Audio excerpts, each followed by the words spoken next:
ഡ്രസ്സിൻ്റെ ക്വാളിറ്റി കുട്ടികളുടെ ഹെൽത്തിനെ എങ്ങനെയാണ് ബാധിക്കുന്നത്? സൾഫർ പോലെയുള്ള കുഞ്ഞുങ്ങൾക്ക് ഒരു കാലത്തും കുഞ്ഞുങ്ങൾക്കല്ല, നമുക്ക് ആർക്കും ഉപയോഗിക്കാൻ പാടില്ലാത്ത കെമിക്കൽസാണ് ഇത് ഡൈ ചെയ്യാൻ വേണ്ടി യൂസ് ചെയ്യുന്നത്.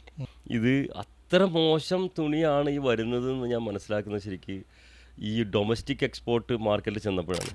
ഞെട്ടിയിട്ടുള്ളൊരു സംഭവം കണ്ടത്, പോപ്പീസ് എന്നുള്ള ബ്രാൻഡ് നെയിമിന് റിലയൻസ്, വിപ്രോ പോലുള്ള കമ്പനികൾ 400 കോടിയോളം രൂപ ഓഫർ ചെയ്തു എന്നുള്ളൊരു. ആളുകൾക്ക് ബ്രാൻഡ് വാല്യൂവിനെ കുറിച്ച് ശരിക്ക് ഇന്നത്തെ ആളുകൾ ശരിക്ക് അവെയർ അല്ല.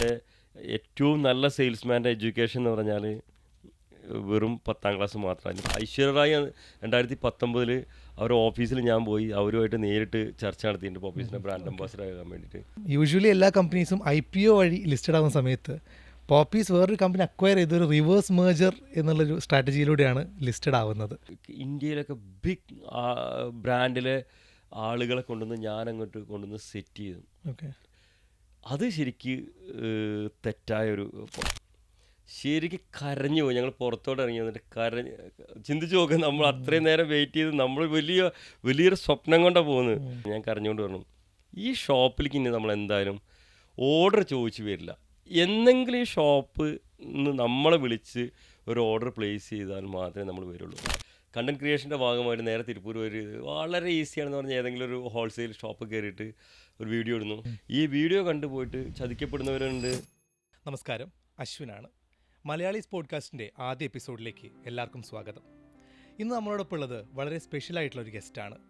ഒരു ജേർണലിസ്റ്റായി കരിയർ ആരംഭിച്ച് ആ മേഖല വിട്ട് 150 കോടി രൂപ റവന്യൂ ഉള്ള ഒരു ബിസിനസ് ഉണ്ടാക്കിയ മനുഷ്യൻ. അദ്ദേഹത്തിൻ്റെ ബ്രാൻഡ് നമുക്ക് എല്ലാവർക്കും അറിയാം, പോപ്പീസ് ബേബി കെയർ. പോപ്പീസിൻ്റെ founder and managing director Shaju Thomas സാറാണ് നമ്മളോടൊപ്പം ഉള്ളത്. Welcome sir. നമസ്കാരം. ഇപ്പോൾ പോപ്പീസ് സ്റ്റാർട്ട് ചെയ്തിട്ട് 21 വർഷത്തോളമായി ഏകദേശം. ഇപ്പോൾ 20 വർഷത്തിന് മുന്നേ, തുടങ്ങുന്നതിന് തൊട്ട് മുന്നത്തെ ഒരു കാലഘട്ടം. സാർ ഒരു ബിസിനസ് ഫാമിലിയിൽ നിന്നാണ് വരുന്നത്. പക്ഷെ അവിടെ നിന്ന് സാറ് പോകുന്നത് ഒരു ജേർണലിസം കരിയർ ബിൽഡ് ചെയ്യാനാണ്. സാധാരണ ഫാമിലി ബിസിനസ് വരുന്ന ആൾക്കാർ അത് വിട്ട് വേറെ റൂട്ട് പോകുന്നതൊക്കെ, അതും ഒരു കരിയർ റൂട്ടിൽ പോകുന്നതൊക്കെ വളരെ റെയറാണ്. സാർ എങ്ങനെയാണ് ആ ഒരു റൂട്ടിൽ എത്തിപ്പെടുന്നത്? എൻ്റെ വീട് നിലമ്പൂരാണ്. ഞങ്ങൾ ശരിക്കും ആദ്യകാല കുടിയേറ്റ കർഷകരാണ് എൻ്റെ ഗ്രാൻഡ് പാരൻസൊക്കെ. എൻ്റെ ഫാദർ ഒരു ബിസിനസ്സുകാരനാണ്. ഞങ്ങൾ റബ്ബർ ബേസ് ചെയ്ത് റബ്ബറിൻ്റെ റബ്ബറിൻ്റെ സംരംഭകരാണ്. അത് എൻ്റെ ഫാദർ MRFൻ്റെ സപ്ലയറൊക്കെ ആയിരുന്നു. അപ്പോൾ ഞാൻ ജനിക്കുമ്പോൾ മുതൽ എൻ്റെ വീട്ടിൽ കാണുന്നത് ഒരു ബിസിനസ്സാണ്. അപ്പോൾ എൻ്റെ ബ്ലഡിൽ ബിസിനസ് ഉണ്ടായിരുന്നു. ചെറുപ്പം മുതലേ എനിക്ക് ഫോട്ടോഗ്രാഫി ഭയങ്കര ഇഷ്ടമാണ്. പടങ്ങൾ കാണാനും പടം വരയ്ക്കുന്നവർ, ഞാൻ വരയ്ക്കില്ല, പക്ഷേ അത് കാണാനൊക്കെ എനിക്ക് ഭയങ്കര ഇഷ്ടമാണ്. അങ്ങനെ ഞാൻ ഫോട്ടോഗ്രാഫി തിരഞ്ഞെടുത്തു. ഞാൻ എൻ്റെ ചെറുപ്പത്തിൽ തന്നെ ഒരു സ്റ്റുഡിയോ, സ്വന്തമായിട്ടൊരു സ്റ്റുഡിയോ, ഒരു ഫോട്ടോഗ്രാഫി കോഴ്സ് കഴിഞ്ഞിട്ട് സ്വന്തമായിട്ട് സ്റ്റുഡിയോ തുടങ്ങി. ഞാൻ ഡിഗ്രി കഴിഞ്ഞ ഉടനെ, ഇപ്പോഴത്തെ +2 കഴിഞ്ഞ ഉടനെ ഞാൻ ഡിഗ്രി പഠിക്കുന്നതിനോട് കൂടെ എനിക്ക് സ്വന്തമായിട്ട് സ്റ്റുഡിയോ ഉണ്ടായിരുന്നു. അതായത് അന്ന് അത് ഉദ്ഘാടനം ചെയ്തത് സലിം കുമാറാണ്. അപ്പം ഞാൻ പറഞ്ഞു വരുന്നത്, എനിക്ക് ചെറുപ്പം മുതലേ ഒരു ബിസിനസ്സിനോടോ അല്ലെങ്കിൽ കലയോടൊക്കെ ഒരു താല്പര്യമുള്ള ഒരാളാണ്. അപ്പോൾ അങ്ങനെ കഴിഞ്ഞ് ഡിഗ്രി കഴിഞ്ഞ് ഫോട്ടോഗ്രാഫി മാത്രം പോരാ, പഴയകാല സിനിമകളെ കണ്ടിട്ടില്ലേ, ജേർണലിസ്റ്റ്, ഭയങ്കര വാർത്ത, ഞങ്ങളൊക്കെ ചെറുപ്പത്തിൽ മമ്മൂട്ടിയുടെ വാർത്ത, അങ്ങനെയുള്ള ന്യൂഡൽഹി പോലുള്ള സിനിമകളൊക്കെ. അപ്പോൾ ഈ പത്രപ്രവർത്തനം ഭയങ്കര ഒരു പത്രമാണല്ലോ വലിയ കാര്യം. അപ്പം അങ്ങനെ അത് നമ്മുടെ എന്താ ചെറുപ്പം മുതലേ നമുക്കൊരു ഇൻസ്പിറേഷനാണത്. അതിങ്ങനെ കണ്ട് എനിക്ക് അങ്ങനെ സിനിമയും ഭയങ്കര ഇഷ്ടമാണ്. അങ്ങനെ അത് കഴിഞ്ഞപ്പോൾ ഞാൻ ഡിഗ്രി കഴിഞ്ഞപ്പോൾ ഞാൻ ജേർണലിസം ഡിപ്ലോമ ഒരു കോഴ്സ് കംപ്ലീറ്റ് ചെയ്തു. കഴിഞ്ഞ് ഫോട്ടോഗ്രാഫി കൂടി ഉള്ളത്. അപ്പോൾ എനിക്ക് എത്രയും പെട്ടെന്ന് എനിക്ക് ജോലി കിട്ടി. ആദ്യം ഞാൻ മംഗളത്തിലായിരുന്നു. അത് കഴിഞ്ഞിട്ട് അവിടുന്ന് ഞാൻ മനോരമയിലെത്തി. അങ്ങനെ മനോരമയിൽ ജോലി ചെയ്യുന്നതിൻ്റെ കൂടെ ഞാനങ്ങനെ എന്താ പറയുക, എനിക്കൊരു Yamaha 100cc ബൈക്ക് ഉണ്ട്. ഞാൻ അതുകൊണ്ട് അന്ന് കേരളത്തിൽ സഞ്ചരിക്കാത്ത സ്ഥലങ്ങളില്ല. ഒരു പത്രത്തിനൊരു അസൈൻമെൻറ്റ് കിട്ടുന്നതിനേക്കാളും ഉപരി അസൈൻമെൻറ്റ് ഞാൻ തന്നെ തിരഞ്ഞെടുത്ത് ഹ്യൂമൻ ഇൻട്രസ്റ്റിംഗ് സ്റ്റോറീസ് വിത്ത് ഫോട്ടോ കൊണ്ടുവരും. അങ്ങനെ അത് പ്രസിദ്ധീകരിച്ച് കാണാനൊക്കെ എനിക്ക് ഭയങ്കര ഇഷ്ടമായിരുന്നു. അങ്ങനെ പക്ഷേ അതിനകത്ത് ഞാൻ ബിസിനസ് ഫാമിലി ആകുമ്പോൾ അതിനകത്തുള്ളൊരു പ്രോബ്ലം, നേരത്തെ പറഞ്ഞ ആ ചോദ്യത്തിരിക്കാൻ വരുന്നത്, ഇതിനകത്തൊരു റിട്ടേൺസ് എന്നുള്ള സാധനം വളരെ കുറവാണ്. സാറ്റിസ്ഫാക്ഷൻ ഉണ്ടാവും, പക്ഷേ അതെ അതെ അതെ അതെ അതൊരു പ്രധാനപ്പെട്ട കാര്യമാണല്ലോ. നമ്മൾ നടക്കുന്നതിനൊക്കെ നമുക്ക് എക്സ്പെൻസും കാര്യങ്ങളെല്ലാം ഉണ്ട്. ഇതിനിടയ്ക്ക് ഞാൻ ഈ സ്റ്റുഡിയോ മറ്റൊരാൾക്ക് ഹാൻഡ് ഓവറൊക്കെ ചെയ്തിരുന്നു. അപ്പം ജേർണലിസം പാഷൻ ഭയങ്കരമായിട്ട് കൂടിയപ്പം അങ്ങനെയാണ് ഞാൻ എന്തെങ്കിലും ഒരു കുഞ്ഞുങ്ങൾക്ക് വേണ്ടി എന്തെങ്കിലും ചെയ്യുക, ഒരു ബ്രാൻഡ് തുടങ്ങണമെന്നൊരു ഒരാഗ്രഹം ഉണ്ടായിരുന്നു. അപ്പോൾ നമ്മൾ ഈ ജേർണലിസം മേഖലയിൽ നിൽക്കുന്ന ഒരാൾ, അപ്പോൾ അവിടുന്ന് ബേബി കെയറിലേക്ക് എത്തിപ്പെടുക എന്നുള്ളത് ചെറിയ ദൂരമല്ലല്ലോ, വലിയൊരു ദൂരമാണ്. അപ്പോൾ എങ്ങനെയാണ് സാർ ആ ഒരു മേഖലയിലേക്ക് എത്തിപ്പെടുന്നതും? പിന്നെ ഞാൻ വായിച്ചിട്ടുണ്ട് ജേർണലിസം മേഖലയിൽ തന്നെ ഇപ്പോൾ മനോരമയിൽ വർക്ക് ചെയ്തുകൊണ്ടിരുന്നപ്പോൾ ഒരു ബെറ്റർ ഓഫർ വന്ന സമയത്ത് കൂടിയാണ് സാർ അത് ക്വിറ്റ് ചെയ്യുന്നത്. അത് വായിച്ചിട്ടുണ്ട്. അപ്പോൾ അതിനുള്ള ധൈര്യമൊക്കെ എവിടുന്നാണ് വരുന്നത്? ഞാൻ ഈ ബിസിനസ് നമ്മുടെ ബ്ലഡിലുള്ളതുകൊണ്ട് പത്രപ്രവർത്തനത്തോടു കൂടെ ഞാൻ എൻ്റെ ഫ്രണ്ടിൻ്റെ കൂടെ ഞാൻ മഞ്ചേരിയിൽ, മലപ്പുറം ജില്ലയിൽ മഞ്ചേരിയിലൊരു ബേബി ഷോപ്പിലൊരു ഇൻവെസ്റ്ററായിരുന്നു ഞാൻ. Okay okay. ചെറിയൊരു ഇൻവെസ്റ്ററായിരുന്നു. അപ്പോൾ അവിടുന്ന് ഞാനൊരു കാര്യം മനസ്സിലാക്കി, എല്ലാവർക്കും ബ്രാൻഡുണ്ട്, എല്ലാത്തിനും ബ്രാൻഡുണ്ട്. അപ്പം കുഞ്ഞുങ്ങൾക്കൊരു ബ്രാൻഡില്ല. കുഞ്ഞുങ്ങൾക്ക് അന്നത്തെ സമയത്ത് ഒരു 2001-2002 കുട്ടികൾക്കായിട്ടൊരു ബ്രാൻഡ് എസ്പെഷ്യലി ഇന്ത്യയിലില്ല. വേൾഡ് വൈഡ് ഒക്കെ വലിയ ബിഗ് ബ്രാൻഡ്സ് ഉണ്ട്, പക്ഷേ ഇന്ത്യയിലൊരു ബ്രാൻഡില്ല.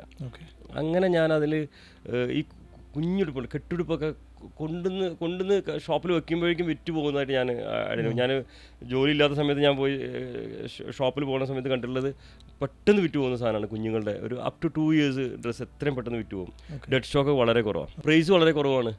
ആളുകൾ പെട്ടെന്ന് ഹോസ്പിറ്റലിൽ നിന്ന് ഓടി വന്ന് ഈ ഡ്രസ്സ് വേണം, കുഞ്ഞുണ്ടായിട്ടുണ്ട്, ബോയ് ആണ് ഗേളാണ്, പെട്ടെന്ന് ഡ്രസ്സ് വേണം. അപ്പോൾ അത് അപ്പം തന്നെ വേറെ ചെയ്യാനുള്ള ഡ്രസ്സാണ്.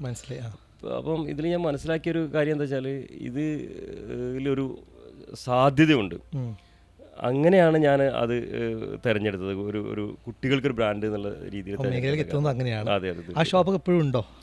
ആ ഷോപ്പ് ഇപ്പോൾ ഈ അടുത്ത കാലത്ത് റോഡ് വൈൻഡിങ്ങിൻ്റെ ഭാഗമായി ആ ഷോപ്പ് പോയി. അതുവരെ ഉണ്ടായിരുന്നു. ഞാനല്ലായിരുന്നു, എൻ്റെ പാർട്ണർ നടത്തുന്നുണ്ടായിരുന്നു. ഓക്കെ.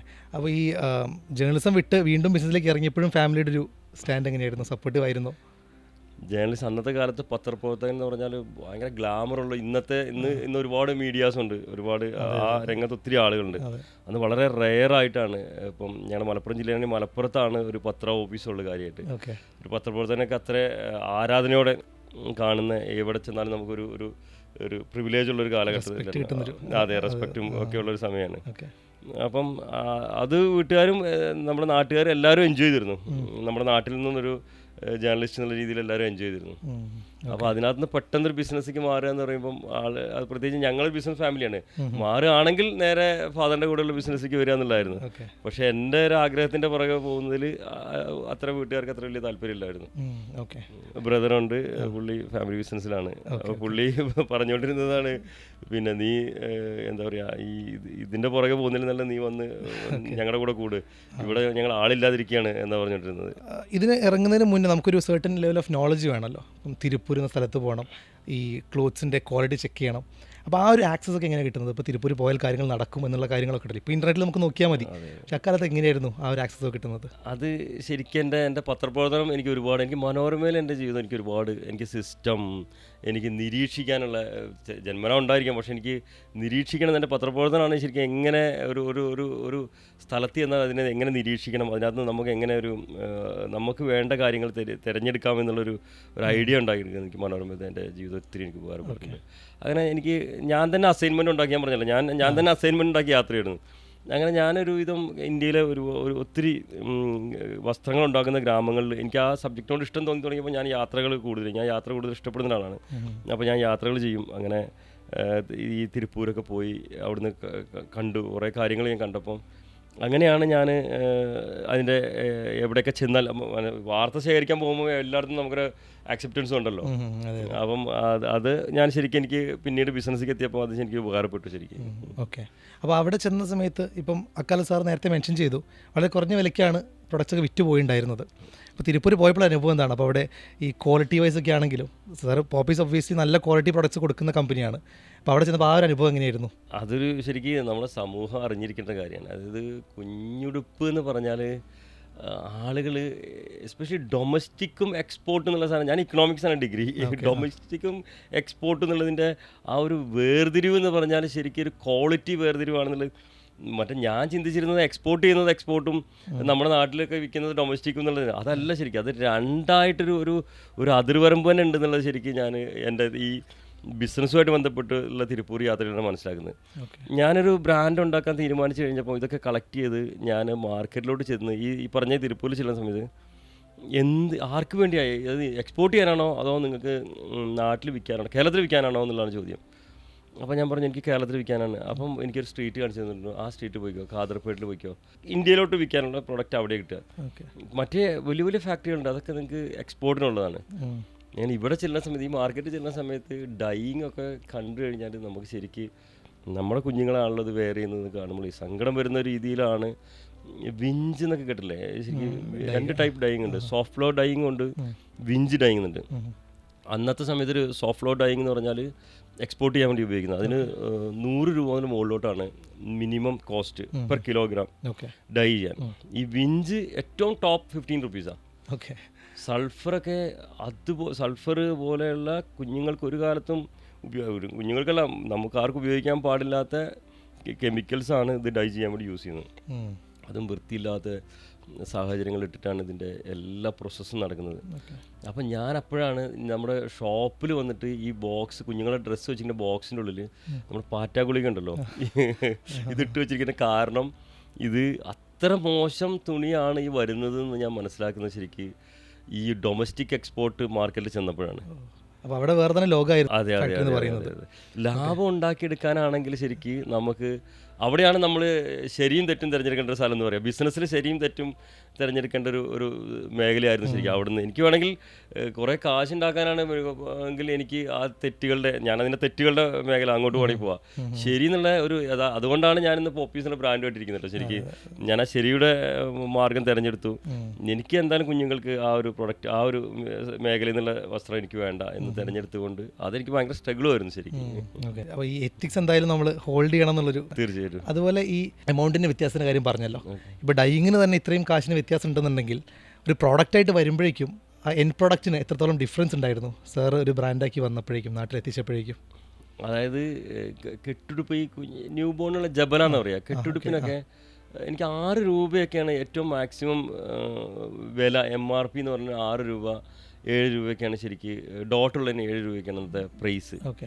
ഞാൻ ഈ നമ്മുടെ നാട്ടിൽ നിന്ന് കുറച്ച് എൻ്റെ കസിൻസും റിലേറ്റീവ്സിൻ്റെ ഒക്കെ ഗൾഫിൽ നിന്ന് വന്നിട്ടുള്ള ആളുകളുടെയൊക്കെ കുറച്ച് പ്രൊഡക്റ്റൊക്കെ കളക്ട് ചെയ്തിട്ടാണ് പോയത്. ഇത് പക്ക എക്സ്പോർട്ട്, അതായത് വേറെ വിദേശ രാജ്യങ്ങളിൽ നിന്ന് കൊണ്ടുവന്ന പ്രൊഡക്റ്റ്, ക്വാളിറ്റി പ്രൊഡക്റ്റ്. ഇതുമായിട്ട് ചെന്ന് കഴിഞ്ഞിട്ട് എനിക്ക് ഇത് വേണമെന്നാണ് ഞാൻ പറയുന്നത്. എനിക്ക് ഇതുപോലെയുള്ള പ്രൊഡക്റ്റ് വേണമെന്ന് പറയുമ്പോൾ നമ്മൾ പക്ക എക്സ്പോർട്ട് ഫാക്ടറികളിൽ നിന്ന് മാത്രമേ ഇത് കിട്ടുള്ളൂ. അവിടെ ചെന്നപ്പോഴേക്കും അവരുടെ അടുത്ത ചോദ്യങ്ങളാണ് നിങ്ങളുടെ MOQ, മിനിമം ഓർഡർ ക്വാണ്ടിറ്റി. ഞാൻ മിനിമം ഓർഡർ ക്വാണ്ടിറ്റി എത്രയാണ്? അപ്പോൾ ഞാൻ അവരെ കണ്ണിലോട്ട് നോക്കാം. അപ്പോൾ ഞങ്ങളുടെ ഒരു soft flow dyeing minimum 150 to 1000 ഒക്കെയാണെന്നാണ് ഓരോന്നിൻ്റെ സൈസ്, അത് അറ്റ് എ ടൈം ചെയ്യാനുള്ള. അപ്പോൾ എൻ്റെ MOQ ഒരു 100 കിലോയൊക്കെയാണ്. ഇതൊരിക്കലും അഫോർഡബിൾ അല്ല. പക്ഷേ ഒരു പകുതിയായിട്ട് ചെയ്തു വരുമ്പം കോസ്റ്റ് ഭയങ്കരമായിട്ട് കൂടി. ഞാൻ എൻ്റെ കുഞ്ഞുടുപ്പ്, അത് കെട്ടുടുപ്പ് ആദ്യമായിട്ട് പോപ്പീസ് മാർക്കറ്റിൽ വെച്ചപ്പോൾ 60 രൂപയായിരുന്നു. ഈ 6 രൂപയുടെ സാധനം 60 രൂപയായിട്ടാണ് മാർക്കറ്റിൽ. 10 ഇരട്ടിയോളം വിലയുണ്ടായിരുന്നു. അപ്പോൾ അങ്ങനത്തെ ഒരു പ്രൊഡക്റ്റും കൊണ്ട് എങ്ങനെ മാർക്കറ്റിൽ ഇറങ്ങാൻ ധൈര്യം വന്നു സാർ? അവിടെ എനിക്ക് എൻ്റെ നാടിനോടൊരു നന്ദി പറയണം. ഞാൻ ഒന്ന് പത്രപ്രവർത്തകനായി ഞാൻ എല്ലായിടത്തും കൂടി സഞ്ചരിച്ചുകൊണ്ട് എനിക്ക് ഒരുപാട് ബന്ധങ്ങളുണ്ട്. പിന്നെ ഞാൻ കോളേജിൽ പഠിച്ച സമയത്ത് ഞാൻ കോളേജ് യൂണിയൻ ചെയർമാനൊക്കെ ആയിരുന്നു. അപ്പം മമ്പാട് MES കോളേജിലാണ് പഠിച്ചത്. അപ്പം അവിടെ എനിക്ക് ഒരുപാട് ബന്ധങ്ങൾ, നല്ല റിലേഷൻഷിപ്പ് ഉണ്ടായിരുന്നു. അപ്പോൾ അതുകൊണ്ട് ഞാൻ ആദ്യമായിട്ട് ഈ പ്രൊഡക്റ്റ് ഉണ്ടാക്കി മാർക്കറ്റിൽ ചെന്നപ്പം ഇപ്പോൾ എൻ്റെ കുറേ സുഹൃത്തുക്കളെ റിലേറ്റീവ്സൊക്കെ ആയിട്ട് ഷോപ്പ് നടത്തുന്നവരുണ്ട്. നമ്മുടെ ഷാജുവാണ് കൊണ്ടുവന്നത്, എന്നെ ഒരെണ്ണം മേടിച്ച് വയ്ക്കാം എന്നുള്ള രീതിയിൽ ആ ഒരു സപ്പോർട്ട് എനിക്ക് കിട്ടി. അപ്പോൾ ഇതിൻ്റെ പ്രൈസ് അവർക്കും ഭയങ്കര ഇതായിരുന്നു. കാരണം ഇത്ര വില കൂടിയ പ്രൊഡക്റ്റ് വിറ്റ് പോവില്ല എന്നുള്ളൊരു വലിയൊരു പ്രശ്നം അവിടെ വന്നു. അപ്പോൾ ഞാൻ പറയും, നിങ്ങൾ അത് വിറ്റ് പോയിട്ട് എനിക്ക് കാശ് തന്നാൽ മതി, നിങ്ങൾ വെച്ച് നോക്കും. അത് കുറേ ആൾ, ഞാൻ പറഞ്ഞു, ഈ ബന്ധങ്ങളുടെ പേരിൽ എല്ലാവരും വെച്ച് നോക്കി. വാങ്ങിയ ആളുകൾ റിപ്പീറ്റ് ചോദിച്ചു വരാൻ തുടങ്ങിയതിലാണ് എൻ്റെ ഏറ്റവും വലിയൊരു ഭാഗ്യവും ദൈവാനുഗ്രഹം. അധികം പുഷ് ചെയ്യാതെ തന്നെ ഇങ്ങോട്ട് എൻക്വയറീസ് വരികയായിരുന്നു. തീർച്ചയായിട്ടും. നമ്മൾ എന്താ പറഞ്ഞാൽ, വിറ്റിട്ട് കാശ് കൊടുത്താൽ മതി എന്ന് പറഞ്ഞ് വെച്ച കടകളിൽ വാങ്ങിയ ആളുകൾ തിരിച്ച് ചോദിച്ച്, പോപ്പീസൊന്നും അറിയില്ല ആളുകൾക്ക്, നല്ലൊരു ബോക്സിൽ, നല്ല ബോക്സൊക്കെ ആയിരുന്നു, നല്ല കാണാൻ നല്ല ഭംഗിയുള്ള ബോക്സ്, ആ ബോക്സിലുള്ള പ്രൊഡക്റ്റ് അത് വേണം എന്നുള്ള രീതിയിൽ ആളുകൾ ചോദിച്ചു വരാൻ തുടങ്ങി. ഈ ഡിഫറെൻറ്റ് ക്വാളിറ്റീസിൻ്റെ കാര്യം പറഞ്ഞു, ഒരു കാര്യം കൂടെ ചോദിക്കാനാണ്. ഡ്രസ്സിൻ്റെ ക്വാളിറ്റി കുട്ടികളുടെ ഹെൽത്തിനെ എങ്ങനെയാണ് ബാധിക്കുന്നത്? ഇപ്പം അന്ന് ക്വാളിറ്റി, ലോ ക്വാളിറ്റി പ്രൊഡക്ട്സ് ഉണ്ടെങ്കിൽ ഇന്നും മാർക്കറ്റിൽ അങ്ങനത്തെ പ്രൊഡക്ട്സ് ഉണ്ടാവാം. ഏറ്റവും സങ്കടകരമായ കാര്യം, അന്ന് ഞാൻ കണ്ടെത്തിയ ആ മാർക്കറ്റിലുള്ള പ്രൊഡക്റ്റ്, ആ മാർക്കറ്റും ഇന്നും സജീവമായിട്ട് നമ്മുടെ നാട്ടിലുണ്ട്. പക്ഷേ അതിൻ്റെ പെർസെൻറ്റേജ് വളരെയധികം കുറഞ്ഞിട്ടുണ്ട്. അതിന് ശരിക്കും ഒരു പോപ്പീസിന് എസ്പെഷ്യലി കേരളത്തിൽ സൗത്ത് ഇന്ത്യയിൽ പോപ്പീസിനൊരു അതിനൊരുപാട് പങ്ക് വഹിക്കാൻ സാധിച്ചിട്ടുണ്ട്. എങ്കിലും ഒരു 40% മേഖലകളിൽ ഇന്നും ആ പ്രൊഡക്റ്റ് വരുന്നുണ്ട്. ഇപ്പോൾ ഈ ചോദിച്ച ചോദ്യത്തിന് അതായത് കുട്ടികളുടെ ഡ്രസ്സിന് ഒരു നല്ല പങ്ക് വഹിക്കുന്നുണ്ട്. കുട്ടികളുടെ സ്കിന്നുമായിട്ടും സ്കിന്നിൻ്റെ അലർജി, മറ്റുള്ള അസുഖങ്ങൾ, യൂറിൻ ഇൻഫെക്ഷൻ അതുപോലുള്ള കാര്യങ്ങളിലൊക്കെ ഡ്രസ്സിന് ഒത്തിരി അത് ഫാബ്രിക്കിന് ഒത്തിരി പങ്കുണ്ട്. അത് കാരണം അറിയുമെന്നറിയില്ല, പോപ്പീസ് ഡോക്ടേഴ്സ് റെക്കമെൻഡ് ചെയ്യുന്നൊരു ഡ്രസ്സാണ്. ഞാൻ കണ്ടിരുന്നു, ഞാൻ കുറേ കോമൻസ് ഒക്കെ കണ്ടിരുന്നു, 1-2 പേരോട് പറഞ്ഞു എന്നുള്ളതൊക്കെ. അതെ അതെ അതെ. കോട്ടൺ ഡ്രസ്സ് എന്നുള്ള രീതിയിൽ അത് നമ്മളൊരു കോംബ്ഡ് ഫൈനസ്റ്റ് കോട്ടൺ എന്നുള്ളത് അതൊന്നും ഇന്ന് വരെ പോപ്പീസിൽ വിട്ടുവീഴ്ച ചെയ്തിട്ടില്ല. അപ്പോൾ അതുകൊണ്ട് ഡോക്ടേഴ്സ് അത് ഭയങ്കരമായിട്ട് റെക്കമെൻഡ് ചെയ്യുന്നൊരു ഡ്രസ്സാണ്. എസ്പെഷ്യലി ന്യൂ ബോൺ ഡ്രസ്സിന് ഈ കുട്ടികളിൽ ഈ കരപ്പൻ, അതുപോലെ ഞാൻ നേരത്തെ പറഞ്ഞ യൂറിൻ ഇൻഫെക്ഷൻ, ഈ ഹീറ്റ് ഉണ്ടല്ലോ, ചൂട് തണുപ്പിനെയും കൺട്രോൾ ചെയ്യുന്നതിന് കോട്ടൺ ഒരു പങ്കുണ്ട്. നല്ല തണുപ്പുള്ള സമയത്ത് നല്ല കോട്ടൺ വെയർ നല്ലതാണ്. അതുപോലെ നല്ല ചൂടുള്ള സമയത്തും കുഞ്ഞുങ്ങൾക്ക് ഏറ്റവും നല്ലത് കോട്ടണാണ്. ഇപ്പോൾ ഇൻ്റർനാഷണലി പോയി കഴിഞ്ഞാൽ നിറ്റഡ് കോട്ടൺ വെയർ ആണ് കുഞ്ഞുങ്ങൾക്ക് ഏറ്റവും കൂടുതൽ ഉപയോഗിക്കുന്നത്. അതിനെക്കുറിച്ചൊരു ഞാൻ സ്റ്റഡി തന്നെ നടത്തിയിട്ടുണ്ട്. ഇൻ്റർനാഷണലി കുഞ്ഞുങ്ങളുടെ വസ്ത്രങ്ങളിൽ അപ് ടു 2 years ഡ്രസ്സിൽ 80% നിറ്റഡ് കോട്ടൺ 100% കോട്ടൺ ഡ്രസ്സാണ് യൂസ് ചെയ്യുന്നത്.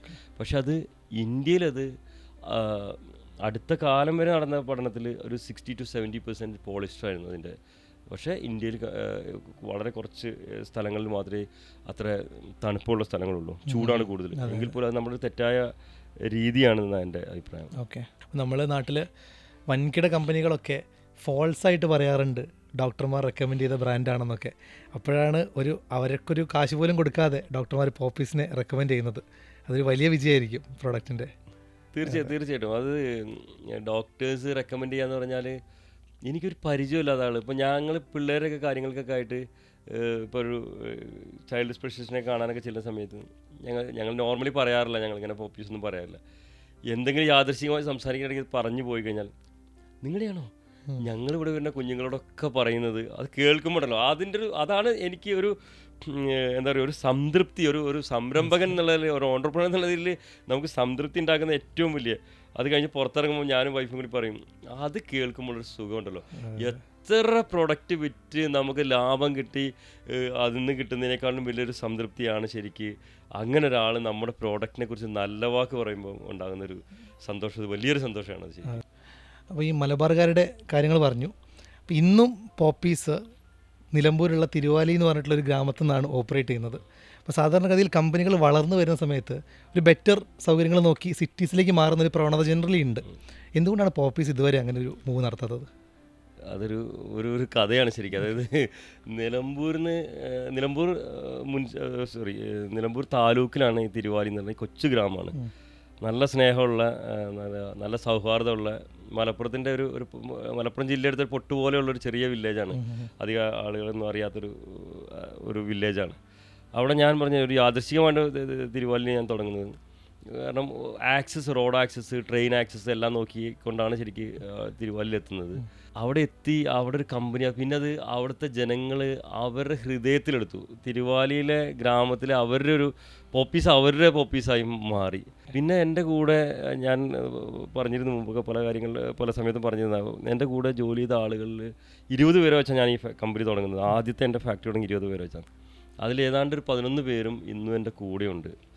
അതിൽ ഒരു ദാക്ഷായണിയമ്മ എന്നുള്ള ഒരു ഏജായ അവരവരുടെ ഹസ്ബൻഡുണ്ടായിരുന്നു, ഹസ്ബൻഡ് മരിച്ചുപോയി. അവരുടെ മോള്, സെക്കൻഡ് ജനറേഷൻ മോള് എൻ്റെ കമ്പനിയിലുണ്ട്. മോളുടെ മോളും ഇപ്പോഴും എൻ്റെ കമ്പനിയിൽ തലമുറകൾ ഉണ്ട്. അതൊക്കെ എനിക്കൊരു വളരെ സന്തോഷമുണ്ട്. പിന്നെ ഒത്തിരി പേർക്ക് ജോലി കൊടുക്കാൻ സാധിക്കുന്നു. നമ്മുടെ മലയാളികളായ അല്ലെങ്കിൽ മറ്റ് അന്യ സംസ്ഥാനങ്ങളിൽ നിന്ന് വരുന്ന ആളുകൾ അവിടെ സന്തോഷത്തോടെ ജീവിക്കുന്നു. ആ ഗ്രാമത്തിന് തന്നെ ഒത്തിരി എന്താ പറയുക, ഒരു കമ്പനി വന്നുകൊണ്ട് അല്ലെങ്കിൽ ഒരു സ്ഥാപനം വന്നുകൊണ്ട് ഒരുപാട് വികസനം ഉണ്ടായിന്ന്. അപ്പം ആ വികസനം നിലനിർത്തി ഞാനവിടെ നിന്ന് പോയി കഴിഞ്ഞാൽ ചിലപ്പം വികസനം ഇല്ലാതായി പോകുന്നില്ല. പക്ഷേ നമ്മൾ നിലനിന്നുകൊണ്ട് എന്നെ നിലനിർത്തിയ ഒരു ഗ്രാമമാണ്. അപ്പം ഞാൻ നിലനിൽക്കുന്നതോളം ഒരു ഫാക്ടറി അവിടെ വർക്ക് ചെയ്യണം തന്നെ എൻ്റെ ആഗ്രഹം. പക്ഷേ അപ്പോഴും ഒരു പ്രശ്നമുണ്ട്. അപ്പോൾ നമ്മൾ പലപ്പോഴും തിരുപ്പൂർ നമ്മൾ ടെക്സ്റ്റൈൽ ക്യാപിറ്റലായിട്ട് കൺസിഡർ ചെയ്യും.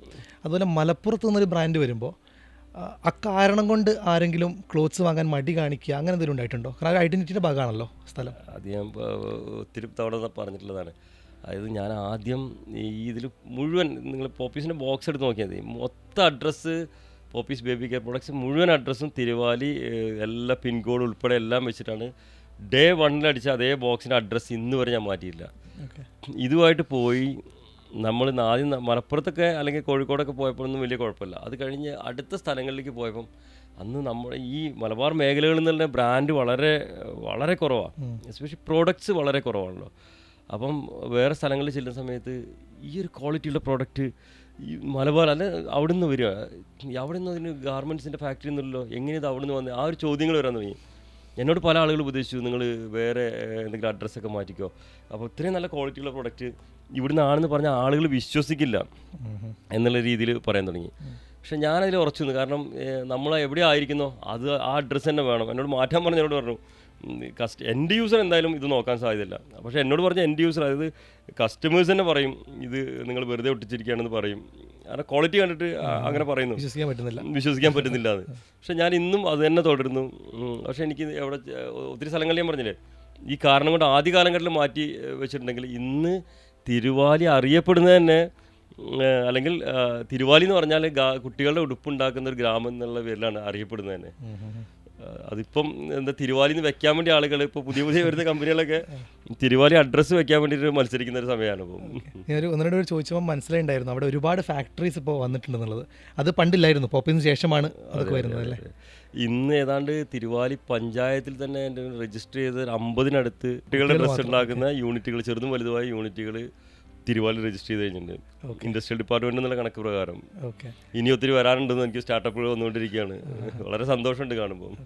ഒരുപാട് ടെക്നോളജി വികസനങ്ങൾ വരേണ്ട ഒരു മേഖല കൂടിയാണ് കുട്ടികളുടെ ക്ലോത്തിങ്. അവിടുന്ന് വരട്ടെ. അതുപോലെ ഈ തിരുവാലിയിൽ സർക്കാർ ഒരു പ്രോജക്റ്റുമായിട്ട് മുന്നോട്ട് വരുന്നുള്ള ഒരു കാര്യം കേട്ടിരുന്നു, വായിച്ചിരുന്നു. അതെ, അതായത് കേരള ഫാഷൻ ഇൻസ്റ്റിറ്റ്യൂട്ട് അവിടെയൊക്കെ തിരുവാലിയിൽ സ്ഥാപിക്കാൻ ഗവൺമെൻറ് തീരുമാനിച്ചിട്ടുണ്ട്. അതിലൊരു കമ്മിറ്റി ഫോം ചെയ്തതിൻ്റെ ചെയർമാനാണ് ഞാൻ. പോപ്പീസ് അതിൽ ഒരു പാർട്ടിസിപ്പേഷൻ ഉണ്ടാവും എന്തായാലും. അപ്പോൾ അതൊക്കെ ഇതിന് ശേഷമാണ് പോപ്പീസ് ഹിറ്റായി, അത് അക്കാരണം കൊണ്ടാണ് അവിടെ. തീർച്ചയായിട്ടും. അതായത് ഗവൺമെൻറ് തലത്തിൽ പഠനത്തിൽ ഇത്രത്തോളം കോൺസെൻട്രേറ്റ് ചെയ്ത് ഒരു വില്ലേജിൽ ഇത്രത്തോളം ഒരു വ്യവസായം കേന്ദ്രീകരിച്ചിരിക്കുന്ന ഒരു ഗ്രാമം, വളരെ പോപ്പുലേഷൻ കുറഞ്ഞൊരു ചെറിയ വില്ലേജ്, ഞാൻ പറഞ്ഞല്ലോ വളരെ ചെറിയ വില്ലേജാണ്. ഇത്രത്തോളം യൂണിറ്റുകളുള്ളൊരു, ഇത്രയും ആളുകൾക്ക് ജോലി കൊടുക്കുന്ന ഒരു വ്യവസായമുള്ളത് ഗ്രാമം കേരളത്തിൽ. വുഡൊക്കെ ഉണ്ടാകും പല സ്ഥലങ്ങളിലും, പക്ഷേ ഇങ്ങനെ ഒരു പ്രോഡക്റ്റ് വരുന്നത് കേരളത്തിൽ ആദ്യം തിരുവാലിയിലാണ്.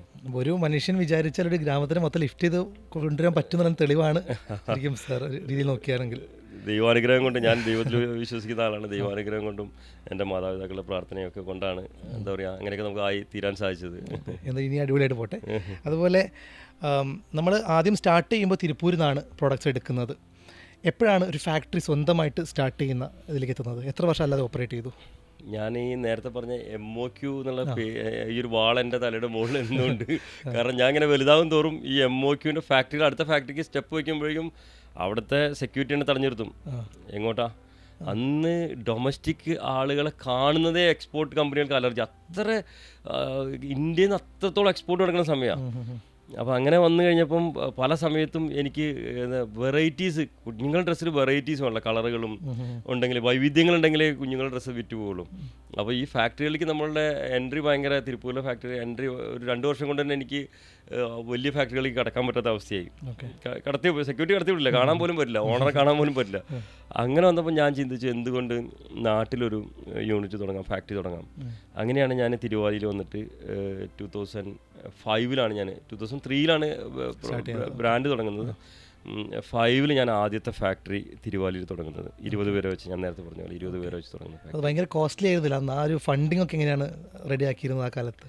ഫണ്ട് ഞാൻ എന്താ പറയുക, ബേബി സ്റ്റെപ്സ് എന്ന് പറയുന്നത്, ഞാൻ കുഞ്ഞു സ്റ്റെപ്പാണ് ഞാൻ വെച്ചുകൊണ്ടിരുന്നത്.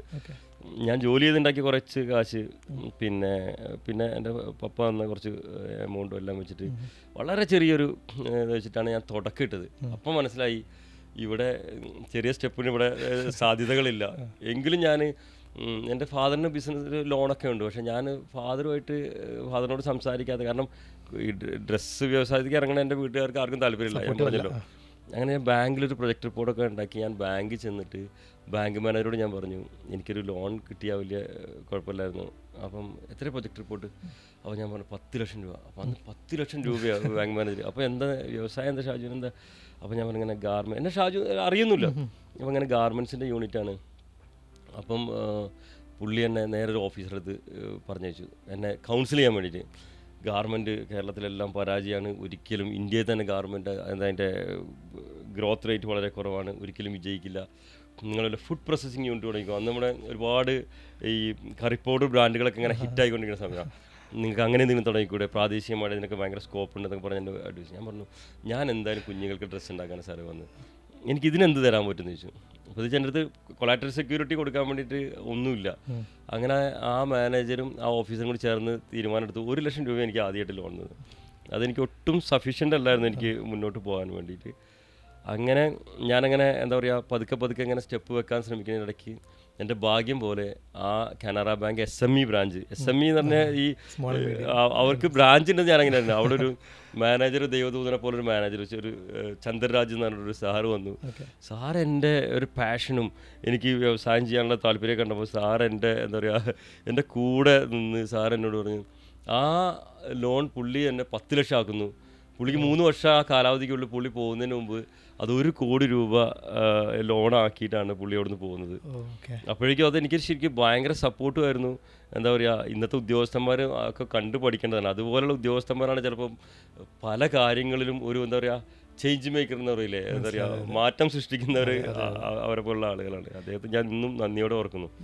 പലരും ഇന്നത്തെ ട്രെൻഡ് നോക്കി ബാക്കിയുള്ളവർ ചിന്തിച്ചപ്പോൾ പുള്ളി ഭാവിയിലെ ട്രെൻഡ് പഠിച്ച് മനസ്സിലാക്കാനുള്ള ശ്രമത്തിൽ സാറിനെ സപ്പോർട്ട് ചെയ്തു. അതെ, അതിനകത്ത് എല്ലാവരും നോക്കുന്നത് ആ ഇൻഡസ്ട്രിക്ക് എന്ത് സംഭവിച്ചു ലോകത്തിൽ, ആ ഇൻഡസ്ട്രിക്ക് ചിലപ്പോൾ എന്ത് സംഭവിച്ചാലും അദ്ദേഹം നോക്കിയത് ഓൺട്രപ്രണർ എങ്ങനെയാണ്, ആ സംരംഭകൻ എങ്ങനെയാണ് ഇതിനെ മുന്നോട്ട് കൊണ്ടുപോകാൻ, അദ്ദേഹത്തിൻ്റെ പാഷൻ എന്താണ്, അദ്ദേഹത്തിന് ഇതിലെന്ത് നോളജ് ഉണ്ട് എന്നുള്ളത് നോക്കിയിട്ടാണ് അദ്ദേഹം. ഞാൻ പിന്നീട് പുള്ളി ഇവിടുന്ന് റിട്ടയർമെൻറ്റ് സമയത്ത് അല്ല ഇവിടുന്ന് പോകുന്ന സമയത്ത് ഞാൻ അദ്ദേഹത്തോട് ചോദിച്ചാൽ പുള്ളി പറഞ്ഞാണ് ഞാനൊരു സംരംഭകനെ നോക്കിയിട്ടാണ് ഞാൻ ഈ ലോൺ സാങ്ഷൻ ചെയ്തതെന്നാ. അപ്പോൾ അന്ന് നമ്മൾ അങ്ങനെ ആ സപ്പോർട്ടോടെ നമ്മൾ കുട്ടികളുടെ ഉടുപ്പ് ഉണ്ടാക്കി സ്റ്റാർട്ട് ചെയ്തു. ഇന്ന് പോപ്പീസിന് എത്ര പ്രൊഡക്ട്സ്, എന്തൊക്കെ പ്രൊഡക്ട്സ് ഉണ്ട്? കുട്ടികളെ ഡ്രസ്സാണ്, കുഞ്ഞുങ്ങളുടെ നമ്മുടെ ബേബി സ്റ്റെപ്സ് ആയിരുന്നു ആദ്യം. കുഞ്ഞുങ്ങളുടെ 2 വയസ്സുള്ള ഡ്രസ്സായിരുന്നു പോപ്പീസിൻ്റെ പ്രധാനപ്പെട്ട പ്രോഡക്റ്റ്. അതിൻ്റെ ഇടയ്ക്ക് ഞങ്ങൾ റീറ്റെയിൽ ഷോപ്പുകൾ തുടങ്ങിയത് അറിയായിരിക്കുമല്ലോ അല്ലേ. ആ സമയത്താണ് ഞാൻ തുടങ്ങിയ സമയത്ത് തന്നെ പോപ്പീസ് ബേബി കെയർ എന്നായിരുന്നു നമ്മുടെ പേര് തന്നെ. എനിക്ക് തുടങ്ങിയ സമയത്ത് തന്നെ ബേബി കെയർ പ്രൊഡക്ട്സ് ലോകം മുഴുവൻ, എൻ്റെ ആഗ്രഹങ്ങളെല്ലാം വലിയ വലിയ ആഗ്രഹങ്ങളാണ്. അതിന് ഞാൻ ബെഞ്ച് മാർക്ക് ചെയ്യാറുണ്ടെങ്കിലും വലിയ വലിയ ആഗ്രഹങ്ങളാണ്. ബേബി കെയർ പ്രൊഡക്ട്സ് തന്നെ ആയിരുന്നു എൻ്റെ മനസ്സിലുള്ളൊരു സ്വപ്നം. അതിനകത്ത് ഞാൻ ഓരോ മൈൽ സ്റ്റോൺസ് ഉണ്ടായിരുന്നു ഞാൻ. അപ്പോൾ അതിലൊരു മൈൽ സ്റ്റോൺ ആയിരുന്നു സ്റ്റോർ തുടങ്ങുക, ബേബി ഷോപ്പ് തുടങ്ങുക എന്നുള്ള പോപ്പീസിൻ്റെ. അതൊരുപാട് വർഷം എടുത്തു. ആ സമയത്ത് ഞാൻ മനസ്സിലാക്കി ഇവിടെ വെക്കുന്ന സമയത്ത് പോപ്പീസിൻ്റെതായ പ്രൊഡക്ട്സ് വേണം മുഴുവനായിട്ട്. അങ്ങനെ ഞാൻ കുട്ടികൾക്ക് സോപ്പ് ഉണ്ടാക്കുന്നതിനെക്കുറിച്ചും കുട്ടികൾക്ക് ഡയപ്പർ, ബേബി ഓയിൽ ഇതൊക്കെ ഉണ്ടാക്കുന്നതിനെക്കുറിച്ച് ആലോചിച്ചു. അപ്പോൾ ഇത് ഞാൻ എല്ലാവരോടും ചർച്ച ചെയ്യുമ്പം എല്ലാവരും പറഞ്ഞു ഡ്രസ്സ് മാതിരിയല്ല. അവർ ഡ്രസ്സിനെ അപ്പോഴും സീരിയസ് ആയി കാണുന്നില്ല, ഞാൻ ഡ്രസ്സിനെ അതിൽ സീരിയസ് ആയി കാണുന്നുണ്ട്. കുട്ടികളുടെ ഡയറക്റ്റായിട്ട് സ്കിന്നിൽ എഫക്റ്റ് ചെയ്യുന്ന കാര്യമാണ് സോപ്പും ഇങ്ങനെയുള്ള പ്രോഡക്റ്റ്. അപ്പോൾ അത് ആളുകൾ വലിയ വലിയ ബ്രാൻഡുണ്ട്, ഇപ്പോൾ തന്നെ കേട്ടില്ല ആ ബ്രാൻഡിന് ഇങ്ങനെ പ്രശ്നങ്ങളുണ്ടെന്നൊക്കെ പറഞ്ഞ് എന്നെ പേടിപ്പിച്ചു. അപ്പോൾ ഞാൻ പറഞ്ഞു എനിക്ക് നോക്കാം എന്ന് പറഞ്ഞു. അങ്ങനെ ഞാനെന്ത് അതിൽ ആര് പറഞ്ഞാലും അതിൻ്റെ ഒരു പോസിറ്റീവ് സൈഡ് ഞാൻ തിരഞ്ഞെടുക്കും. ഞാൻ എന്ത് ചെയ്തു, കേരളത്തിൽ തന്നെയുള്ളൊരു കമ്പനിയിൽ ഞാൻ അതിൻ്റെ 35% സ്റ്റേക്ക്, ഒരു ഇതുപോലെ പ്രൊഡക്റ്റ് ഉണ്ടാക്കുന്ന ഒരു കമ്പനിയുടെ സ്റ്റേക്ക് ഞാൻ എടുത്തൊരു പ്രൈവറ്റ് ലിമിറ്റഡ് കമ്പനിയുടെ 35% സ്റ്റേക്ക് ഞാൻ മാനുഫാക്ചർ. അവിടുന്നാണ് ഞാൻ കോൺട്രാക്ട് മാനുഫാക്ചറിങ് ചെയ്യുന്നത്, ഇന്നും അവിടുന്ന് തന്നെയാണ്. അപ്പോൾ അതുകൊണ്ട് എനിക്കതിൻ്റെ റോ മെറ്റീരിയൽ വാങ്ങുന്നതിലും ഏത് റോ മെറ്റീരിയൽ വാങ്ങുന്നത് ഫോർമുല നമ്മുടെ പോപ്പീസിൻ്റെ സ്വന്തം ഫോർമുലയാണ്. അപ്പോൾ ഏറ്റവും നല്ല ക്വാളിറ്റി പ്രൊഡക്റ്റ് തന്നെ എനിക്ക് എന്താ പറയുക കുട്ടികൾക്ക് കൊടുക്കാൻ സാധിച്ചു. അത് അമ്മമാരത് 2 കൈ നീട്ടി സ്വീകരിച്ചു. പോപ്പീസിൻ്റെ സോപ്പൊക്കെ ഇപ്പോൾ ഹിറ്റാണ്. ഈ കമ്പനികളിൽ സ്റ്റേക്ക് എടുത്തുകൊണ്ട് തന്നെ ആ ഡിസിഷനിലും മാനുഫാക്ചറിങ്ങിലെ ഒരു കൺട്രോളിലും സാറിനൊരു സേ ഉണ്ട്. തീർച്ചയായും ക്വാളിറ്റിയുടെ കാര്യത്തിൽ ഞാൻ ഒരു വിട്ടുവീഴ്ചയില്ല. അതേപോലെ കുഞ്ഞുങ്ങൾ നമ്മുടെ ഭാവി വാഗ്ദാനമാണ്, ഞാൻ പറഞ്ഞല്ലോ. അപ്പം എനിക്ക് 3 കുഞ്ഞുങ്ങളാണ്. അപ്പം എൻ്റെ കുഞ്ഞുങ്ങൾക്ക് ഉണ്ടാക്കുന്ന ഒരു സ്നേഹം ചാലിച്ച് തന്നെയാണ് ഞാൻ പോപ്പീസിൻ്റെ ഓരോ പ്രൊഡക്റ്റും തിരഞ്ഞെടുക്കുന്നതും അതിൻ്റെ നിർമ്മാണ ഘട്ടത്തിലൊക്കെ ഞാൻ ആ ശ്രദ്ധ കൊടുക്കാറുണ്ട്. അപ്പോൾ അതുകൊണ്ട് പ്രത്യേകിച്ച് ഈ സോപ്പ് പോലുള്ള അല്ലെങ്കിൽ ഓയിൽ പോലുള്ള ബേബി ക്രീം പോലുള്ള പ്രൊഡക്റ്റിൽ അത് ശ്രദ്ധ നല്ലോണം വേണ്ട ഒരു മേഖലയാണ്. അപ്പം അതിൽ എനിക്ക് ഒത്തിരി ആ ഒരു സ്റ്റേക്ക് എടുത്ത് എനിക്ക് ഒത്തിരി ഉപകാരപ്പെട്ടിട്ടുണ്ട്. ഓക്കെ, അതുപോലെ ഈ കുട്ടികൾ പോലെ തന്നെ നമ്മൾ ഇമ്പോർട്ടൻസ് കൊടുക്കുന്നതാണ് അമ്മമാരും. റീസെൻ്റ്ലി പോപ്പീസ് മറ്റൊരു ബ്രാൻഡും സ്റ്റാർട്ട് ചെയ്തതായിട്ട് വായിച്ചു. അപ്പോൾ അതിനെപ്പറ്റി സാർ ഒന്ന് പറയാമോ? ഇന്നത്തെ അമ്മമാർക്ക് പഴയ അമ്മമാരിൽ നിന്ന് ഒരുപാട് മാറ്റം വന്നിട്ടുണ്ട്. ഇന്നത്തെ അമ്മമാരെല്ലാവരും ജോലി ചെയ്യുന്ന അമ്മമാരാണ്. പിന്നെ എല്ലാവരും പുറത്തു പോകുന്ന അമ്മമാരാണ്. പണ്ട് ഒരു പ്രഗ്നൻ്റ് ആവുന്ന ഒരമ്മ മിക്കപ്പോഴും ഒരു 3 മാസം 4 മാസം കഴിഞ്ഞാൽ വീടുകളിൽ നിന്ന് പുറത്തു പോകുന്നില്ല. അപ്പം എന്തെങ്കിലുമൊക്കെ വസ്ത്രം മതി. ഇന്ന് അതിനകത്ത് നിന്ന് ഒത്തിരി മാറ്റം വന്നു. അതുപോലെ വളരെ സോഷ്യൽ മീഡിയ വന്നതോടുകൂടി ആളുകൾ ഇൻ്റർനാഷണലിലുള്ള അമ്മമാരൊക്കെ അടുത്ത് കാണാൻ തുടങ്ങി. അവരെങ്ങനെയൊക്കെയാണ് ചെയ്യുന്നത് ഇതൊക്കെ ശ്രദ്ധിക്കാൻ തുടങ്ങി. അപ്പം മദർ കെയർ പോലുള്ള ബ്രാൻഡ്സ് ഓൾറെഡി ലോകത്ത് മുഴുവൻ അമ്മമാർക്ക് വേണ്ടി പ്രൊഡക്ട്സ് ഉൽപ്പാദിപ്പിക്കുന്നത് നമ്മുടെ നാട്ടിൽ കിട്ടുന്നില്ല എന്നല്ല. അങ്ങനെ ഞാൻ എൻ്റെ സാധ്യത തിരിച്ചറിഞ്ഞിട്ടാണ് പോമീസ് എന്ന് പറഞ്ഞിട്ട് പോപ്പീസിൻ്റെ പി മാറി അവിടെ എം വന്നിട്ട് പോമീസ് മദർ എന്നുണ്ട് പോമീസ് എന്ന പേരിലൊരു മദർ കെയർ ബ്രാൻഡ് ഞങ്ങൾ തുടങ്ങി. ഇപ്പം ഞങ്ങൾക്ക് 3 ഔട്ട്ലെറ്റ് തുറന്നു കഴിഞ്ഞു. ഒരു 3 ഔട്ട്ലെറ്റിൻ്റെ വർക്ക് നടന്നുകൊണ്ടിരിക്കുകയാണ്. ഞാൻ ബ്രാൻഡ് സ്റ്റാർട്ട് ചെയ്തു. ശരിക്ക് ഞാൻ പറഞ്ഞാലത് കുറച്ച് ആലങ്ക 2 കൈ നീട്ടി സ്വീകരിച്ചു എന്ന് പറഞ്ഞാൽ അത്രത്തോളം സക്സസ് ആണ് ആ ബ്രാൻഡ്. ആളുകൾ പോപ്പീസിൻ്റെ ആയതുകൊണ്ട് പ്രത്യേകിച്ചും ആളുകൾ വളരെ സ്നേഹത്തോടെയാണ് നമ്മുടെ അമ്മമാർ വരുന്നത്. അവർ ഹാപ്പിയാണ്. അതിലിപ്പോൾ ഒത്തിരി വൈവിധ്യവൽക്കരണം നടത്തിക്കൊണ്ടിരിക്കുകയാണ്. കാരണം അമ്മമാർക്ക് വേണ്ട ഒരുപാട് ഞാൻ ഇൻ്റർനാഷണലൊക്കെ ട്രാവൽ ചെയ്തുകൊണ്ട് യൂറോപ്യൻ രാജ്യങ്ങളിലൊക്കെ പോയിട്ട് എന്തെല്ലാം നമുക്ക് വൈവിധ്യവൽക്കരണം നടത്താൻ പറ്റും അതെല്ലാം ഞങ്ങളിപ്പം ആ ബ്രാൻഡിൽ ചെയ്തുകൊണ്ടിരിക്കുകയാണ്. നന്നായി പോകുന്നു. എവിടേക്കാണ് സ്റ്റോറുകൾ ഓപ്പൺ ചെയ്തിട്ടുള്ളത് ഇപ്പോൾ പോമീസിൻ്റെ? ഇപ്പോൾ കോഴിക്കോടുണ്ട്, കോട്ടക്കൽ നമ്മുടെ നാട്ടിൽ തന്നെ, മഞ്ചേരിയുണ്ട്. ഇപ്പോൾ ട്രിവാൻഡ്രത്ത് വർക്ക് നടന്നുകൊണ്ടിരിക്കുന്നു. തൃശ്ശൂർ, കണ്ണൂർ അതിൻ്റെ സ്റ്റോറിൻ്റെ വർക്ക് നടന്നുകൊണ്ടിരിക്കുകയാണ്. ഈ സെപ്റ്റംബർ മാസം തന്നെ 2 തുറക്കും. പോപ്പീസിൻ്റെ ഒരു മാർക്കറ്റിംഗ് ആംഗിളിലേക്ക് നമുക്കൊന്ന് വരാം. അതായത് തുടക്കകാലത്ത് അന്ന് ഇൻ്റർനെറ്റ് ഇല്ല, മൊബൈൽ ഫോൺ സജീവമല്ല. അപ്പോൾ അക്കാലഘട്ടത്തിൽ തുടങ്ങുന്ന ഒരു ബ്രാൻഡാണ് പോപ്പീസ്. അപ്പോൾ അന്ന് എങ്ങനെയായിരുന്നു മാർക്കറ്റിങ്ങിൻ്റെ ഒരു സ്ട്രാറ്റജി, രീതികളൊക്കെ എങ്ങനെയായിരുന്നു?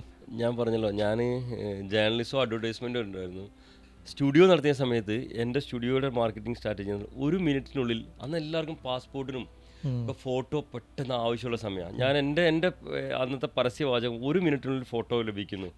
പോളറോയിഡ് ക്യാമറ, അന്ന് ഞാൻ പോളറോയിഡ് ക്യാമറ ഇമ്പോർട്ട് ചെയ്തൊരു പോളറോയിഡ് ക്യാമറ വെച്ചിട്ട്, പക്ഷേ ഈ പോളറോയിഡ് ഫോട്ടോ എടുക്കാൻ വരുന്ന ആളെ ഞാൻ കൺവേർട്ട് ചെയ്തിട്ട് എന്ത് ചെയ്യും, മറ്റുള്ള ബ്ലാക്ക് ആൻഡ് വൈറ്റ്സ് നോർമൽ ഫോട്ടോയ്ക്ക് മാറ്റും. പക്ഷേ മാർക്കറ്റിങ്ങിന് ആളുകളെ എന്താ പറയുക സ്വീകരിക്കാൻ നമ്മുടെ സ്റ്റുഡിയോയിലേക്ക് കൊണ്ടുവരാൻ അതെനിക്ക് ഭയങ്കര അത് ഇതല്ല. ഞാൻ അതിൻ്റെ ക്വാളിറ്റി പറഞ്ഞ് മനസ്സിലാക്കി കൊടുക്കും. പോളറോയിഡ് ആണെങ്കിൽ നിങ്ങൾക്ക് പാസ്പോർട്ടിൽ ഒട്ടിച്ച് കഴിഞ്ഞാൽ അത് കുറച്ച് കഴിയുമ്പോൾ അത് ഡാമേജ് ആയി പോകും. നിങ്ങൾ നോർമൽ ഫോട്ടോ എടുക്കുകയാണെങ്കിൽ കൂടുതൽ നന്നാവും. അത് ആളുകൾക്ക് അവെയർനെസ് കൊടുത്തിട്ടാണ് നമ്മളതിങ്ങനെ മാറ്റിക്കൊണ്ടിരുന്നത്. അതുപോലെ തന്നെ പോപ്പീസിലേക്ക് വന്ന സമയത്ത് ഞാൻ ക്വാളിറ്റിയിൽ വിട്ടുവീഴ്ച ചെയ്യുന്നില്ലായിരുന്നു. അതുതന്നെയായിരുന്നു ഏറ്റവും വലിയ മാർക്കറ്റിംഗ്. ആദ്യം B2B, നമ്മുടെ സ്റ്റോർ ഓണേഴ്സിനെ പറഞ്ഞ് മനസ്സിലാക്കുക എന്നുള്ള എൻ്റെ ഏറ്റവും വലിയ ബുദ്ധിമുട്ട്. കാരണം വില കൂടിയ പ്രൊഡക്റ്റാണ്. നോർമലി ഇപ്പോഴും എൻ്റെ സോഷ്യൽ മീഡിയ കമൻസിലൊക്കെ വില കൂടുതലെന്ന് പറയും. വില കൂടുതൽ ആളുകൾ മനസ്സിലാക്കാത്തത് വില കൂടുതലല്ല, ക്വാളിറ്റി കൂടുതൽ എന്നുള്ളതാണ് മനസ്സിലാക്കേണ്ടത്. അങ്ങനെ അത് ഷോപ്പ് കീപ്പേഴ്സ് അത് മനസ്സിലാക്കി. അതെൻ്റെ ആദ്യത്തെ മാർക്കറ്റിംഗ് അതായിരുന്നു, അവരെ മനസ്സിലാക്കുക എന്നുള്ള മാർക്കറ്റിംഗ്. പിന്നീട് ഞാൻ അന്നത്തെ ഈ ഈവനിങ് പത്രങ്ങളൊക്കെ അന്ന് ഈവനിങ് പത്രങ്ങളുണ്ടായിരുന്നു, സായാഹ്ന പത്രങ്ങൾ. ഈ സായാഹ്ന പത്രങ്ങളുടെ ഫ്രണ്ട് പേജ് വളരെ കോസ്റ്റ് കുറവാണ്. ഫ്രണ്ട് പേജിൽ എല്ലാ വ്യാപാരികളും അന്നത്തെ സമയത്ത് എല്ലാ സ്ഥാപനങ്ങളിലും അന്ന് ഈ രാഷ്ട്രദീപ് പോലെ സായാഹ്ന പത്രങ്ങൾ ആളുകൾ വൈകുന്നേരം വായിക്കും. 1 രൂപയാണ് ഒരു പത്രത്തിന് വില. അതിൻ്റെ ഫ്രണ്ട് പേജിൽ ഞാൻ ആഡ് ചെയ്യും. ചെറിയ പൈസയേ ഉള്ളൂ, ആളുകൾ ശ്രദ്ധിക്കാതെ, പരസ്യങ്ങൾ വളരെ കുറവായിരിക്കും. അത് B2Bയിൽ എനിക്ക് ഭയങ്കരമായിട്ട് റീച്ച് ഉണ്ടാക്കി. ഞാൻ ഈ പറഞ്ഞ എൻ്റെ മാർക്കറ്റിങ്ങിന് അത് ഒത്തിരി ഒരു ബ്രാൻഡ് എന്നുള്ള രീതിയിൽ കയറി വരാൻ ഒരുപാട് സാധിച്ചു. പിന്നീട് ഞാനും പറഞ്ഞത് എനിക്ക് മനോരമ അഡ്വർട്ടോറിയൽ ടൈപ്പ് അഡ്വർടൈസ് പോപ്പീസിൻ്റെ പ്രത്യേകതകളെല്ലാം ഞാൻ തന്നെ എഴുതും. അഡ്വർട്ടോറിയലായിട്ടുള്ള പരസ്യങ്ങൾ എഴുതിയിട്ട് വനിതയിലും, കാരണം വനിതയൊക്കെ ഒരു പേജിന് ഭയങ്കര എക്സ്പെൻസീവാണ്. അപ്പം എനിക്ക് കുറേ പേജ് എടുക്കാൻ പറ്റില്ല. അപ്പോൾ ഒരു എടുക്കുന്ന പേജ് ഞാൻ നല്ല സ്റ്റോറി ആയിട്ട് എഴുതി, എന്താണോ ആളുകൾക്ക് മനസ്സിലാകേണ്ടത് ആ ഒരു അവെയർനെസ് സ്റ്റോറി എഴുതി അത് ആളുകളിലേക്ക് മനസ്സിലാക്കാൻ തുടങ്ങി.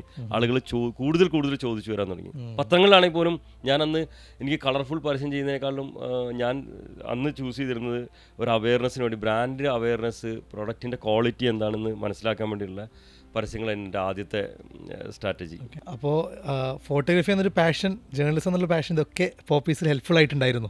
എല്ലാം ഞാൻ പറഞ്ഞില്ല, ഞാൻ കോളേജ് യൂണിയൻ ലീഡർ ആയിരുന്നത് വരെ എനിക്ക് ഒരു ഒരു ലീഡർ ആയിരിക്കുക എന്നുള്ളത് ശരിക്കും ഒരു വ്യവസായ യൂണിറ്റ് തുടങ്ങുമ്പോൾ ശരിക്കും അതും അതിൻ്റെ ഒരു പ്രധാനപ്പെട്ട ഭാഗമാണ്. നമ്മൾ കുറേ ആളുകളെ കാണുക, അവരോട് ബന്ധങ്ങൾ സ്ഥാപിക്കുക, നന്നായിട്ട് ആളുകളോട് ഇടപെടാൻ പറ്റുക, ഇതൊക്കെ അത് മുതൽ ഈ പറഞ്ഞ ഫോട്ടോഗ്രാഫി, എൻ്റെ മാർക്കറ്റിംഗ് കാര്യങ്ങളിലൊക്കെ ഫോട്ടോഗ്രാഫി, അതുപോലെ ജേർണലിസം എല്ലാം എനിക്ക് യൂസ്ഫുൾ ആയിരുന്നു ശരിക്കും. ഓക്കെ.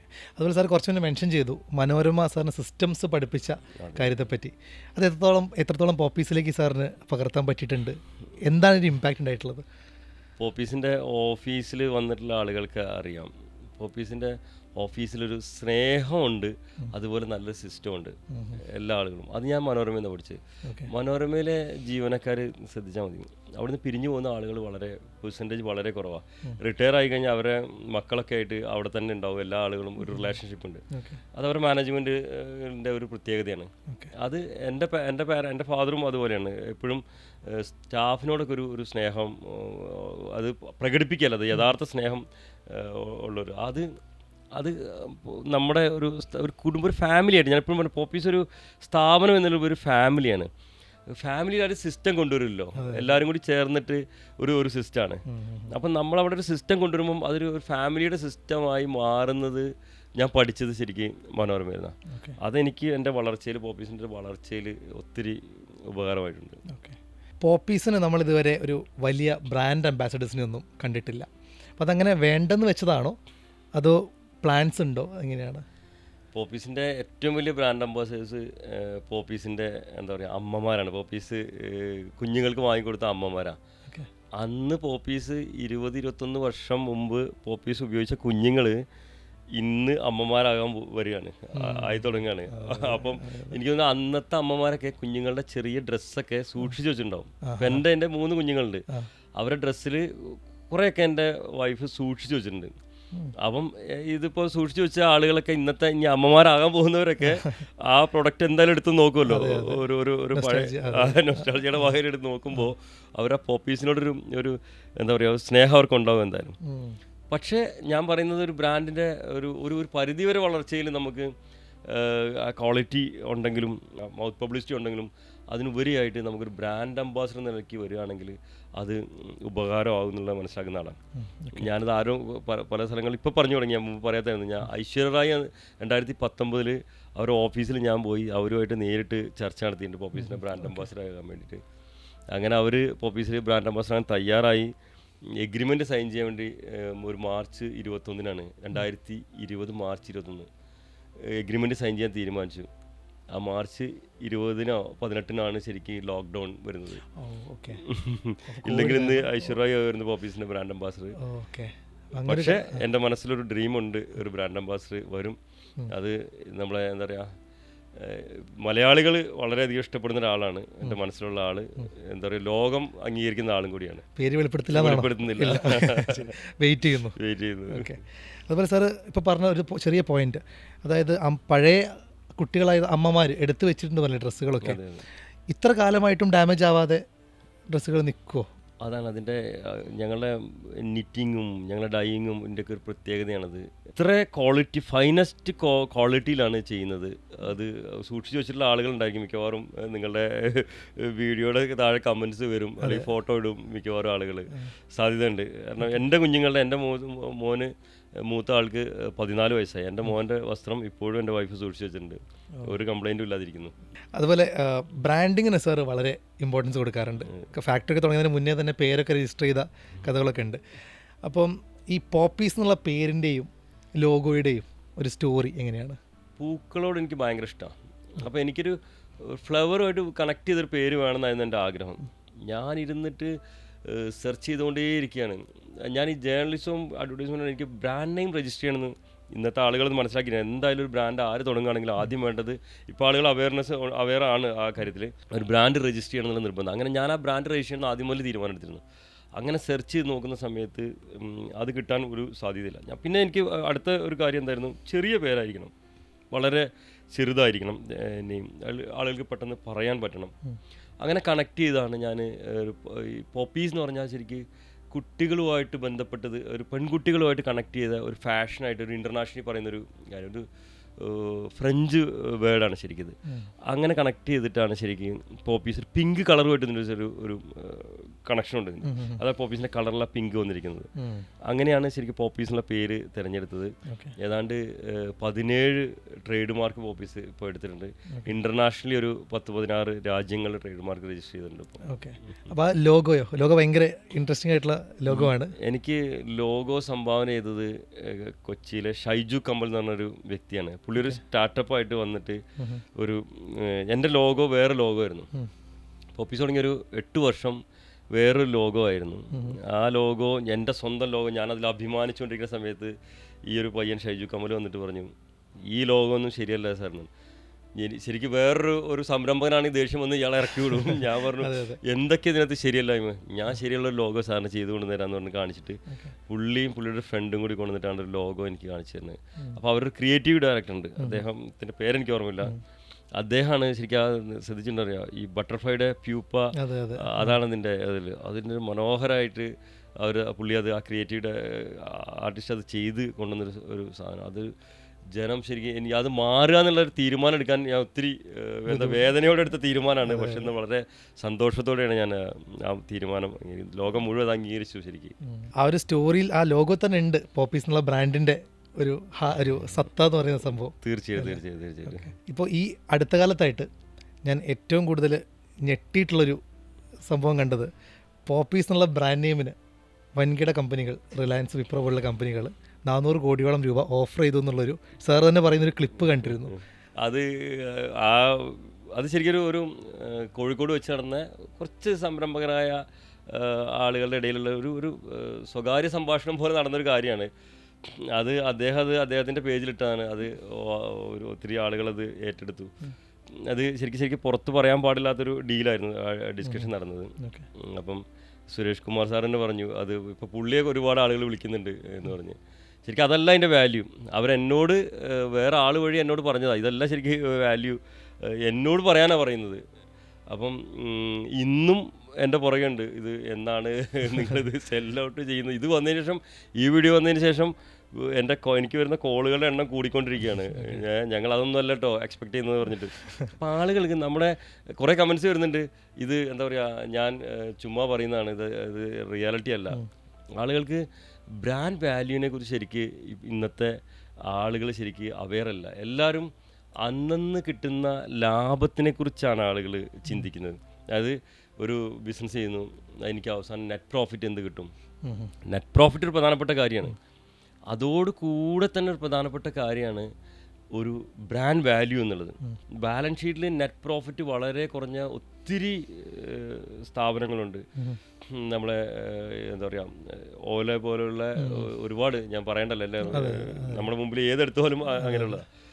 അതിനേക്കാൾ ഉപരി അവർ ബ്രാൻഡിനെ പൊസിഷൻ ചെയ്തിട്ടുണ്ട്. അതാണ് ഞാൻ പോപ്പീസ് പൊസിഷൻ ചെയ്തിരിക്കുന്ന ഒരു എന്താ പറയുക, ഒരു പൊസിഷൻ ചെയ്ത ഒരു വഴിയുണ്ട്. ആ വഴിയാണ് ശരിക്കും പോപ്പീസിന് വാല്യൂ ഉണ്ടാക്കിയത്. അതിന് എന്താ പറയുക, എൻ്റെ കൂടെ നിന്ന് എൻ്റെ സ്റ്റാഫും ഒരുപാട് ആളുകളുടെ പ്രയത്നമുണ്ടോ അങ്ങനെ ഒരു പൊസിഷൻ ചെയ്യാൻ സാധിച്ചത്. അപ്പോൾ ഈ പുതുതായിട്ട് വരുന്ന സംരംഭങ്ങളോട് എനിക്ക് പറയാനുള്ളത് ഏറ്റവും പ്രധാനപ്പെട്ട കാര്യമാണ്, നമ്മൾ ബ്രാൻഡ് തിരഞ്ഞെടുക്കുന്ന സമയത്ത് വെറും നമുക്ക് ഡെയിലിയുള്ള പ്രോഫിറ്റിനേക്കാളും ഉപരി, അല്ലെങ്കിൽ ഒരു മന്ത്ലിയുള്ള പ്രോഫിറ്റിനേക്കാളും അതൊരു പ്രധാനപ്പെട്ട കാര്യമാണ്. കാരണം നിലനിൽക്കണമെന്നുണ്ടെങ്കിൽ നമുക്ക് ലാഭം വേണം. അതോടുകൂടെയാണ് ഒരു പ്രധാനപ്പെട്ട കാര്യമാണ് നിങ്ങൾക്ക് ഒരു എക്സിറ്റ്, അല്ലെങ്കിൽ ഒരു എന്താ പറയുക ഫ്യൂച്ചർ നിങ്ങളതിൽ കാണുന്നുണ്ടെങ്കിൽ. ഞാൻ പറഞ്ഞല്ലോ, മൈൽ സ്റ്റോൺസ് നിങ്ങളുടെ ജീവിതത്തിൽ സെറ്റ് ചെയ്യുമ്പോൾ അതിൽ പ്രധാനപ്പെട്ട കാര്യമാണ് ബ്രാൻഡും ബ്രാൻഡ് വാല്യൂവും. അത് പോപ്പീസിന് എന്താ പറയുക, ഇന്ന് നേരത്തെ പറഞ്ഞതിനേക്കാൾ ഉപരിയായിട്ട് ഉണ്ടെന്നാണ് ഞാൻ വിശ്വസിക്കുന്നത്. തീർച്ചയായിട്ടും. അപ്പോൾ ഇങ്ങനെ ഇത്ര വലിയൊരു ഓഫർ വന്നിട്ട് അത് റിജക്റ്റ് ചെയ്യണമെങ്കിൽ, അല്ലെങ്കിൽ കൊടുക്കുന്നില്ല എന്ന് തീരുമാനിക്കുകയാണെങ്കിൽ, പോപ്പീസിൻ്റെ ഭാവി പ്ലാൻസ് അതിഭീകരമായിരിക്കും. അപ്പോൾ എന്തൊക്കെയാണ് മുന്നോട്ടുള്ള പ്ലാൻസൊക്കെ? പോപ്പീസ് എൻ്റെ ആദ്യത്തെ കുഞ്ഞായിട്ടാണ് ഞാൻ കാണുന്നതല്ല, എൻ്റെ ആദ്യത്തെ കുഞ്ഞാണ് ശരിക്കും. ഞാൻ അത്ര സ്നേഹിക്കുന്ന ഒരു ബ്രാൻഡാണ്. മൊത്തം 4 കുട്ടികളാണ്. അപ്പോൾ 4 കുട്ടികൾ. അപ്പം ഞാൻ എല്ലാവർക്കും കുഞ്ഞുങ്ങളെ വിവാഹം ചെയ്തയക്കണമല്ലോ, അല്ലെങ്കിൽ അവൻ ജോലിക്ക് പുറത്ത് പോകണം. ഇത് ഞാൻ ആഗ്രഹിക്കുന്നുണ്ട്. അത് റിലേഷൻസ് ആകാം. നേരത്തെ പറഞ്ഞത്, ഞാൻ ബ്രാൻഡ് എനിക്ക് വേണമെങ്കിൽ വിറ്റ് കൊടുത്തിട്ട് ആരും കുഞ്ഞുങ്ങളെ ഉപേക്ഷിക്കില്ല. ഉപേക്ഷിക്കുക എന്ന് പറഞ്ഞാൽ അത് ഭയങ്കര എന്താ പറയുക പെയിൻഫുൾ ആണെന്നാണ് ഞാൻ ചിന്തിക്കുന്നത്. അങ്ങനെ തീരുമാനിക്കുന്ന കുറേ ആളുകളുണ്ട്, ബ്രാൻഡ് സെൽ ഔട്ട് ചെയ്ത് പുറത്ത് ഇറങ്ങുന്ന ആളുകളുണ്ട്. ഞാൻ എന്തായാലും സെൽ ഔട്ട് ചെയ്ത് പുറത്തിറങ്ങുന്നില്ല, ആഗ്രഹിക്കുന്നില്ല. ഞാൻ പല ഇൻ്റർവ്യൂകളും പറഞ്ഞിട്ടുണ്ട്, ഞാൻ 26-27 ലിസ്റ്റഡ് കമ്പനി ആക്കണം എന്നാണ്, ഇപ്പോൾ ഒരു പബ്ലിക് ലിസ്റ്റഡ് കമ്പനി ആക്കണം എന്നായിരുന്നു എൻ്റെ ആഗ്രഹം. പക്ഷേ അത് കോവിഡ് സിറ്റുവേഷനിലും എനിക്കത് കുറച്ച് സ്ട്രഗിളായി. ഡയറക്റ്റ് IPO കുറച്ച് ബുദ്ധിമുട്ടായി. അപ്പോൾ നിങ്ങൾ അറിഞ്ഞോ എന്നറിയില്ല, പോപ്പീസ് അതിൻ്റെ ഇടയ്ക്ക് ഒരു മെത്തേഡിലൂടെ പോപ്പീസ് ഓൾറെഡി ഇപ്പം ചോദ്യം വരുന്നുണ്ട്. ഓക്കെ. അപ്പം അങ്ങനെ ഞാനൊരു എക്സിറ്റ് ആകുന്നില്ല. എങ്കിലും പോപ്പീസിനോട് സഹകരിക്കുന്ന, പോപ്പീസിനോട് സ്നേഹിക്കുന്ന ആളുകളെ പോപ്പീസിൻ്റെ പാർട്ടാക്കുക. അത് എന്താ പറയുക, ലീഗലി പാർട്ടാക്കുക. അതിൻ്റെ ഒരു ഭാഗമായിട്ടുള്ള പ്രോസസ്സാണ് ഇപ്പോൾ നടന്നുകൊണ്ടിരിക്കുന്നത്. ഓക്കെ. അപ്പോൾ ഇപ്പം നമ്മൾ ഗ്രോത്ത് ഫേസിൻ്റെ കാര്യം പറഞ്ഞല്ലോ. അപ്പോൾ ഇനി ഒരു സ്റ്റോറുകളുടെ എണ്ണം എത്ര എത്തിക്കാനാണ് വരുന്ന വർഷങ്ങൾ പ്ലാൻ ചെയ്യുന്നത്? റവന്യൂ ടാർഗറ്റൊക്കെ എങ്ങനെയാണ്? പോപ്പീസ് ഇപ്പം ഞാൻ പറഞ്ഞല്ലോ 2020 പോപ്പീസിൻ്റെ ആദ്യത്തെ സ്റ്റോറ് നമ്മുടെ കൊച്ചിയിൽ തുടങ്ങുന്നത്. ആദ്യത്തെ സ്റ്റോർ 1500 സ്ക്വയർ ഫീറ്റ് സ്റ്റോർ തുടങ്ങുന്നത്. ഇന്ന് 70 സ്റ്റോർ ആയി പോപ്പീസിന് മൊത്തം, കേരളത്തിലും തമിഴ്നാട്ടിലും കർണാടകയിലായിട്ട്. 4 വർഷത്തിൽ 20 സ്റ്റോറിൻ്റെ വർക്ക് നടന്നുകൊണ്ടിരിക്കുന്നു. അടുത്ത 10 സ്റ്റോറ് കേരളത്തിന് പുറത്തും ഇന്ത്യക്ക് പുറത്തുമായിട്ട് വർക്ക് നടന്നുകൊണ്ടിരിക്കുന്നു. ഈ ഫിനാൻഷ്യൽ ഇയറിൽ നമ്മൾ 100 സ്റ്റോർ എന്നുള്ള സ്വപ്നം സാക്ഷാത്കരിക്കും. അതുപോലെ അടുത്ത വർഷത്തോടുകൂടി നമ്മൾ 200 സ്റ്റോറാണ് നമ്മൾ ലക്ഷ്യമിടുന്നത്. 5 വർഷത്തിനുള്ളിൽ 2030 നമ്മൾ 540 സ്റ്റോറാണ് നമ്മുടെ ലക്ഷ്യം. ഞങ്ങളുടെ സ്റ്റോറിൻ്റെ എണ്ണം കൂടുതൽ ക്വാളിറ്റി സ്റ്റോഴ്സിൻ്റെ എണ്ണമാണ് ഞങ്ങൾ കൂട്ടാൻ ഉദ്ദേശിക്കുന്നത്. ഇപ്പോൾ നമ്മുടെ 150 കോടിയാണ് നമ്മുടെ ഗ്രൂപ്പിൻ്റെ ടേൺ ഓവർ വന്നിരിക്കുന്നത്. അത് ഞങ്ങൾ ലക്ഷ്യമിടുന്നത് 2000 കോടിയാണ് ഞങ്ങൾ ലക്ഷ്യമിടുന്നത്. അത് 5 വർഷം കൊണ്ട്. 5 വർഷം കൊണ്ട്. അത് ഞാൻ പറഞ്ഞില്ല, നമ്മുടെ ക്വാളിറ്റി, നേരത്തെ പറഞ്ഞ മാതിരി പ്രൊഡക്റ്റ് ക്വാളിറ്റി, അതുപോലെ ക്വാളിറ്റി സെയിൽസും കൂടിയാണ് ഞാൻ ഉദ്ദേശിക്കുന്നത്. അത് കുറേ വില കൂട്ടി, കുറേ നമ്പേഴ്സ് കൂട്ടി അങ്ങനെ ഒരു സെയിൽസ് അല്ല ഞാൻ ഉദ്ദേശിക്കുന്നത്. ശരിക്കൊരു ക്വാളിറ്റി സെയിൽസ്, നല്ല പ്രൊഡക്റ്റ് കൊടുക്കുക, നല്ല കസ്റ്റമേഴ്സിന് ഉണ്ടാക്കുക, കസ്റ്റമേഴ്സ് ബാക്ക്ഗ്രൗണ്ട് നല്ല രീതിയിലാക്കിയെടുക്കുക. ആ രീതിയിലുള്ളൊരു സെയിൽസ് പ്ലാനാണ് പോപ്പീസിനുള്ളത്. വളരുംതോറും ക്വാളിറ്റി കോംപ്രമൈസ് ചെയ്യാതെ ഒരു കാരണവശാലും ബിൽഡ് ചെയ്യുക. തീർച്ചയായിട്ടും. സാധാരണ എല്ലാവരും വളരും തോറും ക്വാളിറ്റി കുറഞ്ഞ് അല്ലെങ്കിൽ ഞാൻ എപ്പോഴും പറയുന്നൊരു കാര്യമാണ്, ഞാനൊക്കെ കുഞ്ഞായിരിക്കുന്ന സമയത്ത് പോപ്പിൻസിൻ്റെ ഒരു പാക്കറ്റ് പിടിച്ചു കഴിഞ്ഞാൽ വലിയൊരു പാക്കറ്റായിരുന്നു. പിന്നെ അത് എന്താ പറയുക, എല്ലാം ഞാനൊരു ബ്രാൻഡായിട്ട് പറയല്ല, എല്ലാവരും നമ്മൾ ഇഷ്ടപ്പെടുന്ന ചോക്ലേറ്റ് ആയിരിക്കും. ആദ്യം 20 രൂപ വരും, ആ വില മാറുന്നില്ല, അതിനുള്ളൊരു കണ്ടന്റ് കുറഞ്ഞു വരികയാണ്. മിൽക്ക് പേയുടെ എക്സാമ്പിൾ ഞാൻ എപ്പോഴും ആലോചിക്കാം. അതെ. അപ്പോൾ പോപ്പീസ് ഉപയോഗിച്ച ആളുകളോട് ചോദിച്ചാൽ മതി. എന്നും പോപ്പീസ് വിലയിൽ ചെറിയ വേരിയേഷൻ വരും, കാരണം മാർക്കറ്റിലെ ഇൻഫ്ലേഷൻ കൊണ്ട് എന്താണോ SAP ആണ് എൻ്റെ സോഫ്റ്റ്വെയർ, എന്താണ് സോഫ്റ്റ്വെയർ അതനുസരിച്ചുള്ള വില വ്യത്യാസം വരുന്നുള്ളൂ. ക്വാളിറ്റി ഓരോ ദിവസവും അഡ്വാൻസ് മെഷീനറീസ് വെച്ച് ഓരോ ദിവസം ക്വാളിറ്റിയിൽ വിട്ടുവീഴ്ചയില്ലാതെ ഓരോ ആഡ് ഓൺ ചെയ്തുകൊണ്ടിരിക്കുക. നമ്മൾ ക്വാളിറ്റി കൂട്ടാൻ വേണ്ടി ആഡ് ഓൺ ചെയ്തുകൊണ്ടിരിക്കുക. കാരണം നമ്മുടെ കുഞ്ഞുങ്ങൾക്കാണ് ഈ വസ്ത്രം കൊടുക്കുന്നത്, കുഞ്ഞുങ്ങൾക്കുള്ള എല്ലാ പ്രൊഡക്റ്റും. അപ്പോൾ അതുകൊണ്ട് അത്രത്തോളം ഞങ്ങളതിൽ ഒരു ഫുഡ് ഉണ്ടാക്കുന്ന ഒരു കമ്പനി ശ്രദ്ധിക്കുന്നതിൽ കൂടുതൽ നമ്മൾ വസ്ത്രങ്ങൾ ഉണ്ടാക്കുന്നതിലും പ്രൊഡക്റ്റ് ഉണ്ടാക്കുന്നതിലും ക്രീം ഉണ്ടാക്കുന്നതിലും ഞങ്ങൾ ശ്രദ്ധ ചെലുത്തുന്നുണ്ട്. നമ്മൾ 2004 ആദ്യമായിട്ട് കമ്പനി തുടങ്ങിയ ശേഷം സാർ പറഞ്ഞ പോലെ 2020ഓളം സമയം കാത്തിക്കേണ്ടി വന്നു ഫസ്റ്റ് സ്റ്റോർ വരാൻ. അത് ആ ഡിലേക്ക് എന്തെങ്കിലും കാരണമുണ്ടോ? 2000 ഞാൻ പറഞ്ഞല്ലോ, ഞാനൊരു മൈൽ സ്റ്റോണിൻ്റെ ആളാണ്. ഞാൻ ഗോളിനേക്കാളുപരി ഞാൻ മൈൽ സ്റ്റോണിലാണ് എപ്പോഴും എൻ്റെ സ്വപ്നം. അത് വെച്ചാൽ ഞാൻ സെറ്റ് ചെയ്യുക, എൻ്റെ സ്വപ്നങ്ങൾ അങ്ങനെ സെറ്റ് ചെയ്യുക. അപ്പം ഞാൻ കുഞ്ഞുങ്ങളെ ഡ്രസ്സാണല്ലോ ഉണ്ടാക്കുന്നത്. ഇതുകൊണ്ടൊരു സ്റ്റോർ എൻ്റെ ഡ്രീമായിരുന്നു കേട്ടോ. ഷോപ്പ് തുടങ്ങുന്നത് എൻ്റെ ഡ്രീമായിരുന്നെങ്കിൽ പോലും, ഞാൻ പറഞ്ഞ IPO എൻ്റെ ഡ്രീമായിരുന്നു, ഒക്കെ ഉണ്ടെങ്കിൽ പോലും എനിക്കൊരു സ്റ്റോർ സ്വന്തമായി തുടങ്ങാനായോ, ആളുകൾ എൻ്റെ സ്റ്റോറിൽ കയറി വരുമോ എന്നുള്ളതിൻ്റെ പേടി എനിക്ക് എപ്പോഴും ഉണ്ടായിരുന്നു. അതുകൊണ്ട് ഞാൻ എപ്പോഴും അതിനുവേണ്ടി ഒരുങ്ങിക്കൊണ്ടേയിരുന്നു. ശരിക്കും 2015 മുതലൊക്കെ ഒരു സ്റ്റോർ തുടങ്ങാനുള്ള ഒരു പതുക്കെയുള്ള കാര്യങ്ങളൊക്കെ ചെറുതായിട്ട് ചെയ്തു തുടങ്ങി. സ്റ്റോർ ഫോമായിട്ട് തുടങ്ങിയത് ഞാൻ ആദ്യമായിട്ട് എൻ്റെ ഫാക്ടറിയുടെ മുമ്പിൽ ഒരു പ്രോട്ടോ സ്റ്റോറാണ് ആദ്യം ഉണ്ടാക്കിയത്. ഒരു പ്രോട്ടോ സ്റ്റോർ, 350 സ്ക്വയർ ഫീറ്റ് ഒരു പ്രോട്ടോ സ്റ്റോറാണ് ആദ്യം ചെയ്തത്. ആ പ്രോട്ടോ സ്റ്റോറിൽ ഭയങ്കര അത്ഭുതമായിരുന്നു. ഗൾഫിൽ നിന്നൊക്കെ വന്നിട്ട് ആളുകൾ പോപ്പീസിൻ്റെ പ്രോട്ടോ സ്റ്റോർ ഉണ്ടെന്ന് പറഞ്ഞിട്ട് തിരഞ്ഞു വന്നിട്ട് ബില്ല് 25,000 രൂപയുടെ കുഞ്ഞുടുപ്പ് വാങ്ങിയിട്ട് ബില്ലാകുന്ന കണ്ടിട്ട് ഞാൻ ഞെട്ടിപ്പോയി. അതിൽ നിന്നാണ് എനിക്കൊരു ധൈര്യം വരുന്നതും. പിന്നെ ഞാൻ എന്നിട്ടും ഞാൻ പിന്നെയും ഏത് സൈസ് വേണമെന്നുള്ളത് എനിക്ക് തീരുമാനമെടുക്കാൻ കുറച്ച്, ഞാൻ എപ്പോഴും പെട്ടെന്ന് തീരുമാനിക്കുന്ന ആളാണ്. പക്ഷേ ഇതിൽ ഞാൻ തീരുമാനിക്കാൻ ഒത്തിരി വൈകിപ്പോയി. അങ്ങനെയാണ് 2019 കേരളപ്പിറവി ദിനത്തിൽ നവംബർ 1-ാം തീയതി ആദ്യത്തെ സ്റ്റോർ കൊച്ചി തുറക്കുന്നത്. എനിക്കൊന്ന് പെട്ടെന്ന് ഈ കടകൾ ഷോപ്സ് തുടങ്ങി എക്സ്പാൻഡ് ചെയ്തിട്ട് പൂട്ടിപ്പോയ കഥകൾ ഒരുപാട് പേര് നമ്മുടെ ചുറ്റുമുണ്ട്. അപ്പോൾ അതും കൂടെ സാറിന് ഒരു ഫാക്ടറായിട്ടുണ്ടാവില്ല ആലോചിക്കുന്ന സമയത്ത്? തീർച്ചയായിട്ടും. കാരണം അതാ പറഞ്ഞത്, കുട്ടികളുടെ കാര്യത്തിൽ ഇന്ന് ആർക്കും ഒന്ന് തുടങ്ങാം. ഒരു ബേബി ഷോപ്പ് തുടങ്ങാം, ആർക്കും തുടങ്ങാം. ഒരു ബ്രാൻഡ് സ്റ്റോർ തുടങ്ങുക എന്ന് പറഞ്ഞാൽ അതിനകത്ത് ഒത്തിരി ഹോംവർക്ക് ചെയ്യാനുണ്ട്. നമുക്ക് ഒത്തിരി മൾട്ടി ബ്രാൻഡ് ഔട്ട്ലെറ്റൊക്കെ വന്നിട്ടും അതുപോലെ ബ്രാൻഡ് ഔട്ട്ലെറ്റ് വന്നിട്ടും നമുക്ക് ലില്ലിപ്പുട്ടിൻ്റെ ഒക്കെ 2010 ലില്ലിപ്പുട്ട് എനിക്ക് ഭയങ്കര എൻ്റെ മോനുണ്ടായ വർഷമാണ്. എനിക്ക് ഏറ്റവും ഇഷ്ടപ്പെട്ട ബ്രാൻഡും നല്ല പ്രൊഡക്റ്റുമായിരുന്നു. അപ്പോൾ അവരുടെ ഒരു ഫെയിലിയർ എനിക്ക് ഒരു സ്റ്റോറി ആയിരുന്നു. അത് ഞാൻ പഠിച്ചു ശരിക്കും. അപ്പോൾ അത് ബ്രാൻഡിൻ്റെ പ്രൊഡക്റ്റിൻ്റെ ഒന്നും കുഴപ്പമില്ലായിരുന്നു. അതവർ ഇപ്പോൾ ഇൻ്റർനെറ്റിലൊക്കെ അവൈലബിൾ ആണ്. അവർ ഇൻറ്റേർണലി ഉണ്ടായ ഒരു ബുക്സുമായിട്ട് കണക്ട് ചെയ്ത് എന്തൊക്കെയോ ഒരു പ്രശ്നങ്ങൾ കൊണ്ടാണത് ഫെയിലിയർ ആയത്. അപ്പോൾ അവിടെ ആ ഫെയിലിയർ ഒന്നും എനിക്ക് വരാതിരിക്കാനുള്ള എല്ലാ പ്രിക്കോഷൻസും എടുത്തുകൊണ്ടാണ് പോപ്പീസിൻ്റെ സ്റ്റോറുകൾ തുറന്നിട്ടിരിക്കുന്നത്. ഓരോ സ്റ്റെപ്സ് വയ്ക്കുന്നതും അത്രത്തോളം ആലോചിച്ച് ഓരോ പ്രൊഡക്റ്റ് ആഡ് ചെയ്യുന്നതും. ടോയ്സൊക്കെ ഞങ്ങളിപ്പോൾ ഭയങ്കര എൻക്വയറിയാണ്. അത് വളരെ കുറച്ചേ ഞങ്ങൾ ആഡ് ചെയ്യുന്നുള്ളൂ. BSc അത് ഗവൺമെൻറ് അപ്രൂവ് ഇല്ലാത്ത ഒരു ടോയും ഞങ്ങൾ വെക്കുന്നില്ല. പ്രോഡക്റ്റിൻ്റെ കാര്യത്തിലാണെങ്കിലും പോപ്പീസിൻ്റെ സ്റ്റോറിൽ വന്ന ഒരാൾക്ക് വിശ്വസിച്ച് ഒരു പ്രൊഡക്റ്റ് എടുക്കാവുന്ന രീതിയിലാണ് നമ്മൾ ഓരോ പ്രൊഡക്റ്റും പ്ലേസ് ചെയ്തിരിക്കുന്നത്. സാറ് ഈ സ്റ്റോറുകൾ തുടങ്ങി അങ്ങനെ പല രീതിയിൽ എക്സ്പാൻഷൻ നടക്കുന്നുണ്ട്, സെയിൽസ് നടക്കുന്നുണ്ട്. ഓൺലൈനിലേക്ക് ഇറങ്ങിയത് എങ്ങനെയാണ് സാർ? ഇനി ഓൺലൈൻ രീതിയിലേക്ക് മാറും എന്തെങ്കിലും ഇൻഹിബിഷൻ ഉണ്ടായിരുന്നോ? അങ്ങനെ ഞാൻ ഓൺലൈൻ ശരിക്കും ആദ്യം മുതലേ ഞാൻ ഒരു കുഞ്ഞുങ്ങളുടെ വസ്ത്രങ്ങളുടെ കാര്യത്തിൽ, കുഞ്ഞുങ്ങളുടെ എല്ലാ പ്രൊഡക്റ്റിൻ്റെ കാര്യത്തിലും പക്ക ഒരു ഓൺലൈൻ ബിസിനസ്സിനോട് ഞാൻ ഇപ്പോഴും എതിരാണ്. അന്ന് ഞാൻ ഭയങ്കരമായിട്ട് എഗ്നിസ്റ്റ് ആയിരുന്നു. ഞാൻ ഒരിക്കലും ഓൺലൈൻ ബിസിനസ് ചെയ്യരുതെന്ന് ആഗ്രഹിച്ചിരുന്നു. പക്ഷേ ഇപ്പോഴത്തെ ഒരു കാലഘട്ടത്തിൽ ഉണ്ടാകുന്ന ഒരു സംഭവിച്ചാൽ ഒരു 30% ആളുകൾ ഓൺലൈനേ വാങ്ങുള്ളൂ എന്നുള്ളൊരു ശരിയല്ല ഞാൻ പറഞ്ഞത്, ഓൺലൈനേ വാങ്ങുള്ളൂ. അപ്പോൾ അതുകൊണ്ട് പോപ്പീസിനും ഓൺലൈൻ വാങ്ങുന്ന രീതിയിൽ. പക്ഷേ ഞാനൊരു online and offline Omni channel എന്ന് പറയും, ആ ഒരു മോഡലാണ് തിരഞ്ഞെടുത്തിരിക്കുന്നത്. ഇപ്പോൾ എനിക്ക് തോന്നുന്നത് ആപ്പിൾ പോലെയുള്ള ലോകോത്തര ബ്രാൻഡുകൾ എല്ലാം ഓൺലൈനിൽ മാത്രം ഉണ്ടെന്ന് ആമസോൺ സ്റ്റോർ എന്താ പറയുക തുറന്നുകൊണ്ടിരിക്കുകയാണ്. അത് ആളുകൾ എക്സ്പീരിയൻസ് ചെയ്ത് അല്ലെങ്കിൽ ഫീൽ ചെയ്ത് പ്രൊഡക്റ്റ് വാങ്ങിയാലേ അതിനോടൊരു സ്നേഹം ഉണ്ടാവുള്ളൂ. അല്ലെങ്കിൽ ഇത് കുറച്ച് വാങ്ങുക, തിരിച്ചയക്കുക, അങ്ങനെയുള്ള ഒരു ആൾക്കാർ ആ ബ്രാൻഡിനെ ഒരിക്കലും ഒരു സ്നേഹം, ലവ് ഉണ്ടാകില്ല. ഫുൾ ഓഫ് ലവ് ആണ് പോപ്പീസ്. അപ്പം ആ ഒരു സ്നേഹം കൂടി വേണമെന്നുള്ളതുകൊണ്ടാണ് ഇപ്പം ഞങ്ങൾ ലാസ്റ്റ് മന്താണ് പോപ്പീസിൻ്റെ ഒരു ഫുൾ ഫ്ലെഡ്ജ്ഡ് ഒരു ഓൺലൈൻ സ്റ്റോർ poppies.com എന്നുള്ള ഒരു സ്റ്റോർ തുടങ്ങി. അത് ട്രയൽ റൺ ഓടുകയാണ്.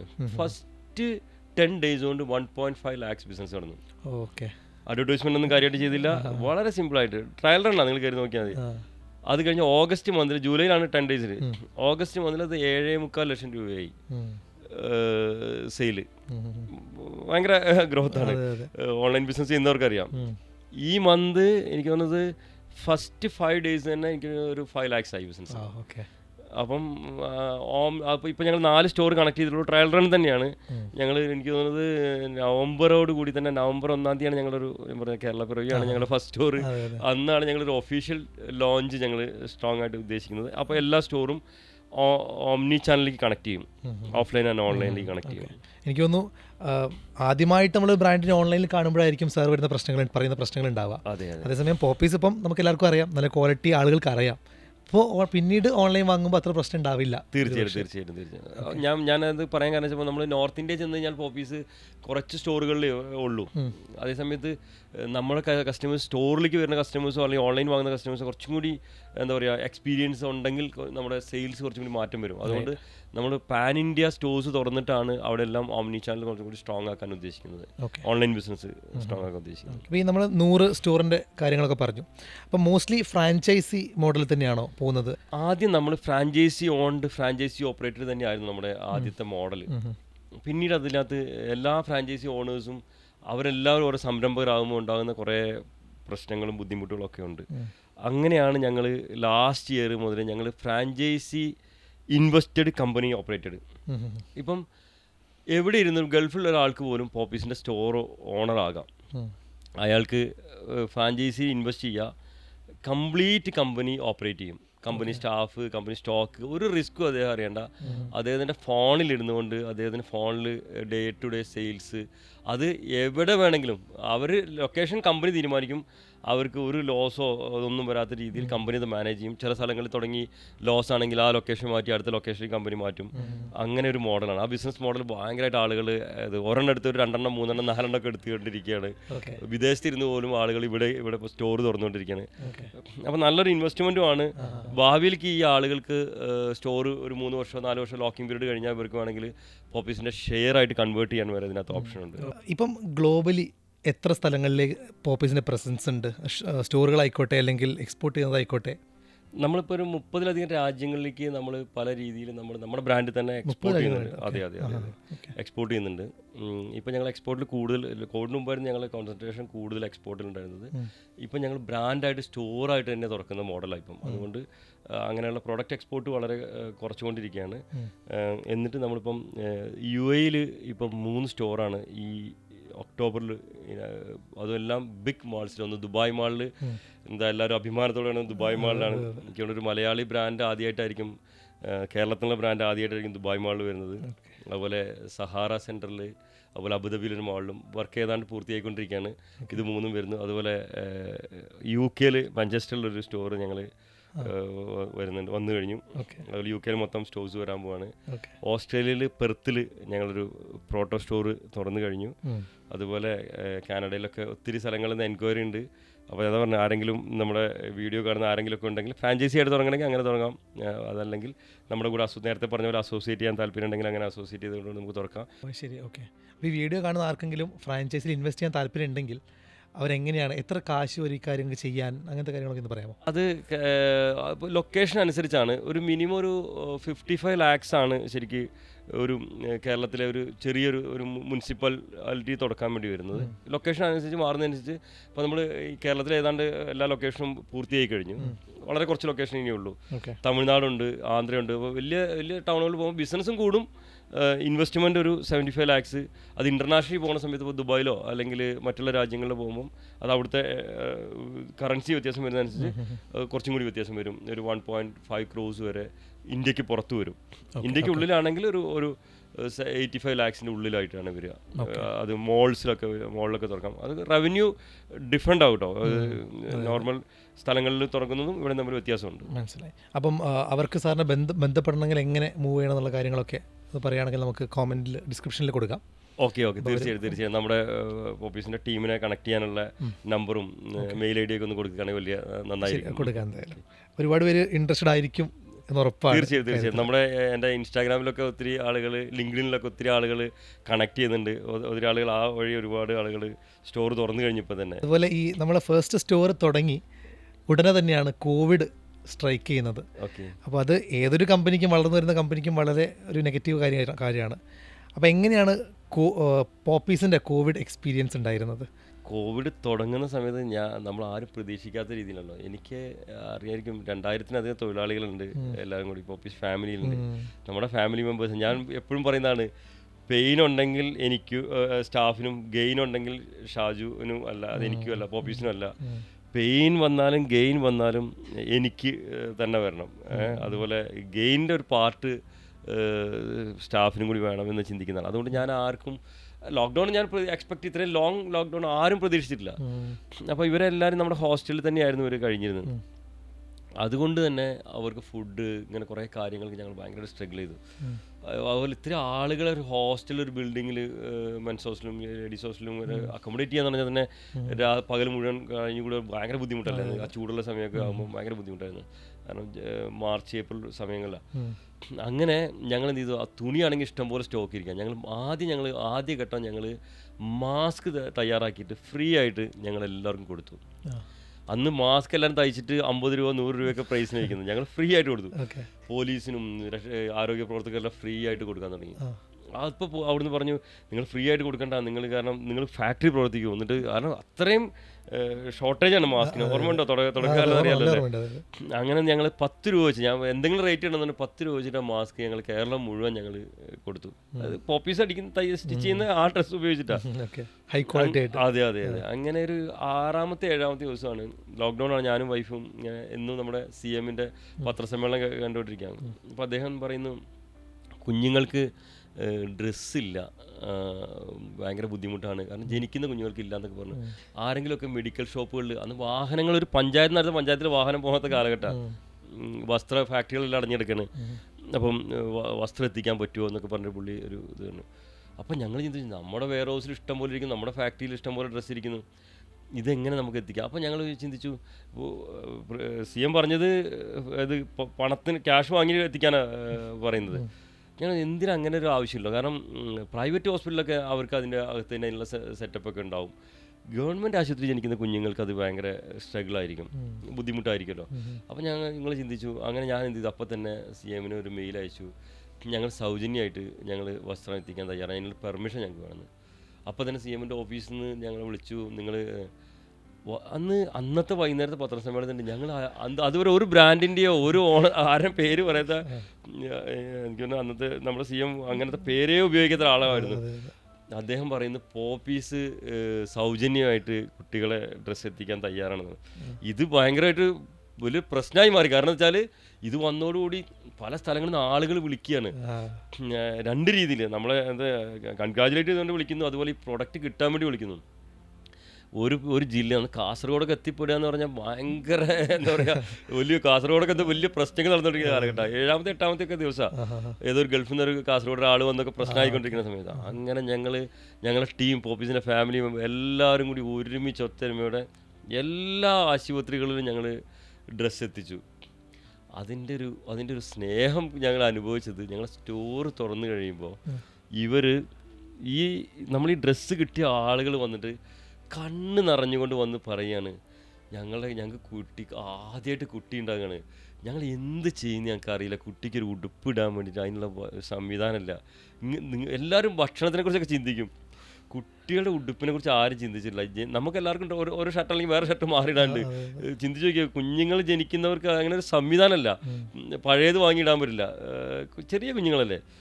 അത് ഭയങ്കര അവരൊക്കെ നമ്മുടെ ഏറ്റവും നല്ല കസ്റ്റമേഴ്സാണ്. ഇപ്പോൾ ഞങ്ങൾ ആ ഉദ്ദേശത്തോടെ അല്ല ചെയ്തത്, പക്ഷെ നമ്മൾ അതുപോലെ സ്നേഹം സമൂഹത്തിന് കൊടുക്കുകയാണെങ്കിൽ സമൂഹം നമുക്ക് അതിൽ കൂടിയൊരു സ്നേഹം തിരിച്ചു തരുന്നുള്ള ഞാൻ തിരിച്ചറിഞ്ഞൊരു കാര്യം കൂടിയായിരുന്നു.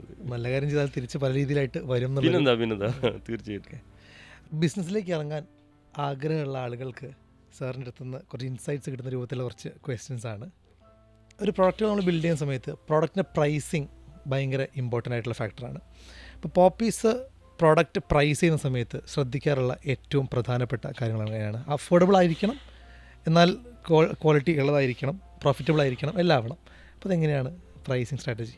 പ്രൈസിന് വേണ്ടിയിട്ട് പ്രൊഡക്റ്റ് ഉണ്ടാക്കാൻ പാടില്ല എന്ന് ഞാൻ പറയുന്നത്. ഞാൻ 99 രൂപയ്ക്ക് വിൽക്കാൻ വേണ്ടി ഞാൻ പ്രൊഡക്റ്റ് ഉണ്ടാക്കുമ്പം അവിടെ നമ്മൾ ഒത്തിരി വിട്ടുവീഴ്ചകൾ ചെയ്യേണ്ടി വരും. എല്ലാവരും ഇപ്പോൾ അതാ ചെയ്യുന്നത്. ഇപ്പം ഒരു ഇന്ത്യയിൽ വലിയ ബ്രാൻഡ് കുറേ സ്റ്റോറുകളുണ്ട്, ഞാൻ പേര് പറയുന്നില്ല, അവർ ഈ വില മുതൽ ഈ വില വരെ പ്രൊഡക്ട്സ് വിൽക്കുന്നുണ്ട്. അവർക്കതിന് സ്ട്രാറ്റജി ഉണ്ടായിരിക്കും, അതിനവർക്ക് പല കാര്യങ്ങളുണ്ടാവും അവർ ചെയ്തിരിക്കുന്നത്. ഉടനെ ഇവിടെയുള്ള കടക്കാർ മുഴുവൻ കൂടി, അല്ലെങ്കിൽ ഇവിടെയുള്ള ബ്രാൻഡ് ഓണേഴ്സ് എല്ലാം കൂടി ഞങ്ങളും അതുവരെയുള്ള സാധനങ്ങളുമായിട്ട് ഞങ്ങളിതാ വരുന്നു. ഇവിടെ നമുക്ക് പല കാര്യങ്ങൾ അവരുടെ ഞാൻ നേരത്തെ MOQയോ അവരുടെ ഫാക്ടറികൾ അല്ലെങ്കിൽ അവർക്ക് പണം സ്വരൂപിക്കാനുള്ള ശക്തിയോ ഒന്നും ചിലപ്പോൾ ഈ സാധാരണക്കാരൻ ഉണ്ടാവില്ല. ഇവൻ്റെ ബോട്ടം ലൈനും ടോപ്പ് ലൈനും ഒക്കെ പ്രശ്നമായി, അല്ലെങ്കിൽ ക്വാളിറ്റിയിൽ വിട്ടുവീഴ്ച ചെയ്താലേ ഈ കാര്യങ്ങൾ ചെയ്യാൻ പറ്റുള്ളൂ. അപ്പം ഞാൻ പറയുന്നത് നമ്മൾ ആദ്യം വേണ്ട നല്ല സ്നേഹത്തോടു കൂടി, അല്ലെങ്കിൽ നല്ല ഇത് ഈ സാധനം കിട്ടുന്ന ആൾ ഇത് വാങ്ങി ഉപയോഗിച്ച് അവൻ ഹാപ്പി ആയിരിക്കണം എന്നായിരിക്കണം ആദ്യത്തെ നമ്മുടെ ഇത് കയ്യിൽ കിട്ടുന്ന ആൾ ഭയങ്കര സന്തോഷമായിട്ടിരിക്കണം. ഇനി ഇത് വാങ്ങണം എന്ന് ചിന്തിക്കുന്ന രീതിയിൽ ആദ്യം പ്രൊഡക്റ്റ് ഉണ്ടാക്കുക. എന്നിട്ടാണ് നമ്മളവിടെ വിലയിൽ അവിടെയാണ് പിന്നെ നമ്മൾ കോംപ്രമൈസ് ചെയ്യേണ്ടത്. നമ്മൾ കുറേ ലാഭം എടുക്കണോ, അല്ലെങ്കിൽ ഇവൻ്റെ സന്തോഷമാകാൻ, ഇവൻ ഹാപ്പി ആയിരിക്കാൻ വേണ്ടിയിട്ട് അവർ പ്രൈസ് ഒരു ഭാഗമാണ്. അവിടെയാണ് നമ്മൾ അഫോർഡബിൾ പ്രൈസ് എന്നുള്ള കാര്യം.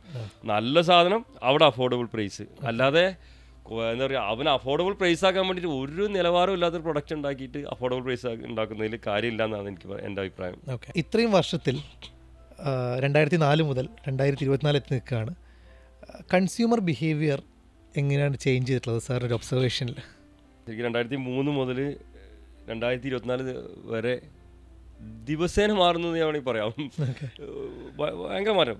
കോവിഡിന് ശേഷമാണ് ശരിക്കും നമ്മൾ ചിന്തിക്കുന്നതിനപ്പുറമായിട്ടുള്ളൊരു മാറ്റമാണ് ശരിക്കും ഉണ്ടായത്. അതിന് ഒരു പ്രധാനപ്പെട്ട കാരണം വെച്ചാൽ ആളുകൾ വെറുതെ വീട്ടിലിരുന്നിട്ട് സോഷ്യൽ മീഡിയ ശരിക്ക് ഉപയോഗിച്ചതാണ് വന്നത്. ഇൻ്റർനാഷണൽ ബ്രാൻഡും അവയർനെസ്സും ശരിക്കും നമ്മുടെ ഗ്രാമങ്ങളിൽ പോലും കുഞ്ഞു മക്കളിൽ പോലും അല്ല, കാരണം കുട്ടികൾക്കൊക്കെ ടാബ് മേടിച്ചു കൊടുത്തു, അവർ യൂട്യൂബ് കാണാൻ തുടങ്ങി, അവെയറായി ശരിക്കും.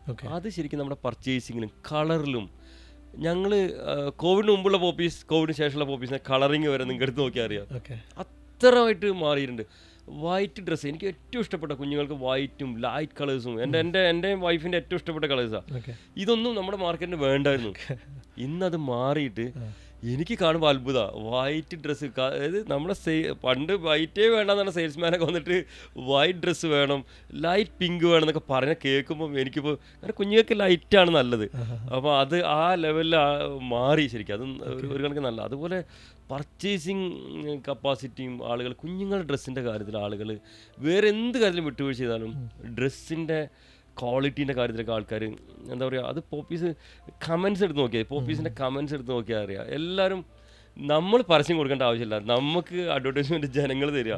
ആ ക്വാളിറ്റിയും ഫീലും ആൾക്കാർ അതിൽ ഭയങ്കരമായിട്ട് ശ്രദ്ധ കേന്ദ്രീകരിക്കാൻ തുടങ്ങിയെന്ന് എനിക്ക് തോന്നുന്നത്.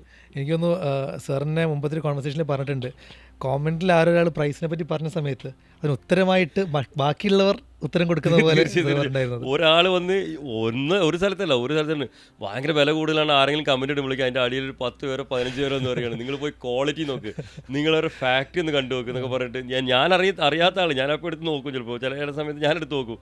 അത്രയും ആളുകൾ അതിനെ മനസ്സിലാക്കിയിട്ടുണ്ട്. കുട്ടികളുടെ കാര്യത്തിൽ വിട്ടുവീഴ്ച ചെയ്യാൻ പാടുന്നില്ല എന്നുള്ളത് ആളുകൾ ശരിക്കും. അതിനൊരു ഉദാഹരണമാണ് നമ്മുടെ സെബാമെഡിൻ്റെ സോപ്പ് ആളുകൾ വാങ്ങുന്നുണ്ട്. പോപ്പീസും അത് ആ ക്വാളിറ്റിയിൽ ആ കണ്ടന്റിലൊരു സോപ്പ് ഞങ്ങൾ ഇറക്കി. എനിക്കതിൻ്റെ വില ഇടാൻ പേടിയായിരുന്നു. പക്ഷെ ഞാൻ ആ പ്രൈസ് ചെയ്ത്, കാരണം അത്ര കോസ്റ്റ് വരുന്ന സോപ്പാണ്, പ്രൈസ് ചെയ്ത് പോപ്പീസ് ഇറക്കി. പോപ്പീസിൻ്റെ സോപ്പായിട്ട് പോലും ആളുകൾ, ആ സെബാമെഡ് ഒരു ശരിക്കും മെഡിക്കൽ കമ്പനിയാണ്, പക്ഷേ പോപ്പീസ് ഒരു കുട്ടികളുടെ ഒരു ബ്രാൻഡാണ്, എങ്കിലും ആളുകൾ 2 കൈ നീട്ടി സ്വീകരിച്ചു. നല്ലതാണെങ്കിൽ അതിനകത്ത് എന്താ പറയുക, ഏത് ഡ്രസ്സ് ഉണ്ടാക്കുന്ന കമ്പനിയാണ് സോപ്പ് ഉണ്ടാക്കിയിട്ട്, എന്നിട്ട് ഓരോ ആളുകൾ അതിൻ്റെ കണ്ടന്റ് വായിച്ച് നോക്കുന്നത് അവെയറാണ്. ആ കാര്യത്തിൽ ആളുകൾ വാങ്ങുന്നത്. PH 5.5 സോപ്പിൻ്റെ കാര്യം ഞാൻ പറഞ്ഞത്. അതുപോലെ ഇന്ന് ഇന്ത്യൻ മാർക്കറ്റ് നല്ല കോമ്പറ്റീഷൻ നേരിട്ടുകൊണ്ടിരിക്കുകയാണ് ഈ ഒരു ഫീൽഡിൽ. ഇപ്പോൾ ആലിയ ഭട്ടിൻ്റെ എഡമമ എന്ന് പറഞ്ഞ ബ്രാൻഡ് റിലയൻസ് അക്വയർ ചെയ്തു. ആമസോൺ അതുപോലെ ഹോപ്സ്കോച്ച് എന്ന് പറഞ്ഞ ബ്രാൻഡിൽ ഇൻവെസ്റ്റ് ചെയ്തിട്ടുണ്ട്. അപ്പോൾ ഇത്തരത്തിലൊരു കോമ്പറ്റീഷൻ വരുമ്പോൾ അത് പോപ്പീസിനെ നെഗറ്റീവായിട്ടാണ് ബാധിക്കുന്നത്, അതോ ഇൻഡസ്ട്രി മൊത്തം വളരുന്ന കൂട്ടത്തിൽ പോപ്പീസും വളരുമെന്നാണോ സാർ വിശ്വസിക്കുന്നത്?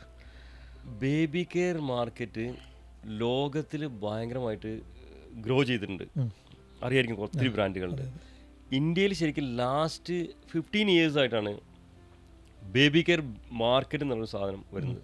ബേബി കെയർ, ഞാൻ ഗാർമെൻറ്റ്സ് അല്ല ഉദ്ദേശിക്കുന്നത്, ബേബി കെയർ ബ്രാൻഡ് മാർക്കറ്റ്. ഈ ബേബി കെയർ മാർക്കറ്റിൽ പോപ്പീസ് ഒരു ബേബി കെയർ ബ്രാൻഡ് എന്നാണ് ഞാൻ പറയുന്നത്, വസ്ത്ര ബ്രാൻഡ് ആയിട്ടല്ല ഞാൻ പറയുന്നത്, baby care brand. 17% CAGR growth rate ഇന്ത്യയിൽ ഉള്ളത് ബേബി കെയർ ബ്രാൻഡ്. വലിയ നമ്പർ. അപ്പം അതുകൊണ്ട് അറൗണ്ട് 150 crores ലോകത്തിലെ ഏറ്റവും ജനസംഖ്യയുള്ള രാജ്യമാണ്. അതിൽ ശരിക്കും 20% ആളുകളെ ഒരു ബേബി കെയർ അവയർനെസ് വന്നിട്ടുള്ളൂ. അപ്പോൾ അത്രയും വലിയ മാർക്കറ്റാണ്. ഒരു സമുദ്രത്തിലാണ് നമ്മൾ. അവിടെ തോണിയിൽ വന്ന് ഫിഷിങ് ചെയ്യുന്നവരുണ്ടാവും, എന്താ പറയുക, ഷിപ്പിൽ വരുന്നവരുണ്ടാവും, ചൂണ്ടലിടുന്നത്. നമ്മൾ പോപ്പീസ് ശരിക്കും ചൂണ്ടലിട്ടിരിക്കുന്നത് ഈ പറഞ്ഞ ആളുകൾ. ഒത്തിരി സാധ്യതകൾ, പക്ഷെ നമ്മൾ ആ സാധ്യത എങ്ങനെ ഉപയോഗിക്കുന്നു അനുസരിച്ചിരിക്കും കാര്യങ്ങൾ. എങ്ങനെ രീതിയിൽ ഉപയോഗിക്കുക, ഒന്നിച്ച് സമുദ്രത്തിൽ നിന്ന് എല്ലാം കൂടി കോരി എടുക്കാൻ പറ്റില്ലല്ലോ. അപ്പോൾ അതുകൊണ്ട് നമ്മൾ വളരെ ഞാൻ നേരത്തെ പറഞ്ഞ ബേബി സ്റ്റെപ്സ് വയ്ക്കുകയാണെന്നുണ്ടെങ്കിൽ നമുക്കിവിടെ സാധ്യതകളുണ്ട്. പുതിയതായിട്ട് ഈ മേഖലയിൽ വരുന്ന ആളുകൾക്ക് സാധ്യതയുണ്ട്. പക്ഷേ ആരെയും അനുകരിക്കാതിരിക്കുക. സ്വന്തമായി സ്ട്രാറ്റജി, ബിസിനസ്സിൽ ഒരു സ്ട്രാറ്റജി സൃഷ്ടിച്ചുകൊണ്ട് വരികയാണെങ്കിൽ സാധ്യതകൾ ഒത്തിരിയുണ്ട്. ആ സാധ്യതകൾ പോപ്പീസിന് എൻഡ്ലെസ്സാണ്. ഞാൻ പറഞ്ഞല്ലോ നേരത്തെ പറഞ്ഞ നമ്പേഴ്സ് 2000 അല്ല എൻ്റെ എന്താ പറയുക, ഞാൻ പബ്ലിക്കിനോട് പറഞ്ഞു അല്ലെങ്കിൽ ഇത്രയും വലിയ നമ്പർ ഒന്ന് പേടിച്ചു പോകും. അതുകൊണ്ട് ഇതൊന്നും അല്ല വരാൻ പോകുന്ന നമ്പർ, അത്രയും സാധ്യതകളുണ്ട്. ഇപ്പം നമ്മുടെ നാട്ടിൽ നോക്കുകയാണെങ്കിൽ ഒരുപാട് സ്ഥലത്ത് വളർന്നു വരുന്നൊരു ബ്രാൻഡാണ് ഫസ്റ്റ് ക്രൈ. ഒരുപാട് സ്ഥലത്ത് ഷോപ്പുകളൊക്കെ കാണാറുണ്ട്. അപ്പോൾ ആളുകൾ നോക്കുമ്പോൾ അതും ഒരു ബേബി കെയർ ബ്രാൻഡാണ്, പോപ്പീസും അതെ. പക്ഷേ ഫണ്ടമെൻ്റലി നോക്കുമ്പോൾ രണ്ട് ബിസിനസ്സാണ്. അത് എല്ലാവരും പോപ്പീസിൻ്റെ കോമ്പറ്റീറ്റർ ഫസ്റ്റ് ക്രൈ അല്ലേ എന്നോട് എപ്പോഴും ചോദിക്കും. ഫസ്റ്റ് ക്രൈ ഓണേഴ്സിനെ കുറിച്ച് അറിയാമല്ലോ. അവരുടെ മൂന്നാമത്തെ സംരംഭമാണ് ശരിക്കും ഫസ്റ്റ് ക്രൈ. അവർ ഇതുപോലുള്ള യൂണിക്കോൺസ് സൃഷ്ടിക്കുക, മാർക്കറ്റിൽ അയക്കു പറഞ്ഞു. അതുപോലെ അതൊരു പ്ലാറ്റ്ഫോമാണ്, fastcry.com എന്നൊരു പ്ലാറ്റ്ഫോമാണ്. അവർ മഹീന്ദ്രയ്ക്ക് ഓൺ ബ്രാൻഡ് ഉണ്ടായിരുന്ന ഒരു ചെറിയ ഇഷ്യൂ ഉണ്ടാകുന്ന സമയത്താണ് അവർ ഓഫ്ലൈൻ ബിസിനസ്സിലേക്ക്, അത് ഷോപ്പുകൾ തുറന്നുള്ള ഓഫ്ലൈൻ, അവർ ഓൺലൈൻ ബിസിനസ് മാത്രമായിരുന്നു. അവർ സോഫ്റ്റ്വെയർ എഞ്ചിനീയേഴ്സാണ് രണ്ടുപേരും തുടങ്ങിയത്. അങ്ങനെയാണ് അവർ മഹീന്ദ്രയുടെ ബ്രാൻഡിനെ അവർ ടേക്ക് ഓവർ ചെയ്തുകൊണ്ട് മഹീന്ദ്രയ്ക്ക് സ്റ്റേക്ക് കൊടുത്തുകൊണ്ടാണ് അവർ ഓഫ്ലൈൻ ബിസിനസ്സിലേക്ക് വരുന്നത്. സോഫ്റ്റ് ബാങ്ക് പോലെയുള്ള പ്രൈവറ്റ് ഇക്വിറ്റി ഇൻവെസ്റ്റേഴ്സാണ് അതിൽ ഇൻവെസ്റ്റ് ചെയ്തുകൊണ്ട് അവരെ എന്താ പറയുക, അവരിപ്പോഴും അവർ ഓൺ ബ്രാൻഡ് എന്ന് പറഞ്ഞാൽ ബേബി ഹഗ് എന്നുള്ള പേരിൽ ഈ എനിക്കൊരു 4 ഇയർ ബാക്കാണ് അവർ ബേബി ഹഗ് എന്നുള്ള ഒരു ഓൺ ബ്രാൻഡ് തുടങ്ങിയത്. എങ്കിൽ പോലും അവർക്ക് ഓൺ മാനുഫാക്ചറിംഗ് ഫെസിലിറ്റി ഒന്നുമില്ല. അവർ പുറത്തുനിന്ന് ഔട്ട്സോഴ്സിംഗ് ആണ്. ഇപ്പോഴും അവർ മൾട്ടി ബ്രാൻഡ് ഒരു സ്റ്റോറാണ് അവർ. പോപ്പീസ് അതിൽ നിന്ന് ഡിഫറെൻ്റ് ആകുന്നത്, പോപ്പീസ് ഒരു ബേബി വെയർ മാനുഫാക്ചറിങ് കമ്പനിയായിട്ട് തുടങ്ങുന്നത്. എല്ലാം യാൺ മുതൽ എല്ലാ കാര്യങ്ങളും പോപ്പീസാണ് മാനുഫാക്ചറിങ്. റീറ്റെയിൽ എന്നുള്ളത് ബേബിയാണ് പോപ്പീസിൻ്റെ. അത് 2019 തുടങ്ങുന്നത്. അപ്പം മാനുഫാക്ചറിങ് ടു റീറ്റെയിലിംഗ് ചെയ്യുന്ന ബ്രാൻഡ്സ് എനിക്ക് തോന്നുന്നത് വളരെ റയറാണ്, വേൾഡ് വൈഡ് തന്നെ റയറാണ്. ഓൺ മാനുഫാക്ചറിങ്ങും ഓൺ റീറ്റെയിലും നടത്തുന്ന വളരെ റയറാണ്. ആ റയറായിട്ടുള്ള ബ്രാൻഡാണ് പോപ്പീസ്. അതാണ് ഫസ്റ്റ് ക്രൈം പോപ്പീസ് തമ്മിലുള്ള വ്യത്യാസം. പോപ്പീസിൽ ഇപ്പോൾ കോട്ടൺ അക്വയർ ചെയ്യുന്നത് മുതൽ പോപ്പീസാണോ ഹാൻഡിൽ ചെയ്യുന്നത്? ഐ മീൻ കോട്ടൺ അക്വയർ ചെയ്ത് യാൺ ബിൽഡ് ചെയ്യുന്നതൊക്കെ പോപ്പീസ് തന്നെയാണോ? പോപ്പീസ് ഒരു ഗാർമെൻറ്റ് മാനുഫാക്ചറിങ് യൂണിറ്റായി തുടങ്ങിയ സമയം മുതൽ 2019 വരെ യാൺ സോഴ്സിങ് മുതൽ നൂലാക്കുന്നത് എല്ലാ കാര്യങ്ങളും പോപ്പീസ് നമ്മുടെ സ്വന്തം ടീമായിരുന്നു.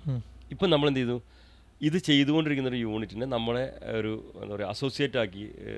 കാരണം പ്രോസസ് ടൈം ഭയങ്കരമായിട്ട് നീളുന്നതുകൊണ്ട് നമ്മൾ അങ്ങനെയുള്ള സെലക്ട് ചെയ്ത് ഓക്കോടെക്സ് ഓർഗാനിക് സർട്ടിഫിക്കേഷനുള്ള 2-3 ഫാക്ടറികൾ ഐഡൻറ്റിഫൈ ചെയ്ത് ഈ പ്രോസസ്സ് അവർക്ക് നമ്മൾ ട്രെയിനിങ് കൊടുത്ത് സെറ്റ് ചെയ്ത് അപ്പോൾ അവരെ കൊണ്ട് ചെയ്യിക്കുക. അല്ലെങ്കിൽ നമ്മുടെ സപ്ലൈ ചെയിൻ നമ്മുടെ ഒരു എന്താ പറയുക സൈക്കിൾ ഭയങ്കര ലോങ് സൈക്കിളായിരിക്കും.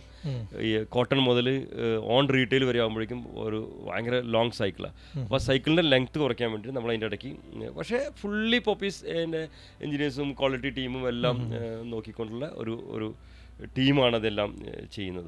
ഒരു സ്റ്റിച്ച് ചെയ്യുന്ന ഒരു ടൈലർ ഒരു മെഷീൻ ഓപ്പറേറ്റർ ഒരു സൂചി തിരിച്ചു കിട്ടണമെങ്കിൽ ആ പൊട്ടിയതിൻ്റെ 2 അറ്റം കൊണ്ടുപോയി കൊടുത്താൽ മാത്രമേ പുതിയ നീഡിൽ അവർക്ക് സപ്ലൈ ചെയ്യുള്ളൂ.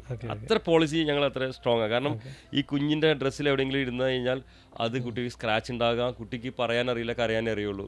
അപ്പോൾ നമ്മൾ കരയുന്ന വേറെ കാരണം കൊണ്ടായിരിക്കും. അതുപോലെ എല്ലാ പ്രൊഡക്റ്റും ഞങ്ങൾ മെറ്റൽ ഡിറ്റക്ടർ കൂടി കടത്തി വിടുന്നുണ്ട്.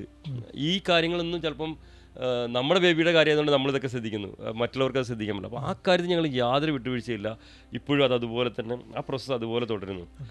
പക്ഷേ ഞങ്ങൾ വലിയ കുട്ടികളുടെ ഡ്രസ്സിൽ എത്തുമ്പോഴേക്കും ഞങ്ങൾക്ക് ആ സപ്ലൈ ചെയിനും ആ ലോങ് പ്രോസസ്സ് ഇതായതുകൊണ്ട് മാത്രമാണ് നമ്മളവിടെ വേറൊരു കമ്പനി ഫോം ചെയ്തിട്ട് വെച്ചിട്ടുള്ളത്.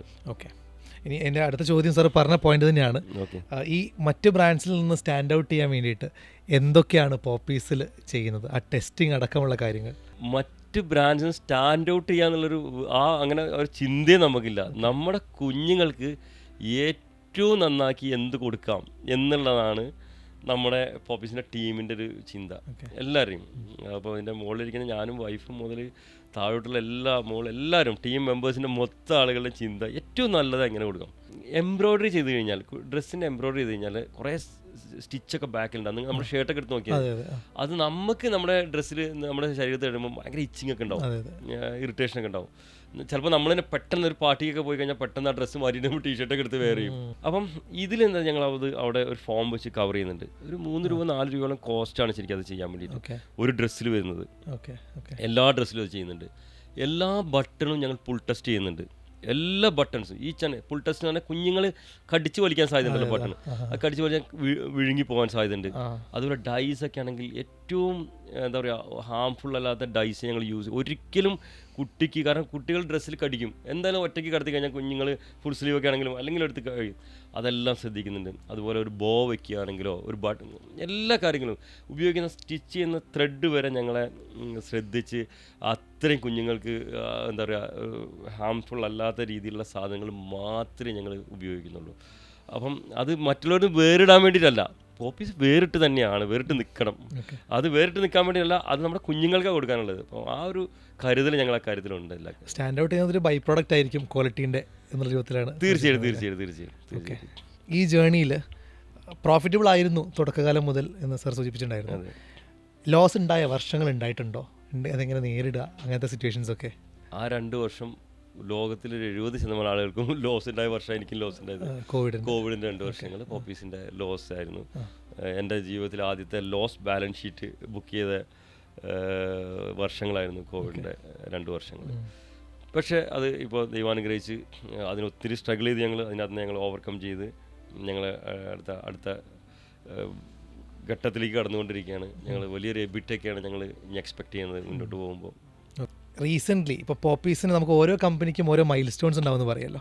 അപ്പോൾ പോപ്പീസിൻ്റെ ഗ്രോത്ത് എന്നെപ്പോലുള്ളൊരു നമ്മൾ മാർക്കറ്റൊക്കെ നിരീക്ഷിക്കുന്ന ആൾക്കാർക്ക് ഒരു അടുത്ത ഗ്രോത്തിലേക്ക് പോപ്പീസ് എത്തി എന്നുള്ള റിയലൈസേഷൻ വന്നത് പോപ്പീസ് ലിസ്റ്റഡ് ആവുന്നു എന്നുള്ള ന്യൂസ് വന്നപ്പോഴാണ്. അവിടെ വെറൈറ്റി ആകുന്നൊരു കാര്യം, യൂഷ്വലി എല്ലാ കമ്പനീസും IPO വഴി ലിസ്റ്റഡ് ആവുന്ന സമയത്ത് പോപ്പീസ് വേറൊരു കമ്പനി അക്വയർ ചെയ്തൊരു റിവേഴ്സ് മേജർ എന്നുള്ളൊരു സ്ട്രാറ്റജിയിലൂടെയാണ് ലിസ്റ്റഡ് ആവുന്നത്.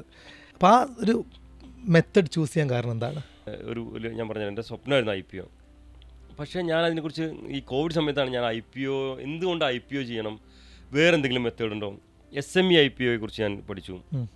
അപ്പോൾ അങ്ങനെ അതിൻ്റെ ഇടയ്ക്ക് കേരളത്തിലൊരു കമ്പനി, ഞാൻ പേര് പറയുന്നില്ല, ഒരു കമ്പനി ഞാൻ നേരത്തെ പറഞ്ഞ മെത്തേഡ് തിരഞ്ഞെടുത്ത്, അവരൊരു ഗാർമെൻറ്റ്സ് ഫീൽഡിൽ തന്നെ ഉള്ളതാണ്, അവർ ഈ ഒരു മെത്തേഡ് തിരഞ്ഞെടുത്തു. അപ്പോഴാണ് ഞാൻ അതിനെക്കുറിച്ച് ശ്രദ്ധിക്കുന്നതും. അങ്ങനെ അവർക്ക് അത് കൺവേർട്ട് ചെയ്യുന്ന സമയത്ത് കുറച്ച് ബുദ്ധിമുട്ടുകളൊക്കെ ഉണ്ടായിരുന്നു. അതിനെന്താ സാധ്യത, അതെന്താ കാരണം എന്നൊക്കെ പഠിച്ചുകൊണ്ടാണ് ഞാനൊരു ഇപ്പോൾ തിരഞ്ഞെടുത്ത അർച്ചന സോഫ്റ്റ്വെയർ എന്നുള്ള കമ്പനിയെ ഞാനും എൻ്റെ വൈഫും കൂടി ബോർഡിൽ വന്നു. ഞങ്ങൾ ഏറ്റെടുത്തു, അറിഞ്ഞിരിക്കുമല്ലോ എന്നതിൻ്റെ ഇപ്പം നെയിം ചേഞ്ച് ചെയ്തു, പോപ്പീസ് KS ലിമിറ്റഡ് എന്നുള്ള പേരിൽ നെയിം ചേഞ്ച് ചെയ്തു. പോപ്പീസ് അങ്ങോട്ടൊരു ബിസിനസ് ട്രാൻസ്ഫർ ചെയ്യാനുള്ള പ്രോസസ്സ് നടന്നുകൊണ്ടിരിക്കുകയാണ്. അപ്പം ഈ ഒരു മെത്തേഡ് സാധാരണ ഒരു പ്രോഡക്റ്റ് അല്ല, ഒരു ബ്രാൻഡ് അല്ലെങ്കിൽ ശരിക്കും IPO ആണ്. IPO ശരിക്കും ഒരു എന്താ പറയുക, ഒരു അഡ്വർടൈസ്മെൻറ്റ് കൂടി, ഒരു മാർക്കറ്റിംഗ് കൂടിയാണ്. ശരിക്കും IPO എന്ന് പറയുമ്പോൾ ഒരു മാർക്കറ്റിംഗ് കൂടി ഉണ്ട് അത്, ശരിക്കും ഒരു ബ്രാൻഡ് മാർക്കറ്റിംഗ്. ശരിക്കും പോപ്പീസിന് IPO ആ മോഡൽ IPO ചെയ്യേണ്ട ആവശ്യമില്ല. കാരണം പോപ്പീസ് ഒരു എന്താ പറയുക, ഒരു എസെൻഷ്യൽ ബ്രാൻഡാണ്. മാത്രമല്ല അത് അത്യാവശ്യം ഫെമിലിയറാണ്.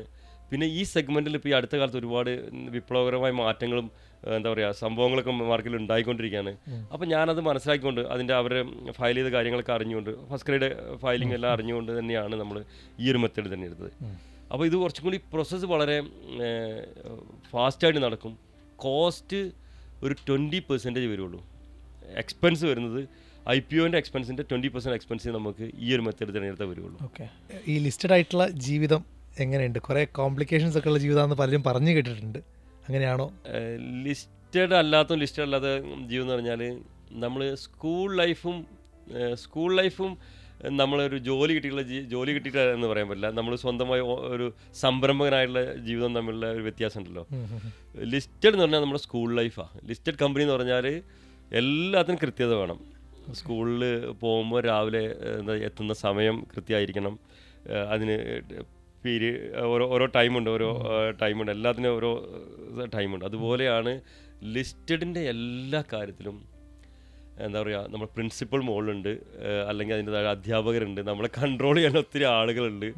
ഒരു കാര്യവും നമുക്ക് സ്വന്തമായിട്ട് തീരും. അതുകൊണ്ട് പ്രോഡക്റ്റും നന്നാകും, നമ്മുടെ ടീമും നന്നാകും, എന്താ പറയുക, ഒത്തിരി കാര്യങ്ങൾ നമുക്ക് ചെയ്യാൻ പറ്റും. പക്ഷേ നമ്മൾ എല്ലാ കാര്യങ്ങളിലും നമ്മൾ ശ്രദ്ധ കൂടുതൽ വേണം. അത് പ്രൈവറ്റ് ലിമിറ്റഡ് കമ്പനി എന്ന് പറഞ്ഞാൽ നമുക്ക് കുറച്ച് എന്താ പറയുക റിലാക്സ് ചെയ്ത് നമുക്ക് ചെയ്യാൻ പറ്റും. ലിസ്റ്റഡ് ആകുമ്പോൾ നമുക്ക് ആ റിലാക്സേഷൻ ഇല്ല. പക്ഷേ നമുക്ക് എന്താ പറയുക, കറക്റ്റായി. അതെ തീർച്ചയായിട്ടും ഒരു ബിസിനസ് വളരാൻ വേണ്ടിയിട്ട് പ്രൈവറ്റ് ലിമിറ്റഡ് കമ്പനി പറഞ്ഞാൽ അതിനകത്ത് സാധ്യതകൾ വളരെ കുറവാണ്. നമ്മുടെ ഓൺ ഫണ്ട് അല്ലെങ്കിൽ നമുക്ക് ബാങ്കിൽ നിന്ന് എടുക്കുന്ന ലോൺ അല്ലെങ്കിൽ വല്ല സുഹൃത്തുക്കളുടെ ഇൻവെസ്റ്റ് ചെയ്യുന്ന ഫണ്ടേ പറ്റുള്ളൂ. ലിസ്റ്റഡ് എന്ന് പറഞ്ഞാൽ നമുക്ക് ഒത്തിരി മെത്തേഡ് ഉണ്ട്. നമുക്ക് ഫണ്ട് സ്വരൂപിക്കാനും അതുവഴി നമുക്ക് കൂടുതൽ ഇൻവെസ്റ്റേഴ്സിനെ കൊണ്ടുവരാനുള്ള ഒരുപാട് സാധ്യതകൾ കൂടുതലാണ്. SME ലിസ്റ്റിംഗ് ഒരു ഒരു ഒരു വലിയ ഒരു മാറ്റം ഇന്ത്യയിൽ വരുത്തിക്കൊണ്ടിരിക്കുകയാണ്. ഡെയിലി ഓരോ നടന്നുകൊണ്ടിരിക്കുകയാണ്. ലിസ്റ്റിംഗ് നല്ല പ്രീമിയത്തിലാണ് ലിസ്റ്റ് ചെയ്യുന്നത് പോലും. തീർച്ചയായിട്ടും എല്ലാവരും ഒരുങ്ങി, ഏതൊരാളും, ഞാൻ സംരംഭകരോട് പറയാനുള്ളത്, നിങ്ങളെല്ലാവരും ഒരു മിനിമം SME ലിസ്റ്റിങ്ങിലും ഡ്രീം വേണം നിങ്ങളുടെ. അപ്പോൾ ഡേ 1 മുതൽ തന്നെ ആ രീതിയിൽ കണ്ടുകൊണ്ട് വേണം മുന്നോട്ട് പോകാൻ. സാറ് പറഞ്ഞു അർച്ചന സോഫ്റ്റ്വെയറിൽ സാർ ബിസിനസ് ട്രാൻസ്ഫർ ചെയ്യുന്ന സ്റ്റേജിലാണെന്നൊക്കെ പറഞ്ഞു. അപ്പോൾ ഈ നമ്മൾ പ്രീ IPO എന്നൊക്കെ നമ്മൾ കേട്ടിട്ടുണ്ട്. അപ്പോൾ അതായത് എക്സ്റ്റേണൽ ഇൻവെസ്റ്റേഴ്സിന് കമ്പനീസിൽ ഇൻവെസ്റ്റ് ചെയ്യാനുള്ള ഓപ്പർച്യൂണിറ്റി, അങ്ങനെ ഓപ്പർച്യൂണിറ്റി ഇപ്പോൾ പബ്ലിക്കിന് ഉണ്ടോ പോപ്പീസിൽ ഇൻവെസ്റ്റ് ചെയ്യാൻ? ശരിക്ക് പ്രീ IPO എന്ന് പറയുമ്പോൾ അത് IPO ചെയ്യുന്നതിന് മുമ്പാണ് ശരിക്ക് അങ്ങനെ ഒരു മെത്തേഡ് ഉള്ളത്. ഇപ്പോൾ ഇതിന് ഇങ്ങനെയുള്ള ഈ അവസരത്തിൽ ഞങ്ങളിത് ഈ ബിസിനസ്സും എൻ്റെ ഷെയറും ട്രാൻസ്ഫർ ചെയ്യുന്നതിന് മുമ്പായിട്ട് ഞങ്ങൾ കുറച്ച് ആളുകളിൽ നിന്ന് ഞങ്ങളുടെ ബിസിനസ് എക്സ്പാൻഷന് വേണ്ടിയിട്ട് ഞങ്ങൾ കുറച്ച് ആളുകളെ നമ്മുടെ ടീമിലേക്ക് മെമ്പേഴ്സായിട്ട് ഇൻവെസ്റ്റേഴ്സായിട്ട് ഞങ്ങളിപ്പോൾ എടുക്കുന്നുണ്ട്. അപ്പോൾ അതിൻ്റെ കാര്യങ്ങളെല്ലാം നേരത്തെ പറഞ്ഞ മെയിലോ അതിൻ്റെ നമ്പറിലോ ബന്ധപ്പെട്ട് കഴിഞ്ഞാൽ അവർക്ക് അതിൻ്റെ ഡീറ്റെയിൽ കിട്ടും. വളരെ വളരെ കുറച്ച് ആളുകൾക്ക് മാത്രമേ സാധ്യതയുള്ളൂ. കാരണം വിതിൻ 8-9 മന്ത്സിൽ ഇതെല്ലാം സംഭവിക്കാൻ പോവുകയാണ്. അതിന് മുമ്പ് അതിൻ്റെ പ്രോസസ്സും അതിൻ്റെ പേപ്പർ വർക്കുകളെല്ലാം നടന്നുകൊണ്ടിരിക്കുകയാണ്. അതിൻ്റെ തൊട്ട് മുമ്പായിട്ട് വളരെ കുറച്ച് ആളുകൾക്ക് മാത്രമേ ഇതിന് അവസരമുള്ളൂ. പോപ്പീസിൻ്റെ ഷെയർ പ്രൈസ് നിങ്ങൾ കാണുന്നുണ്ടാവും, ഡെയിലി എന്താ പറയുക അപ്പർ സർക്യൂട്ടിലാണ് പോയിക്കൊണ്ടിരിക്കുകയാണ്. അതെ, ഒരുപാട് ആളുകൾ നേരിട്ട് ഞങ്ങൾക്ക് കുറച്ച് ഷെയർ കിട്ടുമെന്നൊക്കെ ചോദിച്ച് വിളിക്കുന്നുണ്ട്. ഒരിക്കലും എനിക്ക് നേരിട്ട് ഷെയർ കൊടുക്കാൻ പറ്റില്ല, അത് BSE വഴി മാത്രമേ കിട്ടുകയുള്ളൂ. അപ്പം ഇതാണ് അതിനാകെയുള്ള മെത്തേഡ്. നമുക്ക് നേരിട്ട് ചെയ്യാൻ പറ്റുന്ന ഏക വഴി അത് മാത്രമേ ഉള്ളൂ. ഓക്കെ, അപ്പോൾ അതിന് താല്പര്യമുള്ള ആൾക്കാർ ഓഡിയൻസിലുണ്ടെങ്കിൽ ആ നമ്പറിൽ ബന്ധപ്പെടാൻ പറയാം എന്തായാലും. തീർച്ചയായിട്ടും 20 എംപ്ലോയീസ് വെച്ച് സ്റ്റാർട്ട് ചെയ്തതാണ്. ഇപ്പം ഏകദേശം 2000-ഓളം എംപ്ലോയീസായി. ഇവരെല്ലാം കേരള ബേസ്ഡ് ആയിട്ട് തന്നെയാണോ നിൽക്കുന്നത്, അതോ പല സ്ഥലങ്ങളിലായിട്ടാണോ? ശരിക്ക് ഒരു ആ തുടക്കകാലത്ത് എല്ലാവരും മലയാളികളായിരുന്നു, കേരളത്തിലായിരുന്നു എല്ലാ ഫാക്ടറികളും. ഇപ്പോൾ എനിക്ക് കാരണം മലയാളികൾ ഈ white collar blue collar issue വന്നതോടുകൂടി ഈ മെഷീൻ ഓപ്പറേറ്ററിൽ ഒരു 80% അന്യ സംസ്ഥാന അതിഥി തൊഴിലാളികളാണ്. അപ്പം അതുപോലെ പക്ഷേ ബാക്കിയുള്ള കാര്യങ്ങളിലെല്ലാം ഇപ്പോൾ കേരളത്തിന് പുറത്തുള്ള ഞങ്ങളുടെ ഫാക്ടറികളിലെ മാനേജേഴ്സ് അതുപോലെ ഹയർ പോസ്റ്റിലൊക്കെ മലയാളികൾ തന്നെയാണ് ഉള്ളത്. പുറത്തുള്ള പഞ്ചാബീസിൻ്റെ വേറെ സംസ്ഥാനത്തിലുള്ളവരുണ്ട്, പക്ഷേ നമ്മുടെ ഒരു കേരള ബ്രാൻഡ് ആയതുകൊണ്ട് കൂടുതലും മലയാളീസാണ് ഉള്ളത്. പിന്നെ ഞാനിപ്പോഴും പറയുന്നത് മലയാളിക്കൊരു സ്കില്ല് കുറച്ച് കൂടുതലുണ്ട്, പല കാര്യങ്ങളിലും ഉണ്ട്. പ്രത്യേകിച്ച് ഡിസൈനിങ് അങ്ങനെയുള്ള കാര്യങ്ങളിൽ മലയാളീസ് തന്നെയാണ് ഏറ്റവും നല്ലതായിട്ട് ഇരിക്കുന്നത്. നമ്മുടെയൊക്കെ പ്രൊഡക്റ്റ് എനിക്ക് തോന്നുന്നു ഇൻ്റർനാഷണലി എല്ലാ ബ്രാൻഡും ഡിസൈൻ ചെയ്യുന്നത് മലയാളീസ് തന്നെയാണ്. അതിൻ്റെ ഡിസൈൻ ഹെഡ്സൊക്കെ കൂടുതലും മലയാളീസാണ്. അവർക്ക് അതിന് കുറച്ച് സ്കില്ല് കൂടുതലാണ്. പിന്നെ എന്താ പറയുക, ഒരു 13 സംസ്ഥാനങ്ങളിൽ നിന്നുള്ള അതിഥി തൊഴിലാളികൾ പോപ്പീസിൽ ജോലി ചെയ്യുന്നുണ്ട്. ഈ അതിഥി തൊഴിലാളി എന്നുള്ള വേർഡ് തന്നെ ശരിക്കും പോപ്പീസിലാണ് ഉപയോഗിച്ച് തുടങ്ങിയെന്ന് എനിക്ക് തോന്നുന്നത്. ഓക്കെ, ഞാൻ സാറിൻ്റെ ഒരു വീഡിയോ കണ്ടിരുന്നു. ഒരു മെയ് ദിനത്തിൽ ലേബർ ഡേയുടെ അന്ന് സാറ് ചെയ്തൊരു വീഡിയോ ഭയങ്കര ഇൻസ്പയറിംഗ് ആയിട്ട് തോന്നി. പോപ്പീസ് എങ്ങനെയാണ് അതിഥി തൊഴിലാളികളൊക്കെ നോക്കുന്നത് എന്നുള്ള കാര്യങ്ങളൊക്കെ എങ്ങനെയാണ് എങ്ങനെയാണ് അവരെ നോക്കുന്നത്, എങ്ങനെയാണ് അവർക്ക് സൗകര്യങ്ങൾ കൊടുക്കുന്നത്?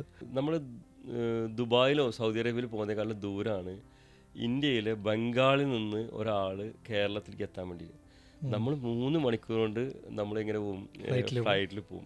അവർ പാവങ്ങൾ ഇപ്പോഴൊക്കെ കുറച്ചും കൂടി ഫ്ലൈറ്റിൽ വരുന്നവരും റിസർവ് ചെയ്ത് ട്രെയിനിൽ വരുന്നവരൊക്കെ ഉണ്ട്. ലോക്കൽ കമ്പാർട്ട്മെൻറ്റിൽ ഇടിച്ച് കയറി നിന്ന് ഇവർ വരികയാണ്. മിക്കപ്പോഴും നമ്മൾ അവരെ ശരിക്ക് എന്താ പറയുക ഹിന്ദിക്കാർ അല്ലെങ്കിൽ എന്താ പറയുക ആ ഒരു എന്തൊക്കെയോ ഒരു നമ്മൾ കൂടെ കൂട്ടാൻ പറ്റാത്ത രീതിയിൽ ഒഴിവാക്കി വെച്ചിരുന്നൊരു സമൂഹമായിരുന്നു അവർ. പോപ്പീസിൽ വന്നു കഴിഞ്ഞാൽ അന്ന് മുതൽ കേട്ടോ, ഞാനൊരു 2010 മുതലാണ് ഈ അതിഥി തൊഴിലാളികൾ നമ്മുടെ കമ്പനിയിൽ കൊണ്ടുവരാൻ തുടങ്ങിയത്, എടുക്കാൻ തുടങ്ങിയതൊക്കെ. അവർക്ക് വന്നു കഴിഞ്ഞാൽ അവർക്ക് ഫ്രഷ് ആകാനും വൃത്തിയാകാനും എല്ലാവർക്കും അവർക്ക് ഒരു സ്പെഷ്യൽ സ്ഥലം കൊടുത്ത് അവരൊരു അതിഥിയായിട്ടാണ് നമ്മുടെ ഓഫീസിലേക്ക് സ്വീകരിക്കുന്നത്. അവർക്ക് റെസ്റ്റ് ചെയ്യാൻ റെസ്റ്റ് റൂംസും എല്ലാ സൗകര്യവും കൊടുക്കുന്നുണ്ട്. അതിന് പുറമെ ഞങ്ങളുടെ ഹോസ്റ്റൽ എന്ന് പറഞ്ഞാൽ അവിടെ ഒരു വ്യത്യാസമല്ല, എല്ലാവർക്കും ഒരുപോലെ ഭക്ഷണമായാലും എല്ലാവർക്കും ഒരുപോലെയുള്ള കട്ടിലും കിടക്കൊക്കെ കൊടുത്തു. അതുകൊണ്ട് ഈ അന്ന് വന്ന ആളുകൾ മുതൽ നമ്മുടെ കൂടെ ഇപ്പോഴുണ്ട്. അവിടെ ഇപ്പോൾ റംസാൻ ആണെങ്കിലും എന്താ പറയുക, ഇപ്പോൾ ഇവരെ പൂജ നടക്കാൻ പോവാണ് നമ്മുടെ മറ്റേ ഗണേശ ഇതുപോലുള്ള അവസരങ്ങളിലൊക്കെ അവർ എല്ലാവരും ഓരോ ഒറ്റക്കെട്ടായി അതിൽ ഞാനും പോവും, എൻ്റെ വൈഫും ഫാമിലി എല്ലാവരും പിള്ളേരെല്ലാവരും പാർട്ടിസിപ്പേറ്റ് ചെയ്യും. ഒരു കുടുംബം പോലെയാണ് കഴിയുന്നത്. ഒരു ആക്സിഡൻ്റായി ഒരാൾക്കൊരു ഇത്രയും ആളുകളിലാണല്ലോ ഒരു അപകടം, ഇപ്പോൾ ഇടയ്ക്ക് ഒരു ട്രെയിൻ ആക്സിഡൻ്റ് ആയിട്ട് ഒരാൾ ഡെത്തായി, അവരുടെ ഫാമിലി വരണം, അവരുടെ ഫാമിലി, ഈ ആൾ ഞങ്ങളുടെ കൂടെ വന്നിട്ട് 8 വർഷമായി, ഇവിടെ തന്നെയാണ് ഫ്യൂണറൽ ചെയ്യേണ്ടത് എന്ന് പറഞ്ഞിട്ട് അവരുടെ പാരൻസും ഫാമിലി ഇങ്ങോട്ടാണ് വരുന്നത് എന്ന് പറഞ്ഞാൽ അത്രയും ബന്ധമായി, ഒരു കുടുംബം പോലുള്ള ബന്ധമായി. അങ്ങനെ സ്നേഹിച്ചാൽ ഇപ്പോൾ തൊഴിലാളികൾ കിട്ടുന്നില്ല എന്ന് പറഞ്ഞ ആളുകൾ ഭയങ്കര വിഷമം പറയുന്നു. ഞാൻ പറയുന്നത് നല്ല സ്നേഹം കൊടുക്കുകയാണെങ്കിൽ അത് മലയാളിയോടായാലും അതിഥിതൊഴിലാളിയോടായാലും ആരോടാണെങ്കിലും പോലും അങ്ങനെ കൊടുത്താൽ മാത്രമേ, എന്തുകൊണ്ടാണ് നമ്മുടെ ആളുകൾ ദുബായിലേക്ക് ആളുകൾ ഇപ്പോൾ പോയിക്കൊണ്ടേയിരിക്കുന്നത്? കാരണം അവിടെ മലയാളിനെ ആദരിക്കുന്നതും സ്വീകരിക്കുന്നതും ഷെയ്ക്ക് വരെ നമ്മുടെ CM ഞാൻ പല ഇൻ്റർവ്യൂവിലും പറഞ്ഞില്ല, CM സ്വീകരിക്കുന്നത് അത്രയും ഒരു തൊഴിലാളികളുടെ നേതാവായിട്ട് അല്ലല്ലോ കാണുന്നത്. അവിടെ കാണുന്നത് ഒരു എന്താ പറയുക, ആ നാടിൻ്റെ വികസനത്തിന് അവരെ കൂടെ നിൽക്കുന്ന ആളുകളുടെ ഒരു മുഖ്യമന്ത്രിയായിട്ടാണ് കാണുന്നത്. ആ റെസ്പെക്ട് ചെയ്യുന്നുണ്ട്. അതെ, ആ റെസ്പെക്ട് ശരിക്കും ഇവരെല്ലാവരും നമ്മുടെ നാട്ടിൽ നിന്ന് പോയി വിചാരിച്ചോ എന്തായിരിക്കും നമ്മുടെ നാടിൻ്റെ അവസ്ഥ? അപ്പോൾ അവർക്കൊരു റെസ്പെക്റ്റ് കൊടുക്കണം തന്നെയാണ് എൻ്റെ ആഗ്രഹവും. ഞാൻ അതനുസരിച്ച് പ്രവർത്തിക്കുന്നു. അവർ നമ്മുടെ കൂടെ നിൽക്കുന്നു. അതെൻ്റെ വളർച്ചയ്ക്കും ഒത്തിരി ഉപകാരമായിട്ടുണ്ട്. വളരെ ഇൻസ്പയറിംഗ് ആണ് ആ കാര്യം. എനിക്ക് തോന്നുന്നു നമ്മൾ പലപ്പോഴും വൃത്തിയില്ലാത്തവർ എന്നൊക്കെ പറഞ്ഞിട്ട് എഴുതള്ളുന്ന ആൾക്കാരാണ് അവർ. പക്ഷെ നമുക്ക് നൽകുന്ന നല്ല ബേസിക്കായിട്ട് മനുഷ്യന് വേണ്ട സൗകര്യങ്ങൾ കൊടുത്തു കഴിഞ്ഞാൽ അവരായിരിക്കും ചിലപ്പോൾ ഏറ്റവും ബെസ്റ്റ് ആയിട്ടുള്ള ആൾക്കാർ. പിന്നെന്താ അറിയില്ല, അത് അവർക്ക് അവരുടെ നാട്ടിലുള്ള ഫെസിലിറ്റി ഇല്ലാത്തതുകൊണ്ടാണ് ഒരു മനുഷ്യനും വൃത്തിഹീനമായി നടക്കാൻ ആഗ്രഹിക്കുന്നില്ല. അവർക്കത് നമ്മളെങ്ങനെയാണ്, നമ്മളൊരു 25 വർഷം മുമ്പുള്ള കേരളവും അതിനുശേഷമുള്ള കേരളവും തമ്മിലുള്ള വ്യത്യാസം ഇല്ലേ? നമുക്ക് സാഹചര്യങ്ങളും ഗൾഫ് മണിയും എല്ലാ രീതിയിലും നമ്മുടെ നാട്ടിൽ പണം വന്നു, നമ്മുടെ ഇൻഫ്രയൊക്കെ മാറി, നമ്മുടെ എഡ്യൂക്കേഷൻ സിസ്റ്റം മാറി കഴിഞ്ഞപ്പോഴാണ് നമ്മൾ മാറിയത്. അവർക്ക് ആ ഫെസിലിറ്റി കിട്ടാത്തതുകൊണ്ടായിരിക്കാം അവർ മാറാത്തത്. നമ്മൾ പക്ഷേ അവരെ മാറ്റാൻ നമ്മൾ ശ്രമിച്ചാലേ ഒരു മാറ്റം ഉണ്ടാവുകയുള്ളൂ. പോപ്പീസിൽ ഇപ്പം ഒരുപാട് എംപ്ലോയീസ് ഉണ്ട്. ഒരു ആളെ ഹയർ ചെയ്യുന്ന സമയത്ത് എപ്പോഴും ട്രിക്കി പാർട്ടാണ് ഹയറിംഗ് എന്ന് പറയുന്നത്. സാർ എഡ്യൂക്കേഷൻ ക്വാളിഫിക്കേഷൻ ആണോ നോക്കുക, അത് അവരുടെ കഴിവാണോ നോക്കുക? എന്താണ് സാറിൻ്റെ ഫിലോസഫി? എനിക്ക് അതിനകത്ത് വിദ്യാഭ്യാസം എൻ്റെ മക്കളോട്, ഞാൻ എൻ്റെ മോഹനോട് പോലും ഞാൻ വിദ്യാഭ്യാസം അപ്പോൾ ഡോക്ടേഴ്സും ഒന്നും ഉണ്ടാവില്ല, അങ്ങനെ വേണ്ടെന്നല്ല. ഞാൻ പറഞ്ഞ വിദ്യാഭ്യാസത്തിനോട് കൂടെ സ്കില്ലും കൂടി ഉള്ളവരാണ് ഇന്ന് എവിടെയായാലും ലോകത്തിൽ ഏത് മേഖലയിലും തിളങ്ങിയിട്ടുള്ളത്. ഞാനിപ്പോൾ പല ഇൻ്റർവ്യൂസിലും പറഞ്ഞില്ല, എൻ്റെ ഏറ്റവും നല്ല സെയിൽസ്മാൻ്റെ എഡ്യൂക്കേഷൻ എന്ന് പറഞ്ഞാൽ വെറും 10ാം ക്ലാസ് മാത്രമേ, അതിന് താഴെയുള്ളൂ എൻ്റെ ഏറ്റവും നല്ല സെയിൽസ്മാൻ. അപ്പം അതുപോലെ എന്താ പറയുക, നല്ല ബുദ്ധിയുള്ള ആളുകളെ, സ്മാർട്ടായ ആളുകളെ പരമാവധി പല മേഖലകളിലും വയ്ക്കാതെ അവിടെ നിന്ന് കുറച്ച് വയസ്സായ ആളുകളെ തിരഞ്ഞെടുക്കുക. ഞാനെപ്പോഴും കുറച്ച് ബുദ്ധിയുള്ള ആളുകളെയാണ് കൂടുതൽ വയ്ക്കുക. സ്മാർട്ടായ ആളുകൾ ചിലപ്പോൾ ഭയങ്കര സ്പീഡായിട്ട് ഓർഗനൈസേഷനെ കൊണ്ടുപോകും, പക്ഷേ വയസ്സായ ആളുകൾ സ്പീഡ് കുറവായിരിക്കും, പക്ഷേ പോയ വഴി, എൻ്റെ അനുഭവമായിട്ട് പറയുന്നത്, പല ആളുകൾക്കും പല രീതിയിൽ അതിൽ വ്യത്യസ്ത അഭിപ്രായം ഉണ്ടായിരിക്കും. പോയ വഴി വളരെ സ്ട്രോങ് ആയിരിക്കും. എനിക്ക് തോന്നുന്നു പോപ്പീസ് ഒരു ബ്രാൻഡായി സ്ട്രോങ് ആയി വന്ന് ഇന്ന് IPO എന്താ പറയുക ലിസ്റ്റഡ് കമ്പനിയായി മാറിയതിൽ നമ്മുടെ കൂടെ വയസ്സായ ആളുകൾ ഉണ്ടായതുകൊണ്ടാണെന്നാണ് ഞാൻ വിശ്വസിക്കുന്നത്. ഏതെങ്കിലും ഒരു കാലഘട്ടത്തിൽ എംപ്ലോയീസ്, ഇപ്പോൾ തൊഴിലാളികളായിട്ടുള്ള സമരങ്ങളോ അങ്ങനത്തെ പ്രശ്നങ്ങളൊക്കെ ഉണ്ടായിട്ടുണ്ടോ? പലപ്പോഴും പറഞ്ഞു കേൾക്കാറുണ്ട് കേരളം ഫ്രണ്ട്ലി അല്ല ഇവരുമായിട്ട് എന്നുള്ള കാര്യങ്ങളൊക്കെ. അപ്പോൾ അങ്ങനെ അനുഭവം ഉണ്ടായിട്ടുണ്ടോ? ഞാനത് പല സ്ഥലങ്ങളിലും ഞാൻ ഉറച്ച് പറയണമെന്ന് വിശ്വസിക്കുന്ന ഒരു കാര്യമാണ്. കേരളത്തിൽ എനിക്കൊരു അനുഭവം ഉണ്ടായിട്ടില്ല ഒരു യൂണിയൻ ഇഷ്യൂസോ അല്ലെങ്കിൽ ഒരു പ്രാദേശികമായിട്ട്. ഞാൻ തുടങ്ങിയ സമയത്ത് വളരെ ഒറ്റപ്പെട്ട ഞാൻ പറഞ്ഞില്ല, ആ വില്ലേജിൽ 99% ആളുകളും എന്നെ സ്നേഹിക്കുന്ന എൻ്റെ കൂടെ, ഒരു 1% ആളുകൾ ഉണ്ടായിരുന്നു കേട്ടോ അന്ന് പണ്ട് കാലത്ത്. ഇന്ന് അവരെല്ലാവരും മാറി, കേരളം തന്നെ മാറിയിട്ടുണ്ട്. ഉദ്യോഗസ്ഥരെ അടുത്തുനിന്നാണെങ്കിൽ എൻ്റെ ഒരു വളർച്ചേൻ്റെ ഏറ്റവും എസ്പെഷ്യലി ഈ വ്യവസായ വകുപ്പ്, ഇലക്ട്രിസിറ്റി വകുപ്പ്, പഞ്ചായത്ത് നിന്നൊക്കെ ശരിക്കും എനിക്ക് ഭയങ്കര സപ്പോർട്ടാണ്, ഒരു റെസ്പെക്റ്റ് എനിക്ക് കിട്ടിയത്. എങ്ങനെയാണ് ഇവർക്ക് കിട്ടുന്നില്ല എന്ന് പറയുന്നത്? അത് ഞാൻ പറയും, കുറേ തെറ്റായ കാര്യങ്ങൾ ചെയ്തിട്ട് ഇതിനെല്ലാവരും ഗവൺമെൻറ് അംഗീകാരം തരുമെന്ന് പറഞ്ഞ് ചെല്ലുന്നത് കൊണ്ടായിരിക്കാം ചിലപ്പം. നമ്മൾ ശരിയായിട്ടാണ് വരുന്നത്, എല്ലാ പേപ്പറുകളും ക്ലിയറാണ്, നമ്മൾ പോകുന്ന എല്ലാ വഴിയും ക്ലിയർ ആണെന്നുണ്ടെങ്കിൽ എവിടെയും തടസ്സങ്ങളില്ല. ഡിലേ ഒക്കെ വരാറുണ്ട് കേട്ടോ, ഡിലേ ഒക്കെ വരാറുണ്ട്. അത് എനിക്ക് കർണാടകത്തിൽ ഫാക്ടറി ഉണ്ട്, എനിക്ക് തമിഴ്നാട്ടിൽ ഫാക്ടറി ഉണ്ട്. ഈ പറഞ്ഞ കാര്യങ്ങൾ എവിടെ പോയാലും ഉണ്ട്. ശരിയായ രീതിയിൽ പോവുകയാണെങ്കിൽ കേരളത്തിൽ ഏറ്റവും സൗഹാർദ്ദമായിട്ട് ചെയ്യാൻ പറ്റുന്ന വ്യവസായം ചെയ്യാൻ പറ്റുന്ന ഒരു സ്ഥലം. ഞാൻ ഈ 3 സ്ഥലങ്ങളിലുള്ളതുകൊണ്ട് ഞാൻ പ്രത്യേകിച്ച് പറയുന്നത്, ഞാൻ ഇന്ത്യ മുഴുവൻ സഞ്ചരിക്കുന്ന ആൾ, ലോകത്തിൽ ഒരുപാട് രാജ്യങ്ങൾ സഞ്ചരിച്ചിട്ടുണ്ട്. അവിടെയൊക്കെ ഉള്ളതിനേക്കാളും കൂടുതൽ എന്താ പറയുക എങ്കിൽ, പക്ഷേ എന്താ പറയുക, ഇപ്പോൾ പോപ്പീസ് ഒരു എന്താ പറയുക ഗ്രീൻ കാറ്റഗറിയിൽ അല്ലെങ്കിൽ വൈറ്റ് കാറ്റഗറി പെട്ട പ്രൊഡക്റ്റ് ആയതുകൊണ്ടാണോ എന്ന് എനിക്കറിയില്ല. എൻ്റെ അനുഭവത്തിൽ കേരളം പോപ്പീസിനെ പോലുള്ളൊരു വ്യവസായത്തിന് ഏറ്റവും അനുയോജ്യമായ സ്ഥലം തന്നെയാണ്. അതുപോലെ കമ്പനി വളരുമ്പോൾ നമുക്കൊരു കോർപ്പറേറ്റ് സ്ട്രക്ചർ ഒക്കെ വേണ്ടി വരും എന്നുള്ളൊരു തോട്ട് വന്നിട്ടുണ്ടോ? അത് പലപ്പോഴും കാണാറുണ്ട് കമ്പനീസ് ട്രൈ ചെയ്യുന്നത്. കമ്പനി വളരുമ്പം ഒരു കോർപ്പറേറ്റ് കൾച്ചറും ഒരു സ്ട്രക്ചറൊക്കെ വേണം. പക്ഷെ നമ്മൾ അത് ഉണ്ടാക്കിയെടുക്കാൻ വേണ്ടി ഞാനൊരു ശ്രമം നടത്തിയിരുന്നു കേട്ടോ. ഒരു കോർപ്പറേറ്റ് സ്ട്രക്ചറും കൾച്ചറൊക്കെ ഉണ്ടാകാൻ വേണ്ടിയിട്ട് ഇന്ത്യയിലൊക്കെ ബിഗ് ബ്രാൻഡിലെ ആളുകളെ കൊണ്ടുവന്ന് ഞാൻ അങ്ങോട്ട് കൊണ്ടുവന്ന് സെറ്റ് ചെയ്തു. ഓക്കെ, അത് ശരിക്ക് തെറ്റായൊരു, അതായത് അത് അടിച്ചേൽപ്പിക്കാൻ പാടില്ല. അത് നല്ല അതിന് ഞാൻ പറഞ്ഞു, അതിന് മൈൽ സ്റ്റോൺ സെറ്റ് ചെയ്ത് ഘട്ടം ഘട്ടമായി നടപ്പാക്കേണ്ട ഒരു കാര്യമാണ്.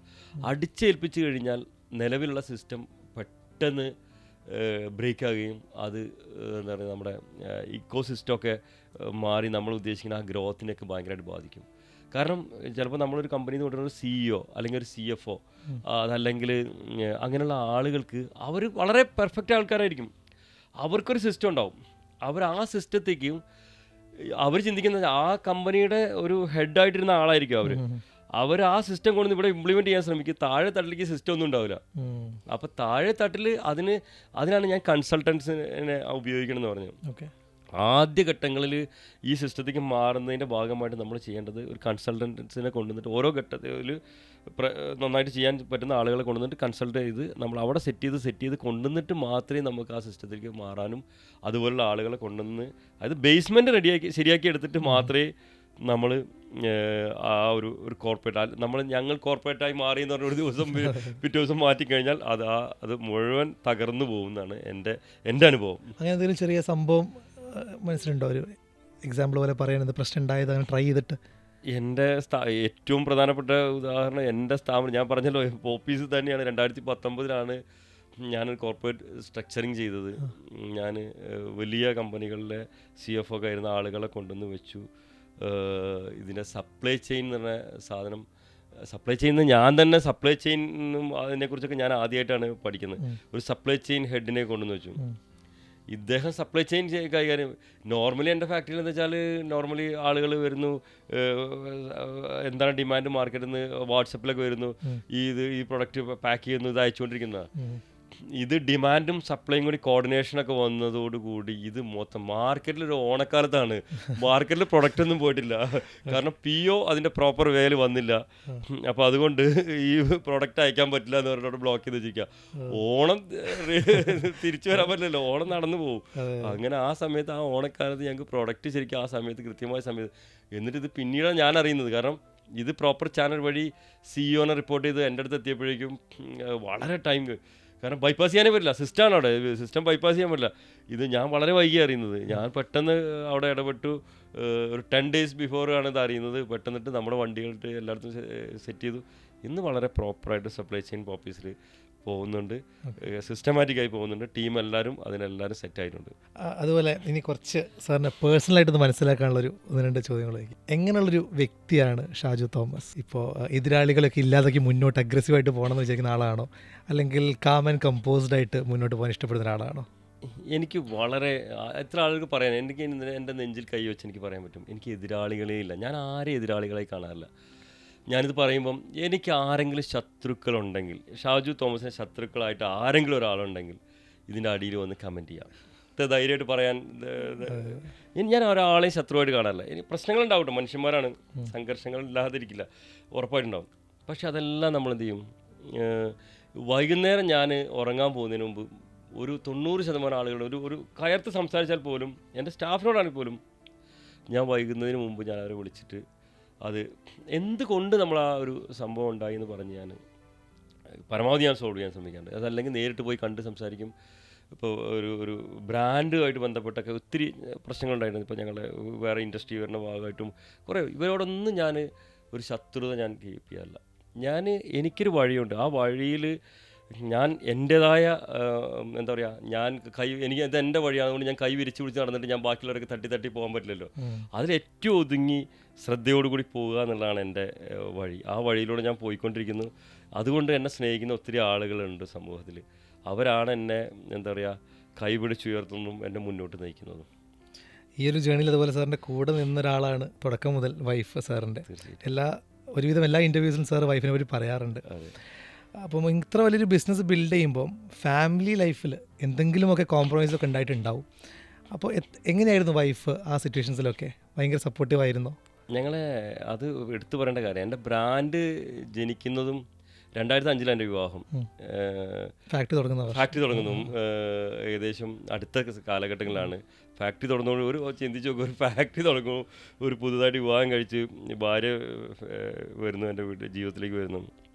ഭയങ്കര തിരക്കുള്ള സമയമായിരുന്നു ശരിക്കും. ഞാൻ എന്താ പറയുക 2010 എൻ്റെ വൈഫ് എപ്പോഴും പറയും, മോനുണ്ടായി ഡെലിവറി കഴിഞ്ഞ് കിടക്കുന്ന സമയത്ത് ഒരു നോട്ടം കണ്ടിട്ട് ഞാൻ ഒരു ആവശ്യത്തിന് അന്ന് ആവശ്യത്തിന് പോകാതിരിക്കാൻ പറ്റാതെ അതിനുവേണ്ടി ഞാൻ ഓടിപ്പോയ കഥകളൊക്കെ പറയാറുണ്ട്. അതിലൊക്കെ ഉണ്ടല്ലോ എൻ്റെ മക്കളെ 3 പേരെ വളർത്തുന്ന കാര്യത്തിലായാലും എൻ്റെ ഓരോ കാര്യങ്ങളും എൻ്റെ കൂടെ അല്ലെങ്കിൽ എൻ്റെ ഒപ്പം നിന്ന് പല സമയത്ത് എൻ്റെ മുമ്പിൽ നിന്ന് നയിക്കാനും എൻ്റെ കൂടെ നിൽക്കാനും എൻ്റെ എന്താ പറയുക എല്ലാം എൻ്റെ നല്ലൊരു മോട്ടിവേറ്ററുമാണ്. നമ്മൾ തളർന്നു പോകുന്ന സമയത്ത് എന്താ പറയുക കൈ പിടിക്കുക, എല്ലാ കാര്യങ്ങളിലും എൻ്റെ കൂടെ നിൽക്കുക. അത് പല കാര്യങ്ങളും ഇപ്പോൾ നേരത്തെ പറഞ്ഞ സെലക്ഷൻ്റെ കാര്യത്തിലൊക്കെ വൈഫാണ് ഡിസൈൻ സെലക്ഷനും പല കാര്യങ്ങളിലും ഇടപെടുന്നത്. ഒരു എന്താ പറയുക ലൈഫ് പാർട്ണർ പ്ലസ് ഒരു ബിസിനസ് പാർട്ണറും കൂടിയാണ്. ഞങ്ങൾ ശരിക്ക് ഡയറക്ടർ എന്ന് പറഞ്ഞാൽ സാധാരണ എല്ലാവരും വൈഫിനെ വെറുതെ ചുമ്മാ ഡയറക്ടർ നോക്കുകയാണ്. ഞങ്ങൾ ശരിക്ക് രണ്ടുപേരും ആ ഡയറക്ടേഴ്സായിട്ട് തന്നെ ശരിക്കും ഇൻവോൾവ്മെൻ്റ് ഉണ്ട് എല്ലാ കാര്യങ്ങളിലും. ഓക്കെ, അപ്പോൾ എൻ്റെ അഭിഷേകിൻ്റെ ഒക്കെ സ്റ്റാർട്ടപ്പ് ജേണി ഇപ്പോൾ സ്റ്റാർട്ട് ചെയ്തിട്ടേ ഉള്ളൂ. അപ്പോൾ ഈ ഇത്രയും ചെറിയ കാലയളവിൽ തന്നെ കുറച്ച് വർഷങ്ങളുള്ളിൽ തന്നെ നമ്മൾ പല ഹൈസും ലോസിലൂടെ കടന്നു പോയിട്ടുണ്ട്. അപ്പോൾ സാറിന് ഇത്രയും 21 വർഷത്തെ കാലയളവിൽ പല ഹൈസും ഉണ്ടാവും, ഒരുപാട് ലോസും ഉണ്ടായിട്ടുണ്ടാവും. ഇതുപോലെ ഏറ്റവും ലോ ആയിട്ടുള്ള ഏറ്റവും മോശമായിട്ടുള്ള അനുഭവങ്ങളൊക്കെ ഉണ്ടായിട്ടുള്ള അങ്ങനെ ഓർത്തെടുക്കാനുണ്ടോ? എന്നിട്ട് തിരിച്ചു വന്ന അനുഭവങ്ങൾ ഒത്തിരി ഒരുപാട്. തുടക്കകാലത്ത് 2010 വരെ ഭയങ്കരമായിട്ട് ഞാൻ സ്ട്രഗിൾ ചെയ്തിട്ടുണ്ട്. അതിന് കൈ പിടിച്ച് ഞാൻ വീണ് പോയി, ഇനി ഞാൻ ഒരിക്കലും എണീറ്റ് വരില്ല എന്ന് ചിന്തിച്ച സമയത്ത് കൈ പിടിക്കാൻ വേണ്ടിയിട്ട് ഞാൻ എപ്പോഴും ഓരോ ദിവസത്തിനെയും എന്താ പറയുക നമ്മളൊരു ഡ്രാമ പോലെ കാണുന്നത്. ഒരു കേട്ടൺ രാവിലെ ആവുന്ന ഒരു കേട്ടൺ ഉയർന്നു, താഴെ വൈകിട്ടാകുമ്പോൾ താഴ്ന്നു. അപ്പം നമ്മൾ വീണ് പോയി എനിക്ക് രക്ഷയൊന്നുമില്ല എന്ന് ചിന്തിക്കുന്ന ആളുകളോട് എനിക്ക് പറയാനുള്ള കാര്യം അങ്ങനെയൊന്നുമില്ല. അതിന് ഒത്തിരി സാധ്യതകളുണ്ട്. നമ്മൾ ആ സാധ്യത നമ്മൾ ഇങ്ങനെ ഇരിക്കാൻ വേണമെങ്കിൽ ഇനി ഞാൻ ശരിയായി രക്ഷപ്പെടാനേ പോകുന്നില്ല എന്നുകൊണ്ട് നമുക്ക് ഒരു ഇരുട്ടറയിലേക്ക് പോകാം, അല്ലെങ്കിൽ നമുക്ക് മറ്റുള്ള തീരുമാനങ്ങൾ എടുത്ത് പോകാം. അങ്ങനെ ആയിക്കഴിഞ്ഞാൽ രക്ഷപ്പെടില്ല കേട്ടോ. അതേ സമയത്ത് സാധ്യതകൾ എന്താണ്, നമ്മൾ വീണ് പോവുകയാണ്, എന്താ സാധ്യതകൾ ഒത്തിരി സാധ്യതകളുണ്ട്. ആ സാധ്യതകൾ അന്വേഷിച്ചു കൊണ്ടേയിരിക്കുക. ചിലപ്പോൾ ഒരു സാധ്യത അവിടെ ഇത് ഓക്കെ കംഫർട്ട് സോൺ എന്ന് പറഞ്ഞ സാധനം നമ്മൾ എടുക്കാതിരിക്കാൻ ശ്രമിക്കുക. കംഫർട്ട് സോൺ ഇല്ല നമുക്ക് ശരിക്കും. ബിസിനസ് ആയാലും ജീവിതമായാലും കംഫർട്ട് സോൺ ഇല്ല.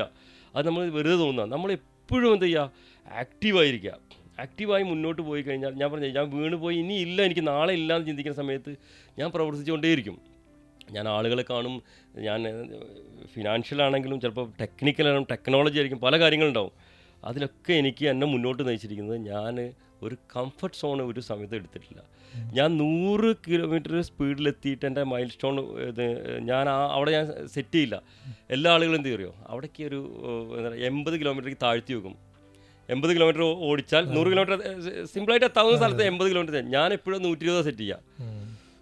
അപ്പോൾ എന്ത് ചെയ്യും, നമുക്ക് എപ്പോഴും സ്ട്രഗിളും, നമ്മൾ എവിടെയും കംഫർട്ട് എടുക്കാൻ പറ്റില്ലല്ലോ. കാരണം നമ്മൾ 20 കിലോമീറ്റർ ഇനിയും യാത്ര ചെയ്യാനുണ്ട് നമ്മുടെ മൈൽ സ്റ്റോണിലേക്ക് എത്താൻ വേണ്ടിയിട്ട്. അങ്ങനെ സെറ്റ് ചെയ്ത് നമ്മൾ ജീവിതത്തിൽ പോവുകയാണെങ്കിൽ നമ്മൾ ഒരു കാരണവശാലും നമ്മൾ തളർന്നു പോവില്ല. ഓടിക്കൊണ്ടിരിക്കണം തീർച്ചയായിട്ടും. അതുപോലെ സാർ ഇതുപോലെ കോഴിക്കോട് ഒരു സ്ഥലത്ത് ഓർഡർ എടുക്കാൻ പോയപ്പോൾ ഉണ്ടായ ഒരു നെഗറ്റീവ് അനുഭവത്തെക്കുറിച്ച് സാറ് പറയാറുണ്ടായിരുന്നു.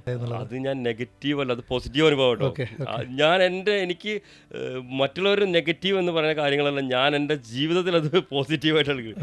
അതായത് ഈ പോപ്പീസ് ബ്രാൻഡ് ഉണ്ടാക്കി ബോക്സൊക്കെ സെറ്റ് ചെയ്ത് പാക്കൊക്കെ സെറ്റ് ചെയ്ത് നല്ല ഭംഗിയാക്കി ഞങ്ങൾ 4-5 പേര് ഞാൻ ഉൾപ്പെടെ യൂണിഫോമൊക്കെ വെയർ ചെയ്ത് എൻ്റെ ഒരു എന്താ പറയുക സോഫ്റ്റ്വെയറിൻ്റെ എഞ്ചിനീയർ പറഞ്ഞു എനിക്ക് ഒരു പുതിയ സ്റ്റോറ് കോഴിക്കോടിൻ്റെ സ്ഥലത്തുണ്ട്, അവർ ഓപ്പൺ ചെയ്യാൻ പോവാണ്.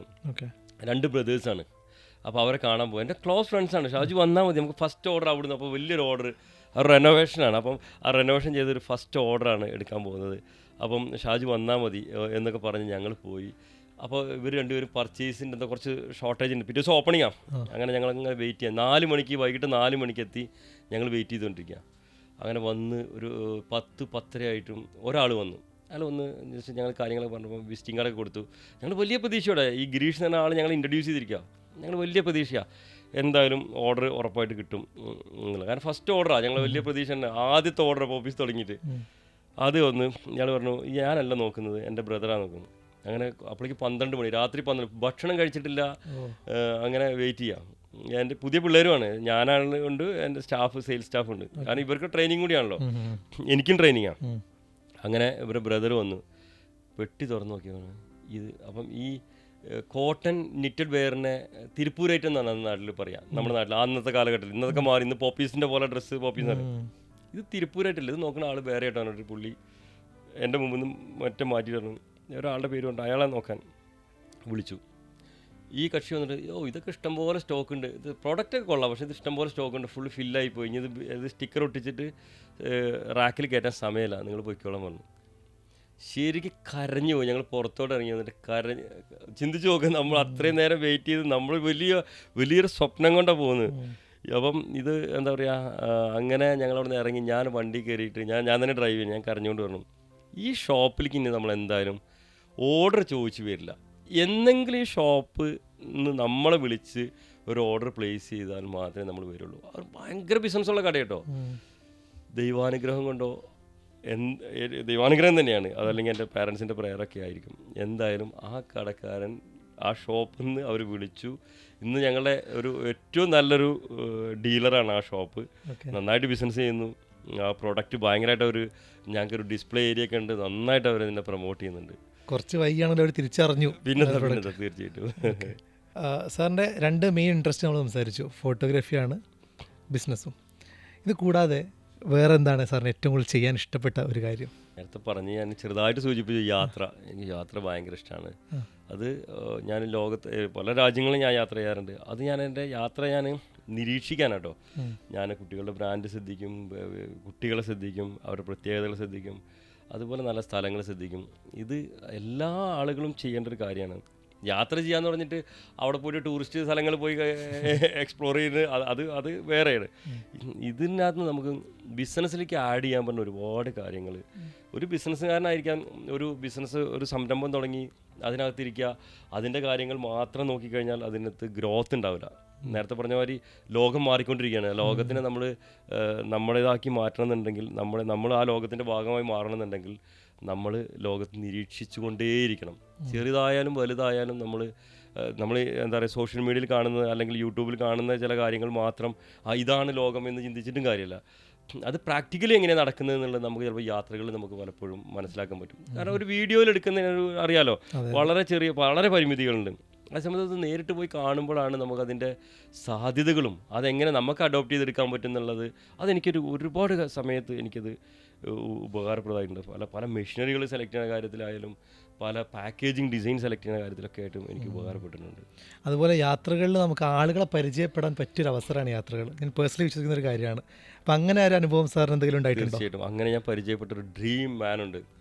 അതേപോലെ ഞാൻ ആ പേര് വെളിപ്പെടുത്തില്ല, അദ്ദേഹമായിരിക്കും എൻ്റെ ബ്രാൻഡ് അംബാസിഡർ. ആ പേര് ഞാൻ വെളിപ്പെടുത്തില്ല. അങ്ങനെ ഒരാളുണ്ട്. ആ ആൾ എല്ലാവരും അതെനിക്ക് തോന്നുന്നു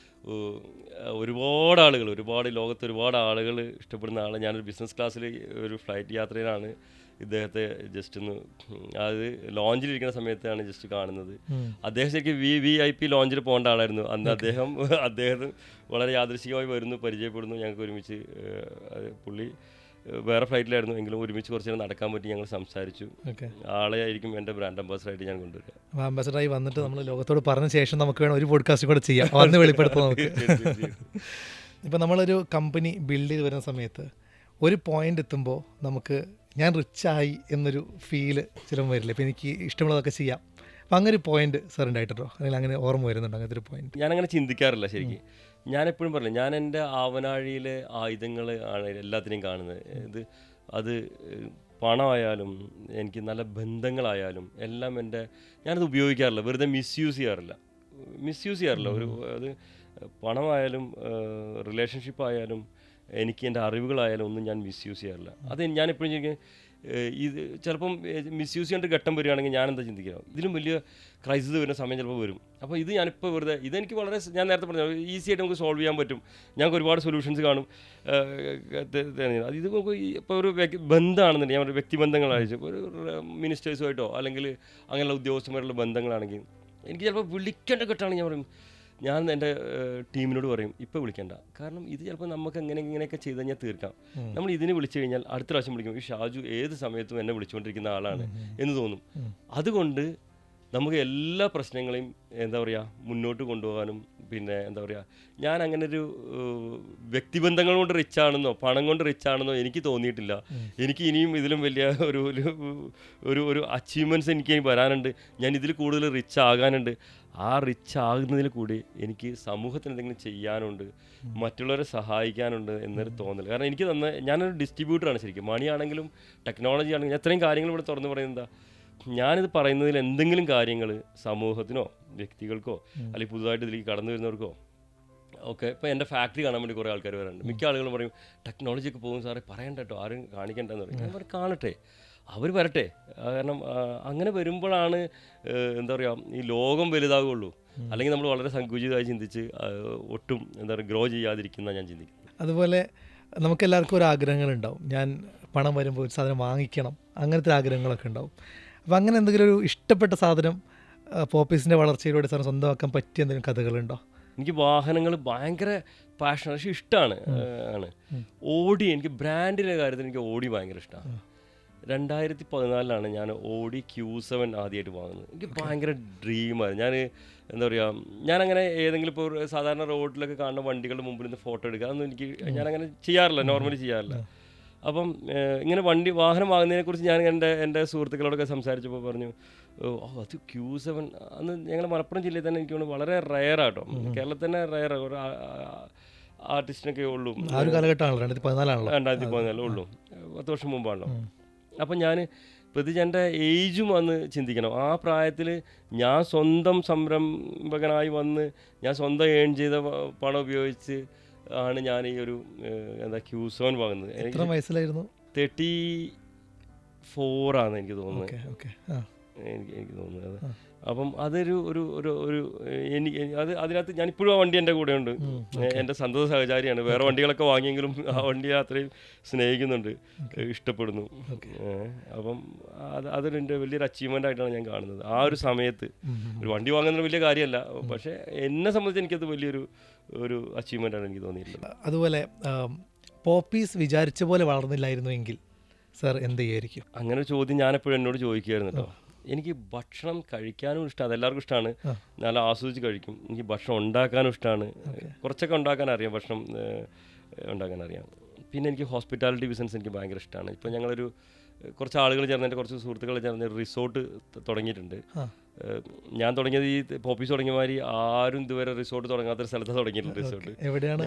ഞങ്ങൾ കോഴിക്കോട് ജില്ലയിൽ കരിമ്പ് എന്ന് പറഞ്ഞാൽ ആരും അധികം കേട്ടിട്ടുണ്ടാവില്ല, ആനക്കാമ്പോലിൻ്റെ മുകളിലായിട്ട് കരിമ്പ് എന്ന് പറഞ്ഞ സ്ഥലത്താണ് ഞങ്ങൾ റിസോർട്ട് വന്നിട്ടുള്ളത്. കരിമ്പ് തന്നെ റിസോർട്ടിൻ്റെ പേര്. ഞങ്ങളൊരു 16-17 പേര് ചേർന്നിട്ട് തുടങ്ങിയിട്ടുള്ളതാണ് റിസോർട്ടാണ്. അപ്പം വേറെ സ്ഥലങ്ങളിലൊക്കെ കുറച്ച് ഇക്കോ ഫ്രണ്ട്ലി ആയിട്ടുള്ള മോഡലിൽ കുറച്ച് റിസോർട്ടുകൾ ഉണ്ടാക്കാനൊക്കെയാണ് ഒരാഗ്രഹമുണ്ട്. ചിലപ്പോൾ ഞാൻ ചിലപ്പോൾ റെസ്റ്റോറൻറ്റ് ഒക്കെ ആയിട്ട് ചിലപ്പോൾ പോയേനെ. ഞാൻ പോപ്പീസിൽ വന്നില്ലായിരുന്നെങ്കിൽ, പോപ്പീസ് തുടങ്ങിയില്ലായിരുന്നെങ്കിൽ അങ്ങനെ പോയേനെ. അങ്ങനെ ആയിരിക്കും ഇൻഡസ്ട്രിയാണ്. തീർച്ചയായിട്ടും. ഓക്കെ, ഞാൻ പേഴ്സണൽ ഫൈനാൻസ് ഫീൽഡിലൊക്കെ ഇൻട്രസ്റ്റ് ഉള്ള ഒരാളാണ്. അപ്പോൾ അതുകൊണ്ട് ചോദിക്കുകയാണ്, ഇപ്പോൾ സാർ ബിസിനസ്സിൽ ഇൻവെസ്റ്റ് ചെയ്യാതെ വേറെ എന്തെങ്കിലും ഇൻവെസ്റ്റ്മെൻറ്റ് മെത്തേഡ്സിൽ ഇവിടെ ഇൻവെസ്റ്റ് ചെയ്യാറുണ്ട്? അപ്പം ഫോർ എക്സാമ്പിൾ സ്റ്റോക്ക് മാർക്കറ്റ് ആയിക്കോട്ടെ, മ്യൂച്വൽ ഫണ്ട്സ് ആയിക്കോട്ടെ, ആ ഒരു റിയൽ എസ്റ്റേറ്റ് ആയിക്കോട്ടെ. അപ്പോൾ അതിൽ സാറിൻ്റെ ഒരു ടേക്ക് എന്താണ്, സാറിൻ്റെ ഒപ്പീനിയൻ എന്താണ്? ഞാൻ എല്ലാ ട്രഡീഷണലായിട്ട് ഞങ്ങൾ എസ്പെഷ്യലി കുടിയേറ്റ കർഷകരൊക്കെ ചെയ്യുന്ന മാതിരി ഞാൻ ആദ്യഘട്ടങ്ങളിലൊക്കെ ഞാൻ റിയൽ എസ്റ്റേറ്റിലായിരുന്നു ഇൻവെസ്റ്റ് ചെയ്തിരുന്നത്. പിന്നീട് ഞാനത് മനസ്സിലാക്കി അതൊരു നല്ല ഇൻവെസ്റ്റ്മെൻ്റ് അല്ല. ആ റിയൽ എസ്റ്റേറ്റ് ഇൻവെസ്റ്റ്മെൻ്റ് എല്ലാം ഞാൻ പിന്നീട് എല്ലാം എൻ്റെ ഫാക്ടറിയും എൻ്റെ പ്രൊഡക്ഷനുമായിട്ട് ബന്ധപ്പെട്ട് യൂസ് ചെയ്യുന്നുണ്ട്, അതിനുവേണ്ടി ഉപയോഗിക്കുന്നത്. അത് ഇപ്പോൾ എനിക്ക് യൂസ്ഫുള്ളാണ്. പക്ഷേ അത് ഫിക്സഡ് ഇൻവെസ്റ്റ്മെൻ്റ് ആണ്, അത് അത്രത്തോളം ബിസിനസ്സിന് നല്ലതല്ല. ഇപ്പോൾ ഞാൻ ചെയ്യുന്നത് എൻ്റെ ബ്രാൻഡും എൻ്റെ ലിസ്റ്റിങ്ങുമായിട്ട് ബന്ധപ്പെട്ട് ഞാൻ പറഞ്ഞ എൻ്റെ പോപ്പീസിൻ്റെ ഷെയർ പ്രൈസ് കയറുന്ന ഞാൻ പറഞ്ഞല്ലോ, പോപ്പീസിൽ തന്നെയാണ് ഇൻവെസ്റ്റ് ചെയ്തുകൊണ്ടിരിക്കുന്നത്. ഞാൻ മറ്റുള്ള ഇൻവെസ്റ്റ്മെൻ്റ് ഒന്നും നോക്കാറില്ല. പക്ഷേ ഞാൻ മനസ്സിലാക്കിയൊരു കാര്യം,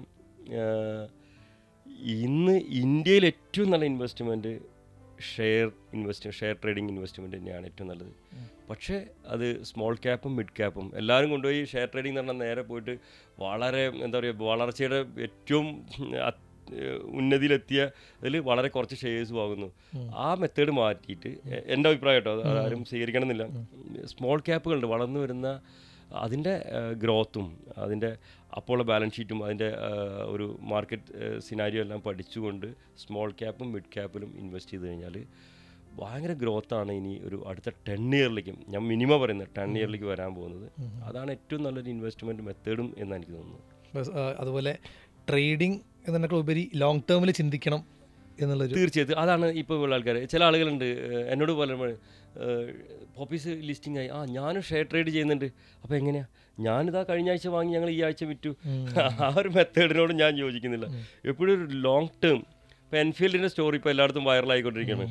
അന്ന് 60,000 രൂപയ്ക്ക് എൻഫീൽഡ് ഷെയർ വാങ്ങിയിരുന്നെങ്കിൽ, അങ്ങനെ ചിന്തിക്കുന്ന ആളുകൾ വളരെ അന്ന് ഒരു FD ഇട്ടിരുന്നെങ്കിൽ ആ FD നിന്ന് എത്രയാകുമായിരുന്നു? അന്ന് ആ 60,000 റുപ്പീസ് അന്ന് ഷെയറിൽ അന്ന് ഇൻവെസ്റ്റ് ചെയ്ത നമ്മുടെ കേരളത്തിൽ തന്നെ തുടക്കത്തിൽ നമ്മുടെ സിയാലിലൊക്കെ ഇൻവെസ്റ്റ് ചെയ്ത ആളുകളുടെ ഇന്നത്തെ നെറ്റ്വർത്ത് ഒന്ന് അന്വേഷിച്ചാൽ അറിയാം. എനിക്കറിയാവുന്ന ഒരുപാട് ആളുകളുണ്ട് വേറെ കുറേ ഷെയർസിലൊക്കെ ഇൻവെസ്റ്റ് ചെയ്ത്. ഏറ്റവും വലിയ രസകരമായൊരു സംഗതി, അർച്ചന സോഫ്റ്റ്വെയറിൻ്റെ ഒരു ഇൻവെസ്റ്റർ ഉണ്ട് ചെന്നൈയിലുള്ള. അദ്ദേഹത്തിൻ്റെ അമ്മ അർച്ചന സോഫ്റ്റ്വെയർ 94 തുടങ്ങുന്ന സമയത്ത് ഇൻവെസ്റ്റർ ആയിരുന്നു. അതിൻ്റെ ഷെയർ പ്രൈസൊക്കെ താഴെ, അർച്ചന സോഫ്റ്റ്വെയർ വൈൻഡപ്പ് ചെയ്ത് അതിൻ്റെ ഷെയർ പ്രൈസൊക്കെ താഴെ പോയ സമയത്തും ഈ മകനൊരു ഹോബിയായിരുന്നു. ചെറിയ വിലയ്ക്ക് ഞാൻ വാങ്ങുന്ന സമയത്ത് 3 രൂപയായിരുന്നു ഷെയർ പ്രൈസ്. അദ്ദേഹം വാങ്ങിക്കൂട്ടി. ഇപ്പോൾ അയാളുടെ 1.5 ലക്ഷം 2 ലക്ഷം ഷെയർസ് ഉണ്ട്. ഒന്ന് കണക്ക് കൂട്ടി നോക്കുക, അയാളുടെ കയ്യിൽ അയാളുടെ ആസ്തി ചുരുങ്ങിയ സമയം കൊണ്ട് അയാൾ ഇൻവെസ്റ്റ് ചെയ്ത പണം എത്രയാണ് ഇന്നത്ര. അയാൾ ഞാൻ തിരിച്ചു ചോദിച്ചു ആ ഷെയർസ് എനിക്ക് തിരിച്ചു തരുമെന്ന് ചോദിച്ചു. അദ്ദേഹം എന്നെ കാണാൻ വേണ്ടി, ഞാൻ ടേക്ക് ഓവർ ചെയ്തിട്ട് അദ്ദേഹത്തിൻ്റെ സുഹൃത്തുക്കളും കൂടി എന്നെ കാണാൻ വേണ്ടി, ആനന്ദ് എന്നാണ് അദ്ദേഹത്തിൻ്റെ പേര് നിൽക്കുന്നത്, എന്നെ കാണാൻ വേണ്ടി ഓഫീസിൽ വന്നു. അപ്പോൾ പുള്ളി എന്നോട് ഇനി ഷെയർ കിട്ടുമെന്ന് ചോദിക്കുന്നത്. ഗ്രോത്ത് പൊട്ടൻഷ്യൽ പുള്ളിക്ക് അറിയാം. പിന്നെന്താ പുള്ളി അതിൻ്റെ സംരംഭകരെ കാണാൻ വേണ്ടി വന്നതാണ്. പുള്ളി ഹോബിക്ക് തുടങ്ങിയതാ. അത് പക്ഷേ വലിയൊരു എന്താ പറയുക അച്ചീവ്മെൻ്റ് ആയി മാറിയപ്പോൾ. ഇപ്പോൾ ഇന്നത്തെ കാലത്ത് യുവാക്കൾ ഒരുപാട് പേര് ഇറങ്ങുന്നൊരു മേഖലയാണ് ടെക്സ്റ്റൈൽ ക്ലോത്തിങ് ഇൻഡസ്ട്രി ഒക്കെ. തിരുപ്പൂരേക്കൊന്ന് ചുമ്മാ പോയി കഴിഞ്ഞാൽ കാര്യങ്ങളെല്ലാം എളുപ്പത്തിൽ നടക്കുന്നുള്ളൊരു ചിന്തയാണ് അവർക്കുള്ളത്. അതാണോ യാഥാർത്ഥ്യം സാറിനൊരു എക്സ്പീരിയൻസിൽ പറയുകയാണെങ്കിൽ? അതെന്താ വെച്ചാൽ ഇപ്പം ഞാൻ നേരത്തെ പറഞ്ഞില്ലേ, സോഷ്യൽ മീഡിയ വീഡിയോസ് ഒത്തിരി ആളുകൾ കണ്ടൻറ് ക്രിയേഷൻ്റെ ഭാഗമായിട്ട് നേരെ തിരുപ്പൂർ വരും. വളരെ ഈസിയാണെന്ന് പറഞ്ഞാൽ ഏതെങ്കിലും ഒരു ഹോൾസെയിൽ ഷോപ്പ് കയറിയിട്ട് ഒരു വീഡിയോ ഇടുന്നു. ഇവിടുന്ന് ഒരാൾ പോയിട്ട്, എന്നെ കാണാൻ വേണ്ടി വരുന്ന കുറേ ആളുകളുണ്ട്, ഇവർ ഈ വീഡിയോ കണ്ടിട്ട് ബ്രാൻഡ് തുടങ്ങും അല്ലെങ്കിൽ പ്രൊഡക്റ്റ് തുടങ്ങും. ഇവരിതിനെക്കുറിച്ച് യാതൊരു വിധം, നമ്മളൊരു ബേസ്മെൻ്റ് ഇല്ലാത്തൊരു വീടുണ്ടാക്കി എങ്ങനെ ഉണ്ടാവും? അപ്പോൾ ഞാൻ പറഞ്ഞ തിരുപ്പൂർ പോലെ അല്ലെങ്കിൽ അതുപോലെ ഒത്തിരി മേഖലകൾ നമ്മുടെ ഇന്ത്യയിൽ തന്നെ ഉണ്ട്. ഇന്ത്യ അത്ര എൻഡ്ലെസ് അവസരങ്ങളുള്ള ഗാർമെൻസിൻ്റെ കാര്യം ഞാൻ പറഞ്ഞു, എല്ലാത്തിലും ഉണ്ട്. ഒത്തിരി ഗ്രാമങ്ങളുണ്ട്, എസ്പെഷ്യലി ബാംഗ്ലൂരുണ്ട്, കൊൽക്കത്ത ഉണ്ട്, അതുപോലെ മുംബൈ ഉണ്ട്, ഡൽഹി ഉണ്ട്. ഇതിലും തിരുപ്പൂരിലും മനോഹരമായിട്ട് ചെയ്യാൻ, കോസ്റ്റ് കുറച്ച് ചെയ്യാൻ പറ്റുന്ന ഒത്തിരി മേഖലകളുണ്ട്. ഈ വീഡിയോ കണ്ടുപോയിട്ട് ചതിക്കപ്പെടുന്നവരുണ്ട്. തിരുപ്പൂരിലെല്ലാം എന്താ പറയുക ക്ലാരിറ്റിയുള്ള ക്ലിയറുള്ള ഈ വീഡിയോ കണ്ട പോലുള്ള കാര്യങ്ങളല്ല. അപ്പം ഞാൻ ഈ മേഖലയിൽ വരുന്നവർക്ക് പറയാനുള്ളത്, നിങ്ങൾ ആദ്യം മൊത്തം ഇന്ത്യയാണ് ലോകത്തിലെ ഏറ്റവും കൂടുതൽ എനിക്ക് തോന്നുന്ന ടെക്സ്റ്റൈൽ, ചൈന കഴിഞ്ഞാൽ എനിക്ക് തോന്നുന്നു ഇപ്പോൾ വീണ്ടും ഇന്ത്യ തന്നെ നമ്പർ 1 ആയി വരുന്നത് എക്സ്പോർട്ട് ചെയ്യുന്ന കൺട്രിയാണ്. അപ്പോൾ സാധ്യതകൾ ഏറ്റവും കൂടുതലുള്ള രാജ്യമാണ് ഇന്ത്യ. അത് തിരുപ്പൂർ മാത്രമല്ല, തിരുപ്പൂർ അതിൽ വൺ ഓഫ് ദ ഡിസ്ട്രിക്റ്റാണ്. തമിഴ്നാട്ടിൽ തന്നെ അല്ലാത്ത പല മേഖലകളിലും മാനുഫാക്ചേഴ്സും ഉണ്ട്, നിറ്റിങ്ങോ വീവിങ്ങോ ഒക്കെ ചെയ്യുന്ന സ്ഥലങ്ങളുണ്ട്. അപ്പോൾ അതിൽ ഏറ്റവും തിരഞ്ഞെടുത്ത് ആരും ചതിക്കുഴിയിൽ വീഴാതെ ഏറ്റവും ബെസ്റ്റ് നല്ലോണം പഠിച്ചിറങ്ങണം എന്നാണ് എനിക്ക് പറയാനുള്ളത്. ബിസിനസ്സിലേക്ക് ഇറങ്ങാൻ ആഗ്രഹിക്കുന്ന ഒരു ഓൺട്രപ്രണറിന് അല്ലെങ്കിൽ പൊട്ടൻഷ്യലി വളരാൻ പോകുന്ന ഒരു ആസ്പയറിംഗ് ഓൺട്രപ്രണർക്ക് സാർ കൊടുക്കാനുള്ള അഡ്വൈസ് എന്താണ്? എപ്പോഴും ഞാൻ പറയുന്ന കാര്യമാണ്, അതായത് ഇപ്പോൾ എൻ്റെ സ്റ്റോറി കേട്ടിട്ട് നാളെ പോയിട്ടൊരു പോപ്പീസ് തുടങ്ങുക, അല്ലെങ്കിൽ ആപ്പിളിൻ്റെ സ്റ്റോറി കേട്ടിട്ട് നാളെ ഒരു ആപ്പിൾ തുടങ്ങുക, അതല്ലെങ്കിൽ ആമസോണിൻ്റെ സ്റ്റോറി കേട്ടിട്ട് നാളെ ഒരു ആമസോൺ തുടങ്ങുക, സൂഡിയോയുടെ സ്റ്റോറി കേട്ടിട്ട് നാളെ സൂഡിയോ തുടങ്ങുക. അനുകരിക്കാതിരിക്കുക എന്നുള്ളത് ഏറ്റവും പ്രധാനപ്പെട്ട. പക്ഷേ നമുക്ക് റോൾ മോഡൽസ് വേണം. നമുക്ക് കുറേയൊക്കെ ബെഞ്ച് മാർക്ക് ചെയ്യാൻ പറ്റിയ ചില ബ്രാൻഡ്സ് വേണം. ഞാനും ബെഞ്ച് മാർക്ക് ചെയ്തിട്ടുണ്ട്, ബ്രാൻഡിനൊക്കെ ബെഞ്ച് മാർക്ക് ചെയ്തിട്ടുണ്ട്. അപ്പോൾ ബെഞ്ച് മാർക്ക് ചെയ്യാം. പക്ഷേ ഇമിറ്റേറ്റ് ചെയ്യാന്ന് പറഞ്ഞാൽ അതിനകത്ത് കാലിടറാൻ സാധ്യതയുണ്ട്. പിന്നെ എപ്പോഴും വിജയിച്ച ആളുകളുടെ ഇത് ഞാൻ പലപ്പോഴും പറഞ്ഞു, വിജയിച്ച ആളുകളുടെ സ്റ്റോറി നമ്മൾ പഠിക്കുകയും അവരെ അനുകരിക്കുകയും അവരെ ഫോളോ ചെയ്യുന്നത് കൂടെ തന്നെ പല ബിഗ് ബ്രാൻഡ്സും ബിഗ് കമ്പനീസും തകർന്നിട്ടുണ്ട്. ഇപ്പം നമ്മളെ എന്താ പറയുക, ഞങ്ങളൊക്കെ ചെറുപ്പത്തിൽ നിർമ്മ, അതുപോലെ അടുത്ത് ഉണ്ടായ നമ്മളെ വലിയ ബൈജൂസ് സംഭവിച്ചു, അതുപോലെ നമ്മുടെ ഇതുണ്ടല്ലോ UAE എക്സ്ചേഞ്ച് സെൻറ്റർ. അങ്ങനെ നമുക്ക് പഠിക്കേണ്ട കുറേ കേസ് സ്റ്റഡീസ് ഉണ്ട്. ഇവർക്കൊക്കെ എന്ത് സംഭവിച്ചു അതിനെക്കുറിച്ചൊന്ന് സ്റ്റഡി ചെയ്തിട്ട് അവർക്ക് എവിടെ വീഴ്ച സംഭവിച്ചു. കാരണം എല്ലാവരും സക്സസ് ആയിരിക്കുന്ന ആരും അവരുടെ വീഴ്ചകളെ കുറിച്ച് പറയാറില്ല, നോർമലി പറയില്ല. അതേസമയത്ത് വീണ് പോയവരുടെ സ്റ്റോറികൾ അത് അവർ പറയണ്ട, നാട്ടുകാർ അത് അല്ലെങ്കിൽ എന്താ പറയുക, ഇപ്പോൾ ലോകം അവരെക്കുറിച്ച് പറഞ്ഞുകൊണ്ടിരിക്കും. അതെടുത്ത് പഠിച്ചത് കേസ് സ്റ്റഡി ആയിട്ട് നമ്മൾ പഠിച്ച് വരികയാണെങ്കിൽ മുന്നോട്ട് പോകുന്ന സമയത്ത് നമുക്ക് അതുപോലെ പ്രതിസന്ധി വരികയാണെന്നുണ്ടെങ്കിൽ അതിനെ എങ്ങനെ, ആ കേസ് സ്റ്റഡി ആയിരിക്കും നമുക്ക് ബെഞ്ച് മാർക്ക് ചെയ്തിട്ട് നമുക്കതിനെ ഈസി ആയിട്ട് സോൾവ് ചെയ്ത് നമുക്ക് മുന്നോട്ട് പോകാൻ പറ്റും. നമ്മൾ എവിടെയും തളരില്ല. അപ്പോൾ വിജയിച്ചവരെക്കുറിച്ച് വിജയിച്ചവരെ കാണുന്ന പോലെ തന്നെ പരാജയപ്പെട്ടവരെക്കുറിച്ച് പഠിക്കുക. അവർക്ക് വന്ന വീഴ്ചകൾ നമ്മുടെ ജീവിതത്തിൽ നമ്മുടെ മുന്നോട്ട് നയിക്കുന്നതിലും വീഴാതിരിക്കാനും തകരാതിരിക്കാനും നടന്ന് മുന്നോട്ട് പോവുക. ഇതാണ് എനിക്ക് എല്ലാവരോടും പറയാനുള്ളത്. എല്ലാവർക്കും വളർന്നു വരുന്ന എല്ലാവർക്കും വലിയ ഇൻസ്പിറേഷനാണ് സാർ. പിന്നെയുള്ള പോപ്പീസിൻ്റെ വളർച്ചയ്ക്ക് എല്ലാവിധ ആശംസകളും നേരെയാണ്. നമ്മുടെ ഇൻവൈറ്റ് ആക്സെപ്റ്റ് ചെയ്ത് അവിടെ എത്തിച്ചേർന്നതിന് വലിയൊരു thanks. Thank you so much sir. നിങ്ങളുടെ എനിക്ക് തോന്നുന്നു ആദ്യത്തെ ബ്രോഡ്കാസ്റ്റിംഗ് വീഡിയോ ആണ്. അതിന് പോപ്പീസിൻ്റെയും ഫാമിലിൻ്റെയും എല്ലാവിധ ആശംസകളും. Thank you so much sir.